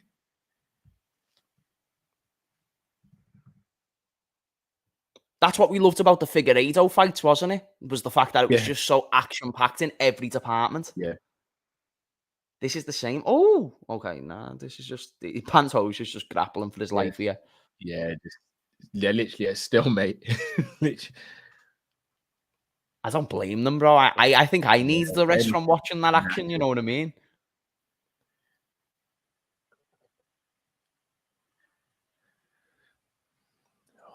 Oh, guys, back again. See, I do have the feeling Brandon's going to win, but I just don't know. I think this is going to come down to the 5th round, potentially. Do you think it could be 2-2? I think if it stays like this, I think Pantoja takes this round, and then I think it's 2-2 going into the last. Oh, this is wow. This is wow. Fair play to Pantoja as well, just getting that cage control. Like, yeah, getting that second gas win. tank for the 5th round, man. Hope pray for that second win. You know what I mean? Yeah. Maybe even try and get one more takedown to solidify this round, and then if he gets another takedown this round, this is definitely his round. His, yeah. Round 1 was close as well, wasn't it? Yes. I have it 2-1 Moreno at the moment. I agree. Oh, takedown. Wow.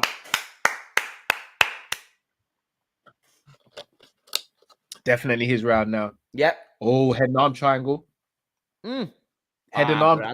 Moreno. I think that takedown, despite any more damage, he wins round potentially. Oh, up kick. Watch out for that up kick, mate. Yeah. Ooh. You're onto the way he was forcing that. Yeah. He was forcing that. He'll kick, weren't he? Wow, Pantoja's a monster. Yeah, he's a beast. Wow, look the way these guys are swinging. Throwing the barns or at each other. Smart by Pantoja, using the takedowns to interrupt Brandon's rhythm. Oh, bro, what a fight! What a fight! What a fight! Even if Volkanovski and Yair is half as good as this, I'm happy. Oh, they've got so much to live up to. I mean, if they have a barn burner of a fight, this is card of the year without shadow. Facts. Think about the cards that we've had: Jones, Cyril, Alex Pereira, Adesanya. Yeah. You know, we're gonna get Justin Gaethje and Dustin Poirier. This card will be hard to beat. Yeah, I don't see any card beat in this. Sorry about that. As I said, it might not have the superstar names, but it's definitely had the bro. Do you know what this had? This had the quality, bro. Like this had the quality of fights. You know, like dominating champions, great contenders, and then the fight beforehand were just #1 contender bouts. Really, like Robert Whitaker, Dricus to Plessis, even like the Dan Hooker fight. That was just a great stylistic, fun matchup. Great fights. I remember saying to Luke when we were doing the preview, I was like, it was meant to be Stipe and Jones, and I get it would have probably brought in more money, but Volk and Yair for me is the more exciting fight. That's right. Oh, yes. What have you guys scored it? Because I managed to watch a bit of it when... I've got 2-2. I'm a 2-2 type of guy at the moment. It's either 3-1 Moreno or 2-2. Yeah, I think Pantoja's coaches said that you won 3 rounds. If I'm the coaches, I'm saying it's 2-2. Yeah. Let's win this one to make sure. For me, it's a straight shootout. If I'm Pantoja, I'm trying to do what I've done last round and just grapple the guy. Just try and 10-9 him. Like, I got a feeling this is going to be a split decision. Because he's going to be second best to every single exchange, at least I think. Yeah. I still think he carries more the way he threw that jab and then he stumbled. He still hasn't recovered. Yeah, Moreno's elbow, literally. Oh, great little combination there from Pantoja. He's doing well, actually. He is. If he wins this round, he's selective with his shots. What time are you guys on again? I'm on 54, 53, 55. 52. Yeah. Oh, yeah, I'm on 46. Boys, this is wild. Oh, jeez. He's not just throwing haymakers. Nah, this is wild. Nah, these guys are in shape, man. Cardio machines.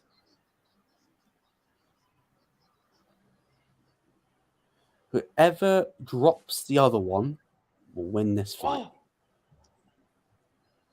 If either man managed to drop either one to the canvas, even if it's just a knockdown, they have won the fight.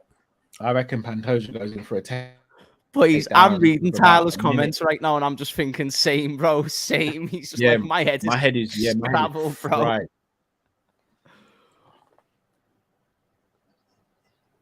Oh, I can't even speak. I love doing commentary on fights and whatnot, but I can't even speak. Oh, even the jabs. oh! The bodywork, even the the octagon is their phone booth. This is wild. Do you know what I love about fighting as well? Ooh. I haven't got like any heavy emotional attachments if someone loses, so it's like even better. I think that hurt Moreno. Bro, Moreno ain't doing great here, you know. Like he's feeling it now. Great little elbow though. Over the top. Take down. Pantoja might win. Told you. Yeah, Pantoja's got it here, I think. Gonna try and break. Callum, if it keeps going like this, and he out-grapples him for the rest of the round, new champion. Yeah.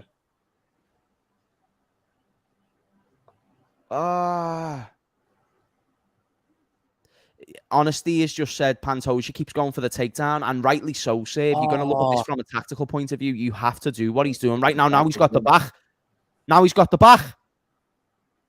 Yeah, it's his belt now. Don't know what you can do, because if you try to jump... He's backpacking him, bro. Yeah. He's got that body triangle. You've got to understand that's a horrible thing to be in. It's horrible, bro. It completely disrupts the circulation. Martin, that can't be true. Huh? He got arrested again. I'm just checking that to see if that's actually true or not.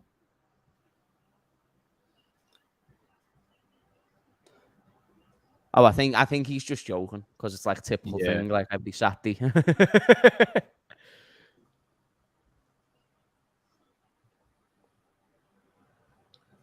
Yeah, Pantoja's done it.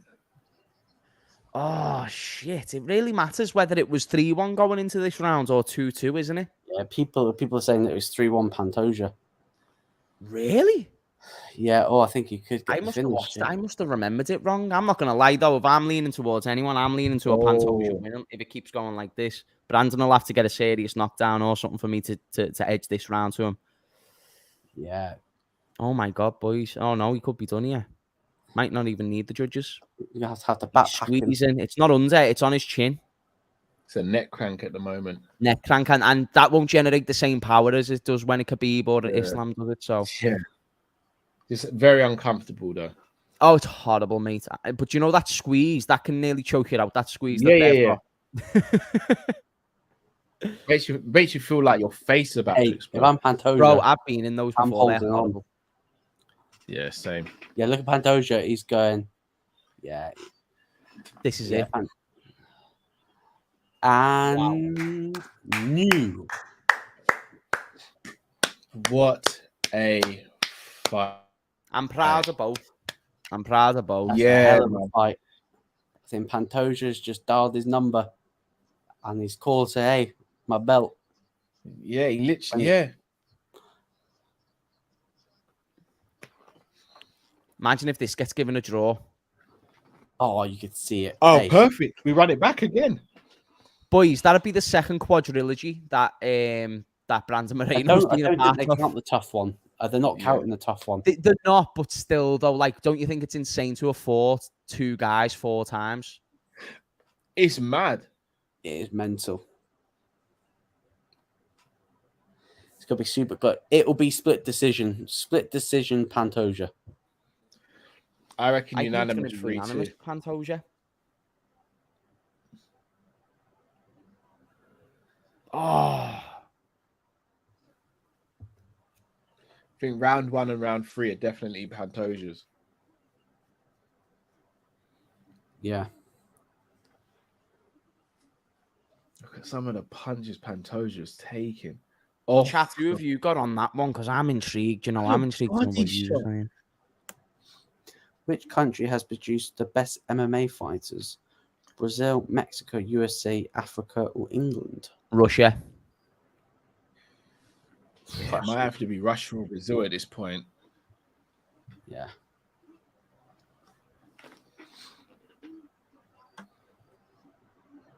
Russia should be in that list before England, that's for sure.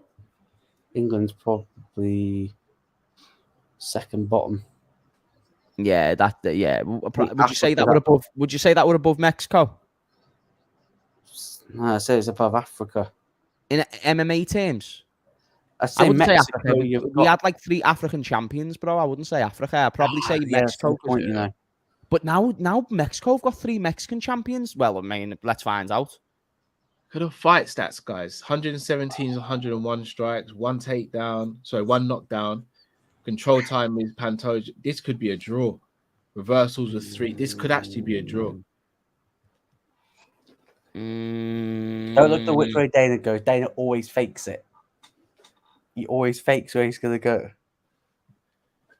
Yo, Team Coppish in the chat. Split. As well. Nice, that was me. That's me. Split. Split decision, Pantoja. Yeah, split decision win. Oh! Split. Now, where does that leave Moreno? Don't know. Well, it's not the flyweight champion no more. Pantoja's that guy, bro. I still think Moreno's got fights in him. Classy by Moreno as always, man. What do you do with? Do you think you do Brandon versus Muhammad Makayev? Oh no! Makayev needs at least another guy before we think about Moreno. I think it'll be Luke. I'll be real. I might be with James on this one. If Makayev wants to break that record, you got to move him quick. Yep, true, but it depends if Moreno's ready. That's right. He's just through a war. He's going to need some time off. Yeah. He's only the 5th undisputed flyweight champion. Crazy. Right, let's see what the rankings are. He's on a 4-fight win streak. Oh my gosh. I can't believe that we've still got Volkanovski and Rodriguez still to wait. Nah, this is wild, boys. This card has been mad. Like, hands down, one of the best cards I've watched.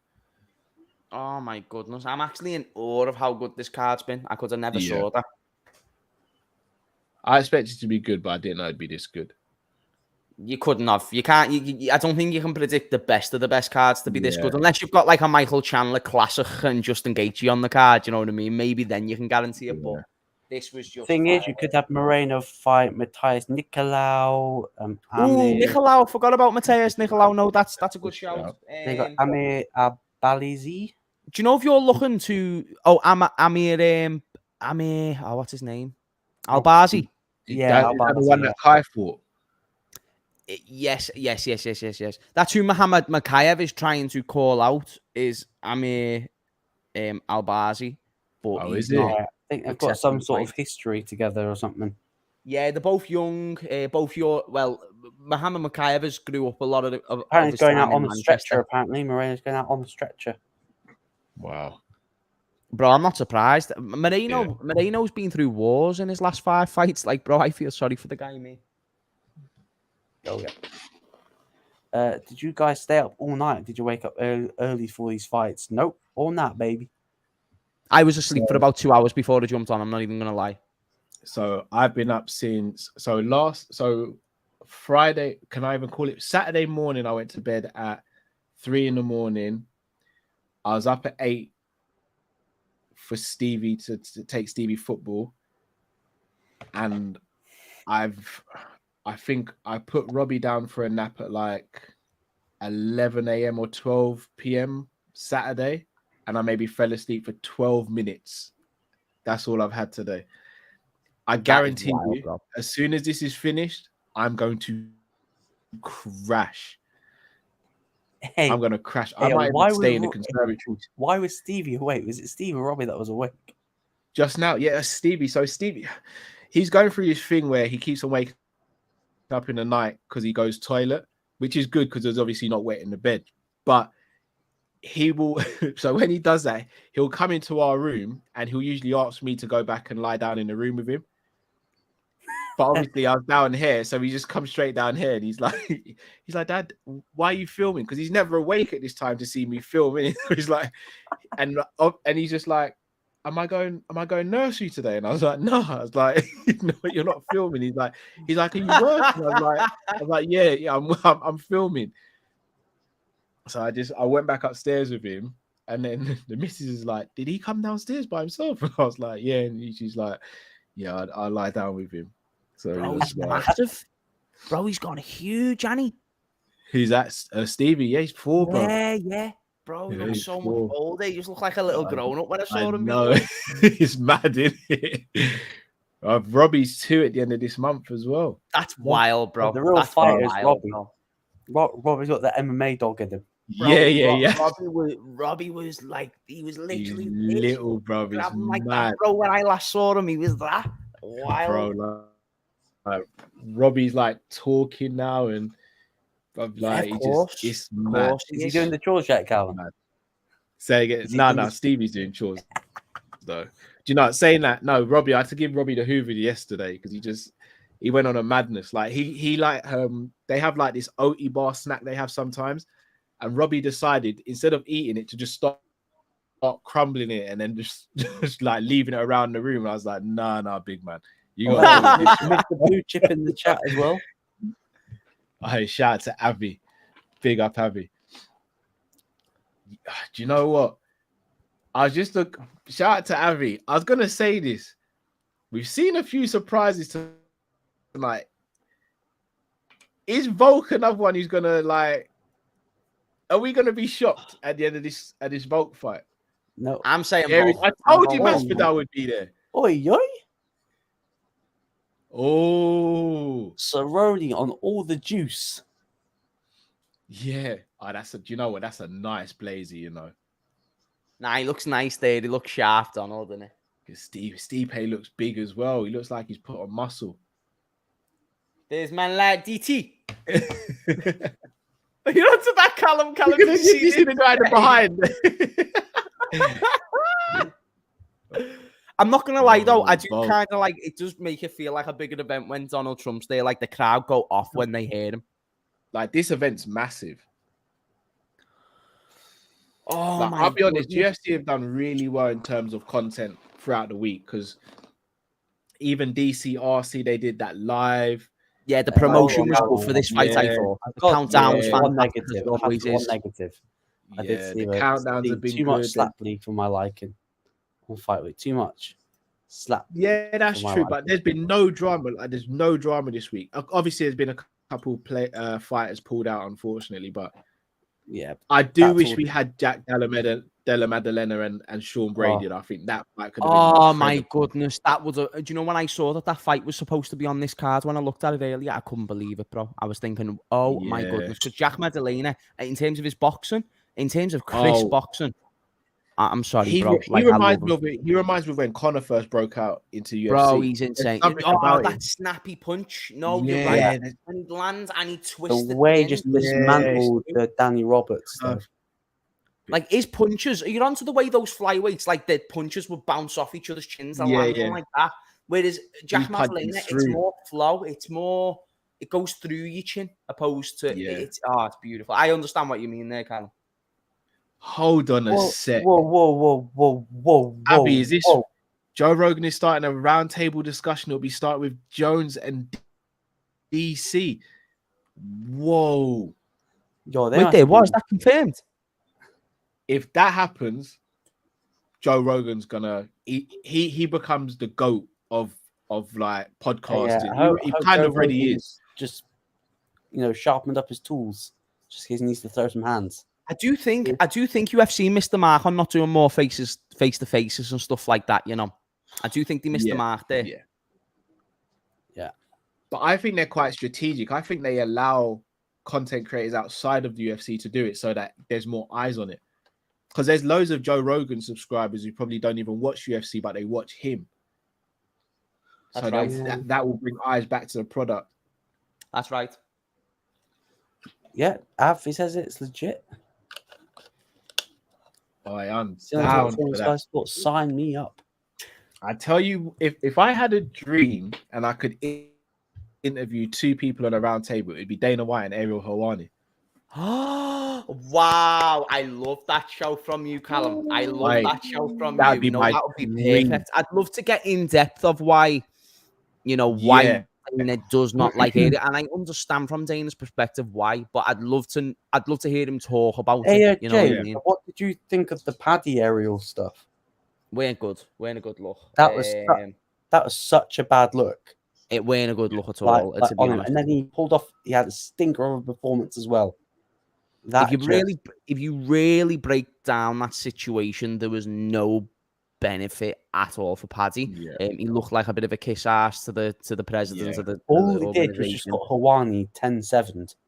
And also, like, to expect a journalist to pay you for promotion of fights. I would never ask. It's the wrong mindset, you know what I mean? It's like why we all collaborate with each other. We don't charge each other. At least I know. I know I don't get charged for stuff. You know what I mean?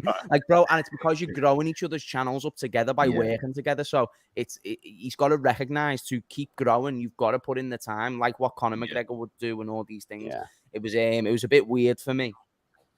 Yeah, it's a shame. It's like Ariel done him bad as well when he responded. Oh yeah, he did. He just I'll be honest though. You see him being out for this amount of time and being out of the limelight. I actually think it's the best thing that could have happened. The best. You're right, bro. You're right. Because if he had a quick turnaround, had another fight, and then had a bad performance or lost, I don't know how he'd have. Bro, just bring them back to 8 England cards. Like, now that you're going to England more, bring them back to 8 England cards. Time away makes the heart grow fonder, and he needs to hope that people are fond of him when he comes back. Well, he's got 3 wins in the UFC. Go on. Yeah. 4. Four. No. So his first one was during the pandemic at the Apex. Against that, like, Mexican dude or something. No, you're right. It's 4. It's 4. Okay. Yeah. Apex. So he's already got 4 wins. And if he has like 12 to 18 months out on the sidelines, and then he comes back, like you say, it's like when he's been away, people will forget about that situation and just be excited to see that uproar from the English crowds again, because that's why people were drawn to Paddy, I think. Yeah. Because if he's serious, then he shouldn't be ballooning in weight in between camps. That's the one thing that's going to stop him. I think he'll stop doing that once he starts fighting higher caliber opponents. I think he'll naturally have to. It'd be good if he did. It'd be significantly more beneficial for this career. That sure. In his camp, he doesn't talk game plan. He talks about how am I going to cut this weight. Yes, yeah, until literally after the weight's cut. Okay, what's the game plan? And be like, oh shit. Well, should have realized that. That's why I think. That's why I don't think he balloons anymore. I think he stops that now. I don't know. I think it was fun at the beginning of his time. Say again, sorry. He likes his burgers, lad. I'm not too sure. He loves his food. Honestly, like I just think there's some people who have got that discipline about them, and even if he improves how much he balloons up in between fights, I don't think he completely cuts it out.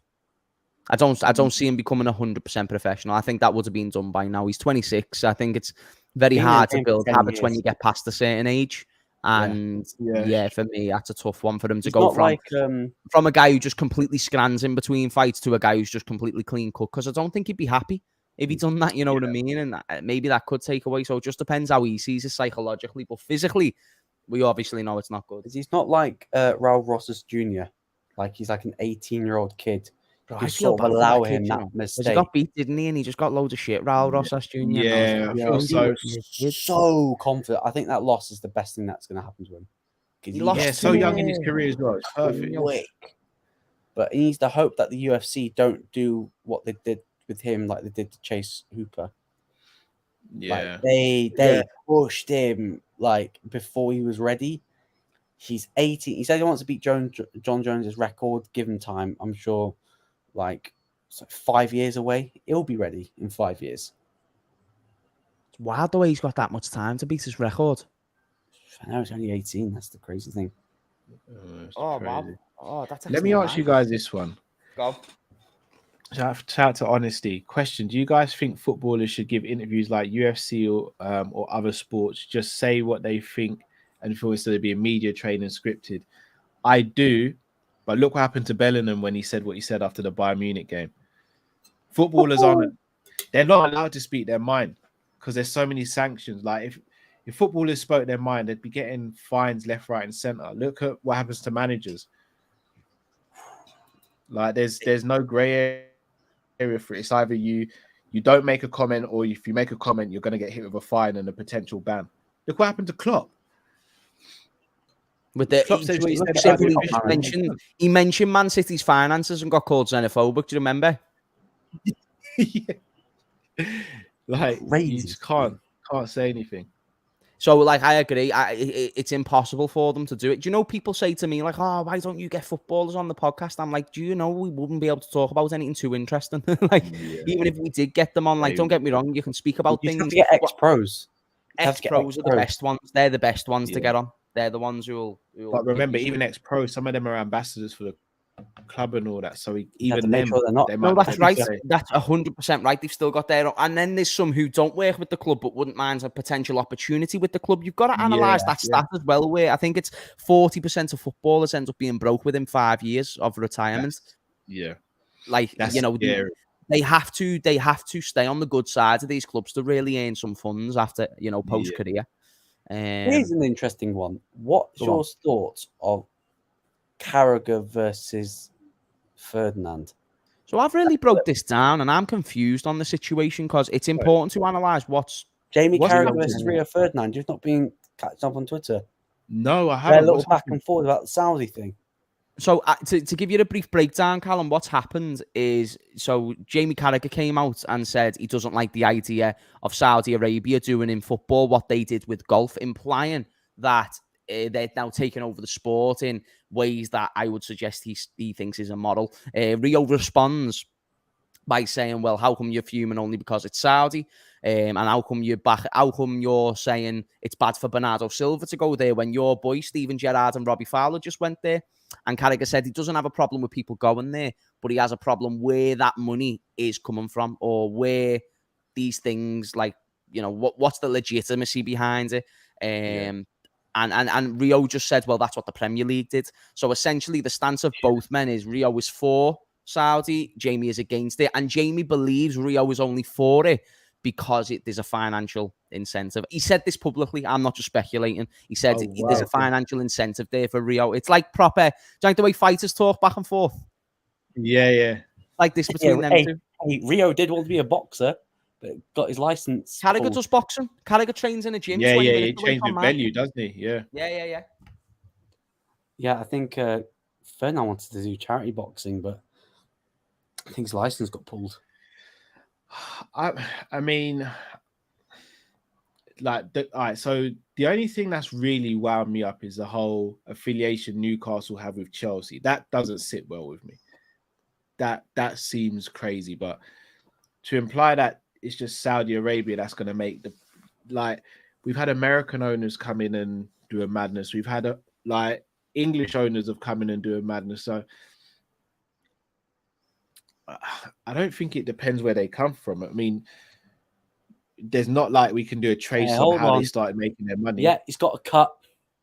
He's got a cut on him. Oh, he has, hasn't he? It's obvious. That's why he's wearing that thing all week. And swelling. That is a big hit me target. Yeah. I didn't even clock that. He said it was just a little cut and he didn't want to get infected. That cut. That was like he got caught heavy in sparring.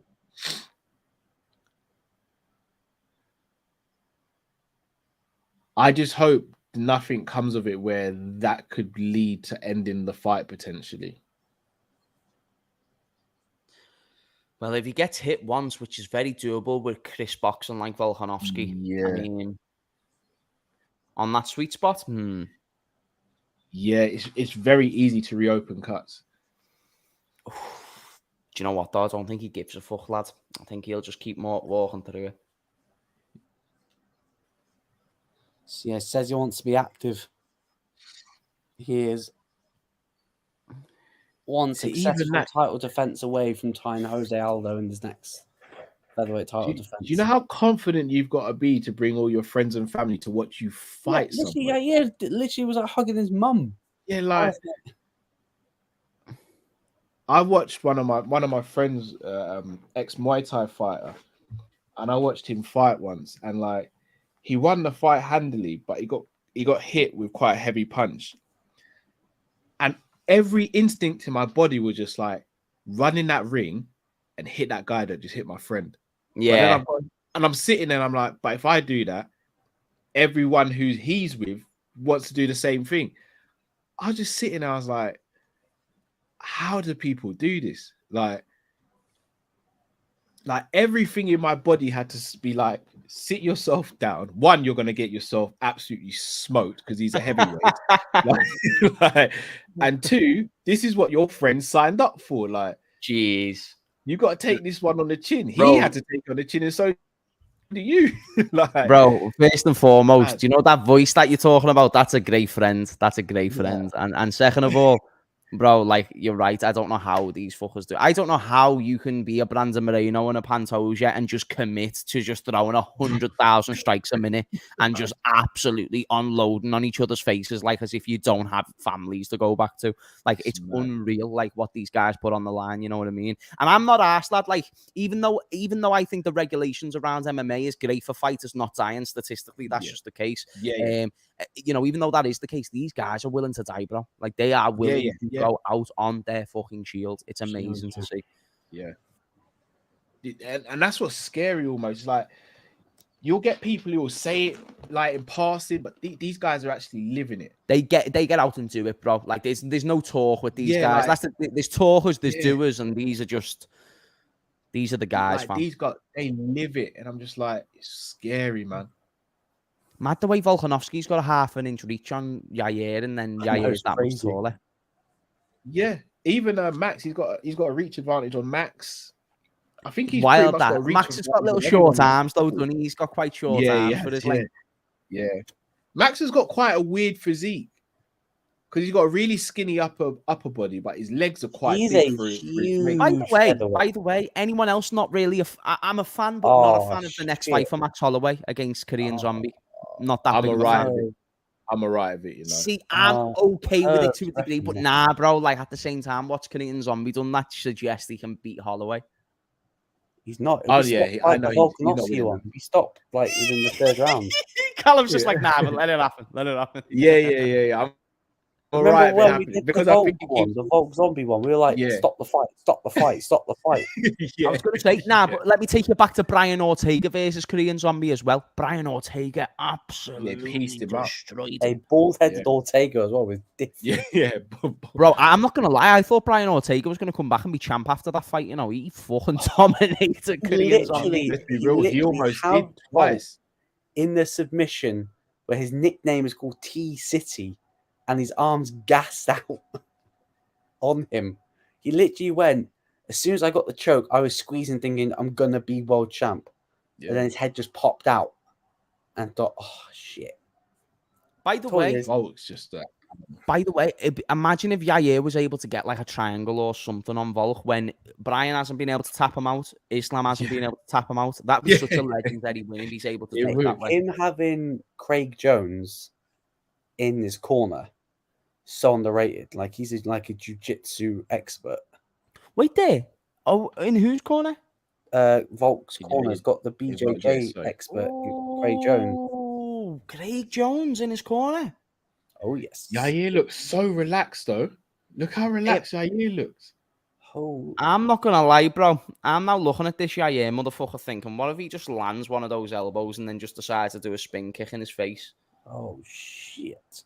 Because he can do it if he wants. By the way, can we just always go back and celebrate that knockout of Yair against Korean Zombie?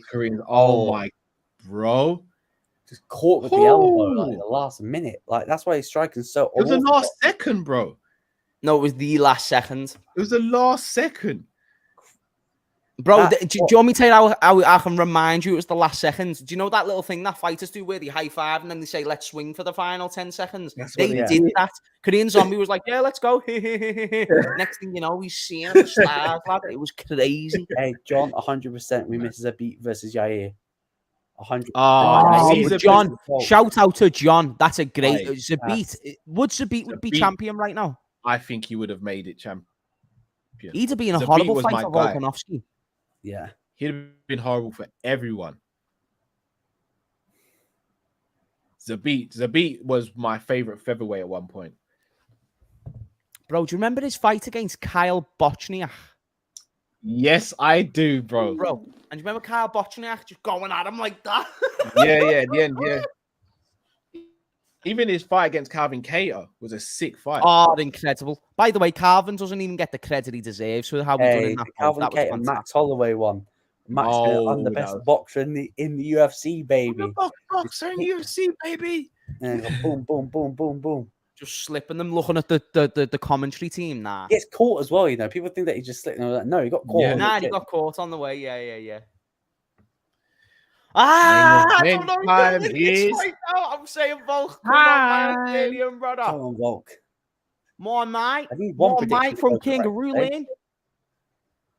All my predictions have been utter mudded. Apart from Robbie Lawler. Balanced on both. Yeah. I'm going to say Volky. Ooh. Shout out to Jay, says Cow and James moving mad this week, working 24 hours. Yeah. Bro, out here, bro. Yeah, I think yeah, Volk's just feeding him out. Yair looks so relaxed. Oh, shit. Volk's Volk is very nervous. Twitchy. Volk's very like twitchy early on, isn't he, Cal? Yeah. The second he hits 35, I worry for him. Because that curse is heavy. I reckon he moves up to 55 by then. Yeah, isn't the record for champions over 35 like 36-2 or something? Or like and whatever. Like Tyron Woodley.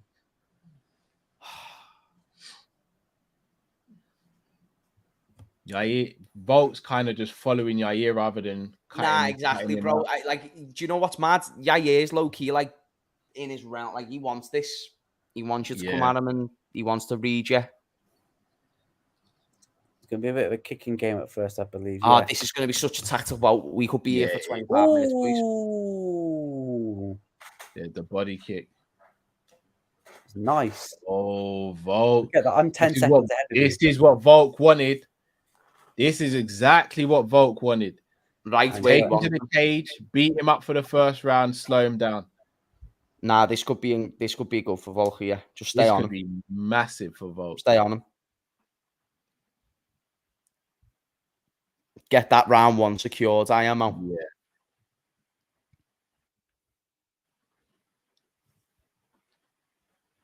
Yeah, smart play. Here we go. Volk's going to try and...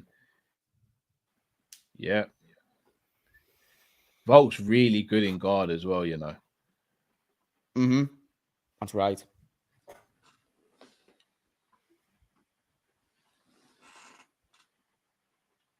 He's got to be careful, Yair, don't try and throw up a submission, though. Yeah, I don't think it matters. The guy can't get choked, bro. Yeah, he's trying now, though. He's trying to get his legs. Good adjustment from Volk. Making sure he's not getting that leg over. Mm-hmm.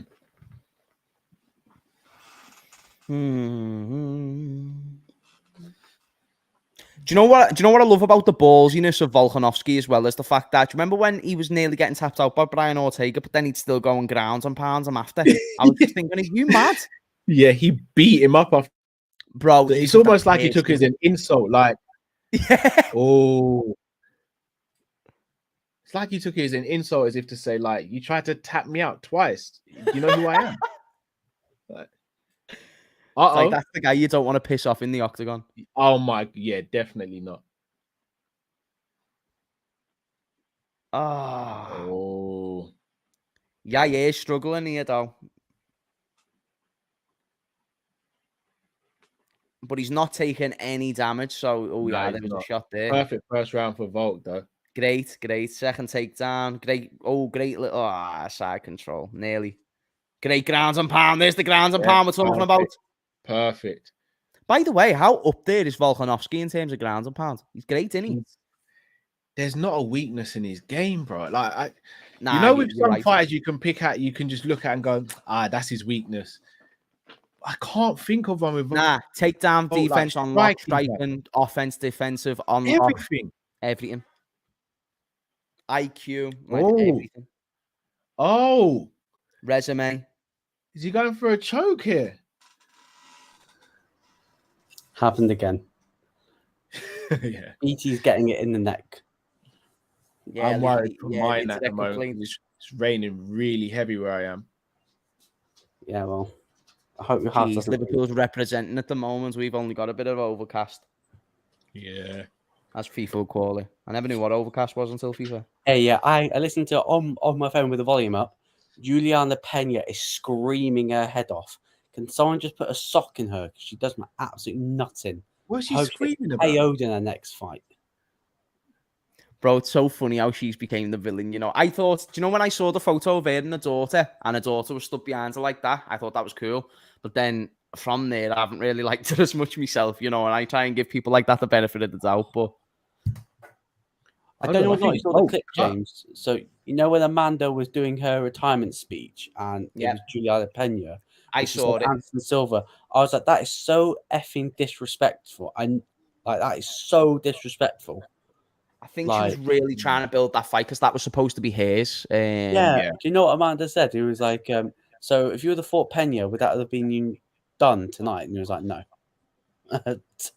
No, she wanted to finish it on someone new. I think it's Volk that got the cut, you know? Yeah, I think Volk did get cut. Yeah, Volk, yeah, I think they both got. Yeah. Nah, it's round 1 for Volk, that though. Yeah, definitely. 3 out of 4 takedowns. Volk, if he continues to fight like that, he wins. Oh, yeah, that was I told you, a sneaky elbow.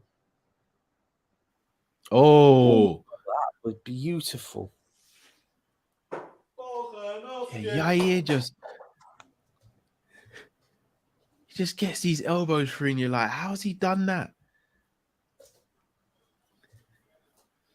Oh, it's going to be a tough one, this.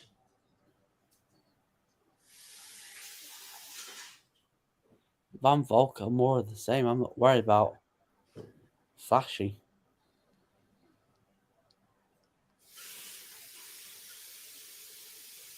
Body kick. Oh, that a little bit of a. Oh my! Oh! Oh, that was close. Yeah, Yair's starting to open up a bit.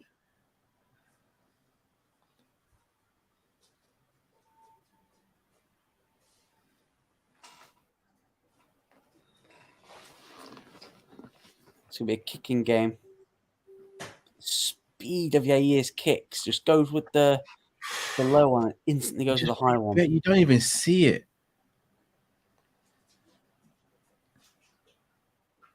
Yeah, Volk just looking to close distance and wrestle, I believe. Good shots. If Yair, his key to win, if he hits him with the elbow on that cut, or if he does the Leon Edwards bang headshot dead. Yeah. Oh! This is good. This is good. It's good. It's good. Yeah, Volk's doing what he needs to do, man. Perfect. Come on, Volk. Fucking bang him, man. Volk, Back.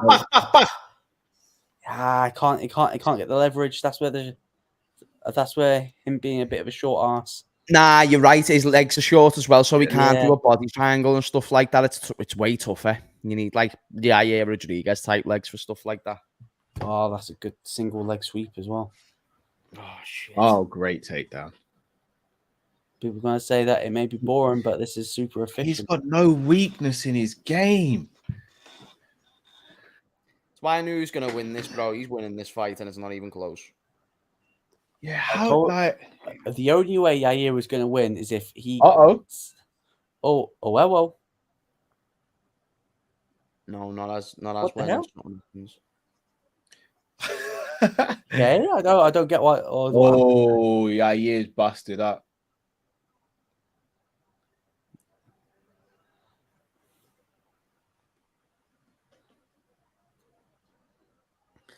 Yeah, bro. Volk's just the GOHE. Do you see the way he took the takedown? So, like, he wrapped his legs around one of Yair's legs and then brought it down. That was quite a good way to take him down. He's so high level, man. He's just so good, man. Look at the ground and pound, eh? Oh, this is not going to get past out the third round at this rate. Look at the ground and pound there. I'm going to smash you like I smash you, boy. Oh! I don't know what Yair's ground game's like his game off the bottom, but like he doesn't quite have the control of the wrists and stuff that Khabib did. But you know that ground and pound that Volkanovski has? Just as vicious. Like the difference, Khabib could like keep you in one place. He could literally hold your head. Like remember Michael Johnson? And he just kept him in one place. Hey Cal, I do reckon Volk stays at featherweight until he passes Aldo's defenses. So if he wins this one, he's got what? Defend it 2 more times, right? Yeah. And then he'll have 8. And then I think he'll. The problem is who though? Who does he fight next? It'll be Topuria. One of them's probably got to be against Max Holloway again. He's going to go and beat Korean Zombie, and that's going to be 3 wins in a row for Max. Yeah, it might be Topuria. I think Topuria might be next, but after Topuria and Holloway maybe. If you want to do 2 more, could be them. Maybe.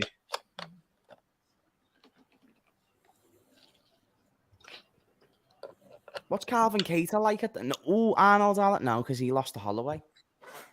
Arnold needs to win a fight. Win a couple. The thing is, Volk's a little bit pissed at Holloway because like, stop beating my contenders and piss off. Yeah. It's hard to sell that fight with Volk and Holloway again. So yeah, and unless they both moved up and Max was the champ, that's the only way you could sell it.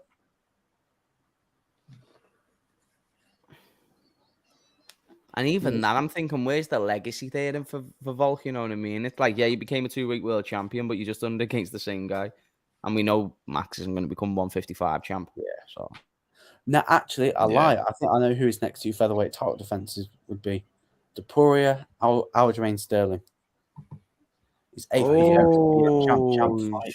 Aljo's a shout though, you know, because he's going to go go up. He'll beat Sean O'Malley. I think his ground game is not going to be as good as what he says it is. Because apparently he's got an elite ground game. Apparently that we've not seen before. Who's that? O'Malley. Yeah, he said he's got a good ground game, but I need to see it. If Sterling fights against O'Malley how he fought against Cejudo, O'Malley stops him. But I don't think Sterling will fight like that. Boys, I feel like... my days. You seen that cut? Oh, jeez. Boys, Volkanovski is beating up a dude right now who Holloway absolutely, like, well, I don't want to say absolutely destroyed. Yeah, they went to hell. Yeah, they threw the kitchen sink at each other. And they went to hell, bro. But you know what's difficult? Max Holloway... So Volkanovski's dominating everyone. Max Holloway is then beating everyone else. Yeah. What do you do with that when they fought 3 times? That's such a tough situation. Next round, if that cut gets worse, doctor stoppage. I think Herb just told him that. We're going to see a very crazy Yair potentially this round. Yair's about to fucking go for it now, mate. Yeah. He is about to go for it, as he should. But this was Volk showing why he's the pound for pound number 1. He is pound for pound number 1 right now. He's got the longest title reign in the UFC. Right now, he's numero uno, and it's not even close. Yeah. Won the belt, I think it was November 2019. Co-main event of Colby Usman 1, I think. There was that question mark kick attempt. Yeah. Body shot there. Yair's being cautious, but then he knows he needs to go for it as well. Great. What a right there. Good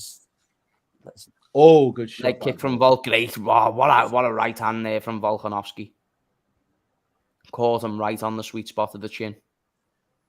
He's always so concentrating in what he does. Like, he's just never eyes on the ball. He says he wants to be active. He wants legacy. He's the best champion that I think the UFC's maybe ever had in terms of activity. You know, just compliance, going up and down, fighting Holloway 3 times, like just all these things. I just think we've got to give him that. He's a promoter's dream in that sense. I think him and Izzy are both promoters' dreams because Izzy's been. Yeah, you're right. Izzy as well. Izzy's only gone to fought the who's. Yeah, I think Volkanovski was more intrigued to do the 2-weight champ idea. Whereas Izzy, I think he went up, tried it, and now he's kind of going away from it. Yeah. Whereas Volkanovski, he lost and he's like, no, I want to go back and I actually want to do that again. Yeah, I think Izzy wants the Anderson Silva records. Ironically, Max Holloway did the same thing. You know, when he went up to fight Dustin. Ooh, and he tried to fight Khabib as well, of course. Stung there a little bit, but Volk got cut a little bit above the eye. He's fine, boys. He's fine. He'll be all right. These are big shots, though. These are big shots from Yair Rodriguez. Yeah, but Volk's got a chin as well. It's like, what do you do against? He played rugby league in Australia. Yeah, he's got the rugby league grit. Bro, he's that type of guy. Like, you hit him and it hurts you more than it hurts him. You know what I mean? Yeah. It's not about it, man. He's so good. He's having in a bar fight. Like if he's with you, like if shit goes down, I want Volk. Oh no, Yair is going for it now, mate. But the distance management from Volk's fantastic. Yeah, he's leaning with his punches. And that's the thing as well. Look at you've just said it, Cal. Look at the way that Yair is throwing those strikes, even though he's a good striker. It's still so unorthodox. Whereas Volkanovski, everything's in place. Hands are where they're supposed to be. Footwork's perfect. Lets off the shots at the right time. Great right hook there as well. Look at that inside leg kick. Just when there's that tight little angle, little inside leg kick, lead leg kick. What's the time here? Look at the way he squares. He's always switching stance. Cal, you're on to me. Oh, what's the time here? Say again. What's going on there? Was there a headbutt? Head clash? Eye poke. That was an eye poke. Headbutt. That was an eye poke. There was. Yeah, it was a headbutt. It was a headbutt. It was. I actually low-key think that was tactical. Yeah, it might have been. Because there's no way to prove that you meant or not meant that. What's next for Volk? It's him versus Islam in October, isn't it? It's got to be. That is the it's either that or Ilya, because you can't just leave Ilya with no one. I think it might be Ilya. Fight. Ilya in Sydney. Yeah, and I was also going to say, Islam, Charles Oliveira just beat Benil Dariush. Yeah, but Charles said he's not going to be ready for October. He's literally not going to be ready for October. How are they going to do that Sydney card? I'm intrigued.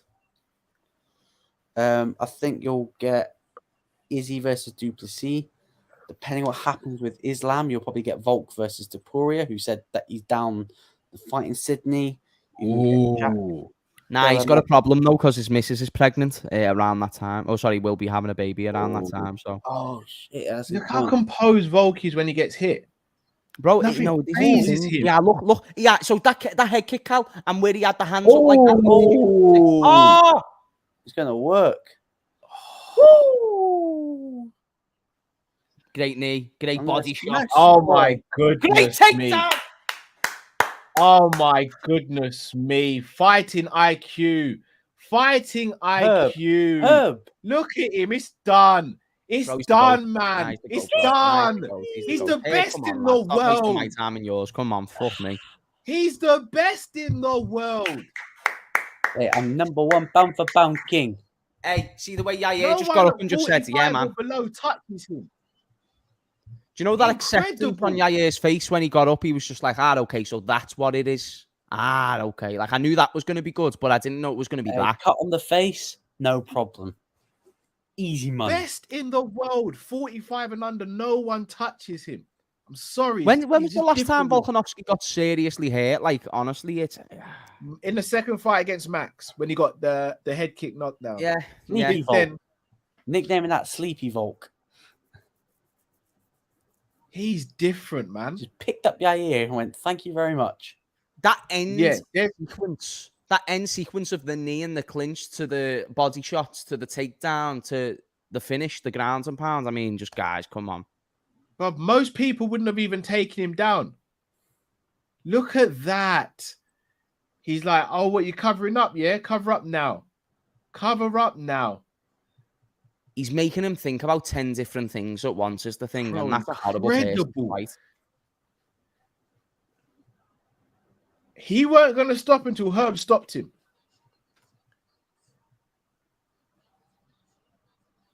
Oh my goodness. Volk's that guy, man. Volkanovski's that guy. What a performance. Nah, what a champion. What a champion. Oh. I always just felt that the level there was too much for Yair. I've so many, discrepancies in his game in the past that I just thought it would be intriguing to see if he even catch him. Do you know, like the way people say, like, oh, but you've got to punch his chance. You don't have that against Volkanovski. He will not let you have that. It's just because it needs to be crisp. It needs to be perfect. And that's not. Like, he's just someone who's too perfect at the defensive realm of striking. Do you know who else is going to be happy that he won? Logan Paul and KSI, because he's a prime athlete. Yeah. I genuinely don't like anyone that 145 pounds and below. I don't think touch him. Don't bother coming. Only 55 is giving problems. In fact, I'll go as far as saying, and it might be really premature, only Charles Oliveira and Islam Makhachev giving problems. I think he beats Gaethje and I think he beats Poirier. Woo! Okay. Oh no, he does beat Gaethje and Poirier. I don't even think that's a question. I think he beats them both. Do you know what though? I think the best contender right now in the 45 division, not just because it makes sense, but in terms of toughness, is Topuria. Topuria's quality, man. He's well rounded. You know what I mean? He's got that little bit of Georgian in him. He's from Spain. Like he's a good fighter, crisp, but then you've got to bring up the all-round game. What? I think Volk said he wants to be active. If there's no news on him versus Islam, he'll be in Sydney. Says he wants to be active. Let him be active. Both Mexican fighters lost their belts as well. Yeah, and we went from 3 Mexicans to 1. Yeah, literally. No guarantee. I told you the UFC missed the boat on UFC Mexico. Yeah, facts, missed bro. the boat again. He done it with Africa as well, didn't he?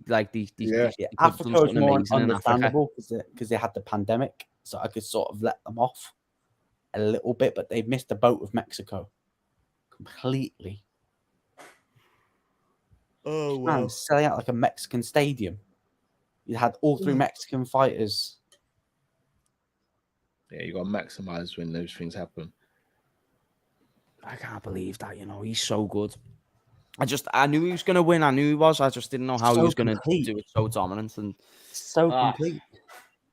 It's got to be Topuria. I think you guys are right. I think it's got to be Topuria. I think where does that lead him and Makhachev straight away. Well, what happened? Well, yeah, that's why I raised what do we do with Charles Oliveira now, because he's still a big star and he obviously won his last fight. He said he's waiting. He said, "Forget October. I'm not fighting in October. You make the title fight in December or November, or else I'll wait." But it looks like Islam is dead set that he'll be headlining that card. So you need to give him someone.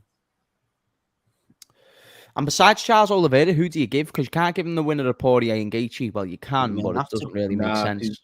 He's beat them already. Islam? I'm talking about Charles. If you can't give Charles the winner of Gaethje and Poirier. No, exactly.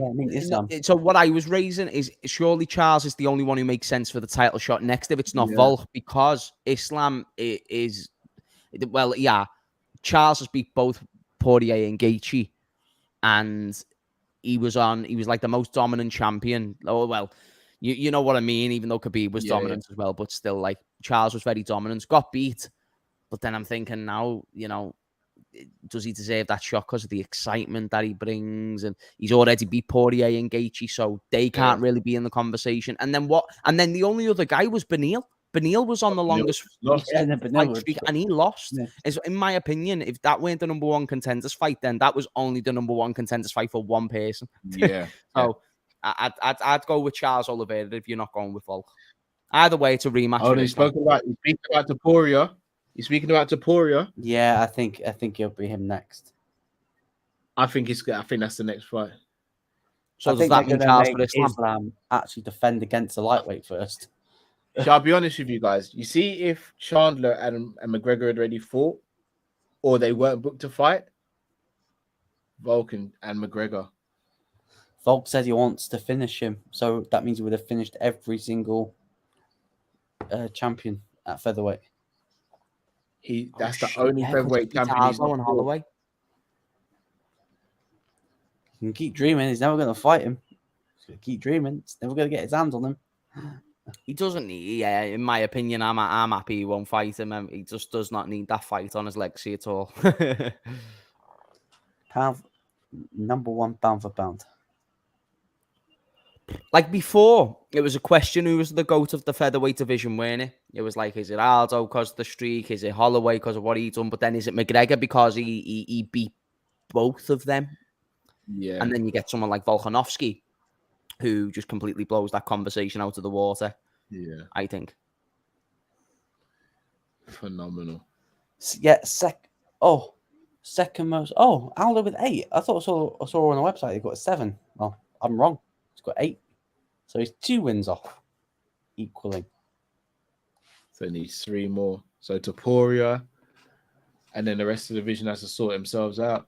I don't even think he needs to focus on that record. I don't. I think he'll have a couple more. Solidified, bro. Like, you think about it, he beat Jose Aldo about 4 or 5 years ago. You can't say that was past Jose Aldo's best. No, the guy it literally went and competed for the bantamweight title. It's just the competition rose, you know, and Volkanovski battered him, and then he battered Holloway, and now he's just gone and battered Yair. The next numbered cards is 3 weeks away. Yeah. Oi, oi. Look at the face off there. Look at the face off there. Look at that. Book it in Sydney.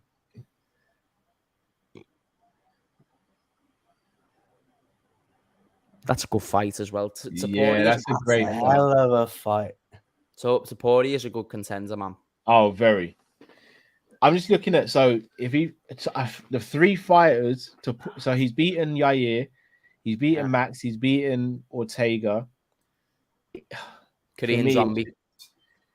He could beat in Zombie. For me, it's Allen and Topuria, the 2 fighters in the top 5 he hasn't fought. I reckon you'd do Ortega Allen. And then if Allen beats Ortega, then you'd go Topuria, Allen, then Sterling, then bye-bye featherweight. And then you leave on the high. Nah, but what if Holloway keeps winning? You can't just remove him from another chance. That's all. He's got. You can't, like, if he wins his next fight, especially against Korean Zombie, I don't know how you can deny him a title shot. The guys went and beat Arnold Allen, who we're talking about for a title shot. Though. It's like Amanda versus Nunes. It's like Amanda versus Shevchenko 3. Like, one fighter was pushing. The champ's like. They were in different divisions, though. This is the exact same division, you know. Yeah. Max is gonna have to move up. But yeah, again, Volk's going to be moving up. They're always going to be in each other's way. Yeah. What a card. Oh, no. It's Volk in Holloway's way. That's the only way that one went, you know what I mean? Yeah, I was going to say. Get out my Volk's in everyone's way. But now, people, before we sign off, please smash the like button.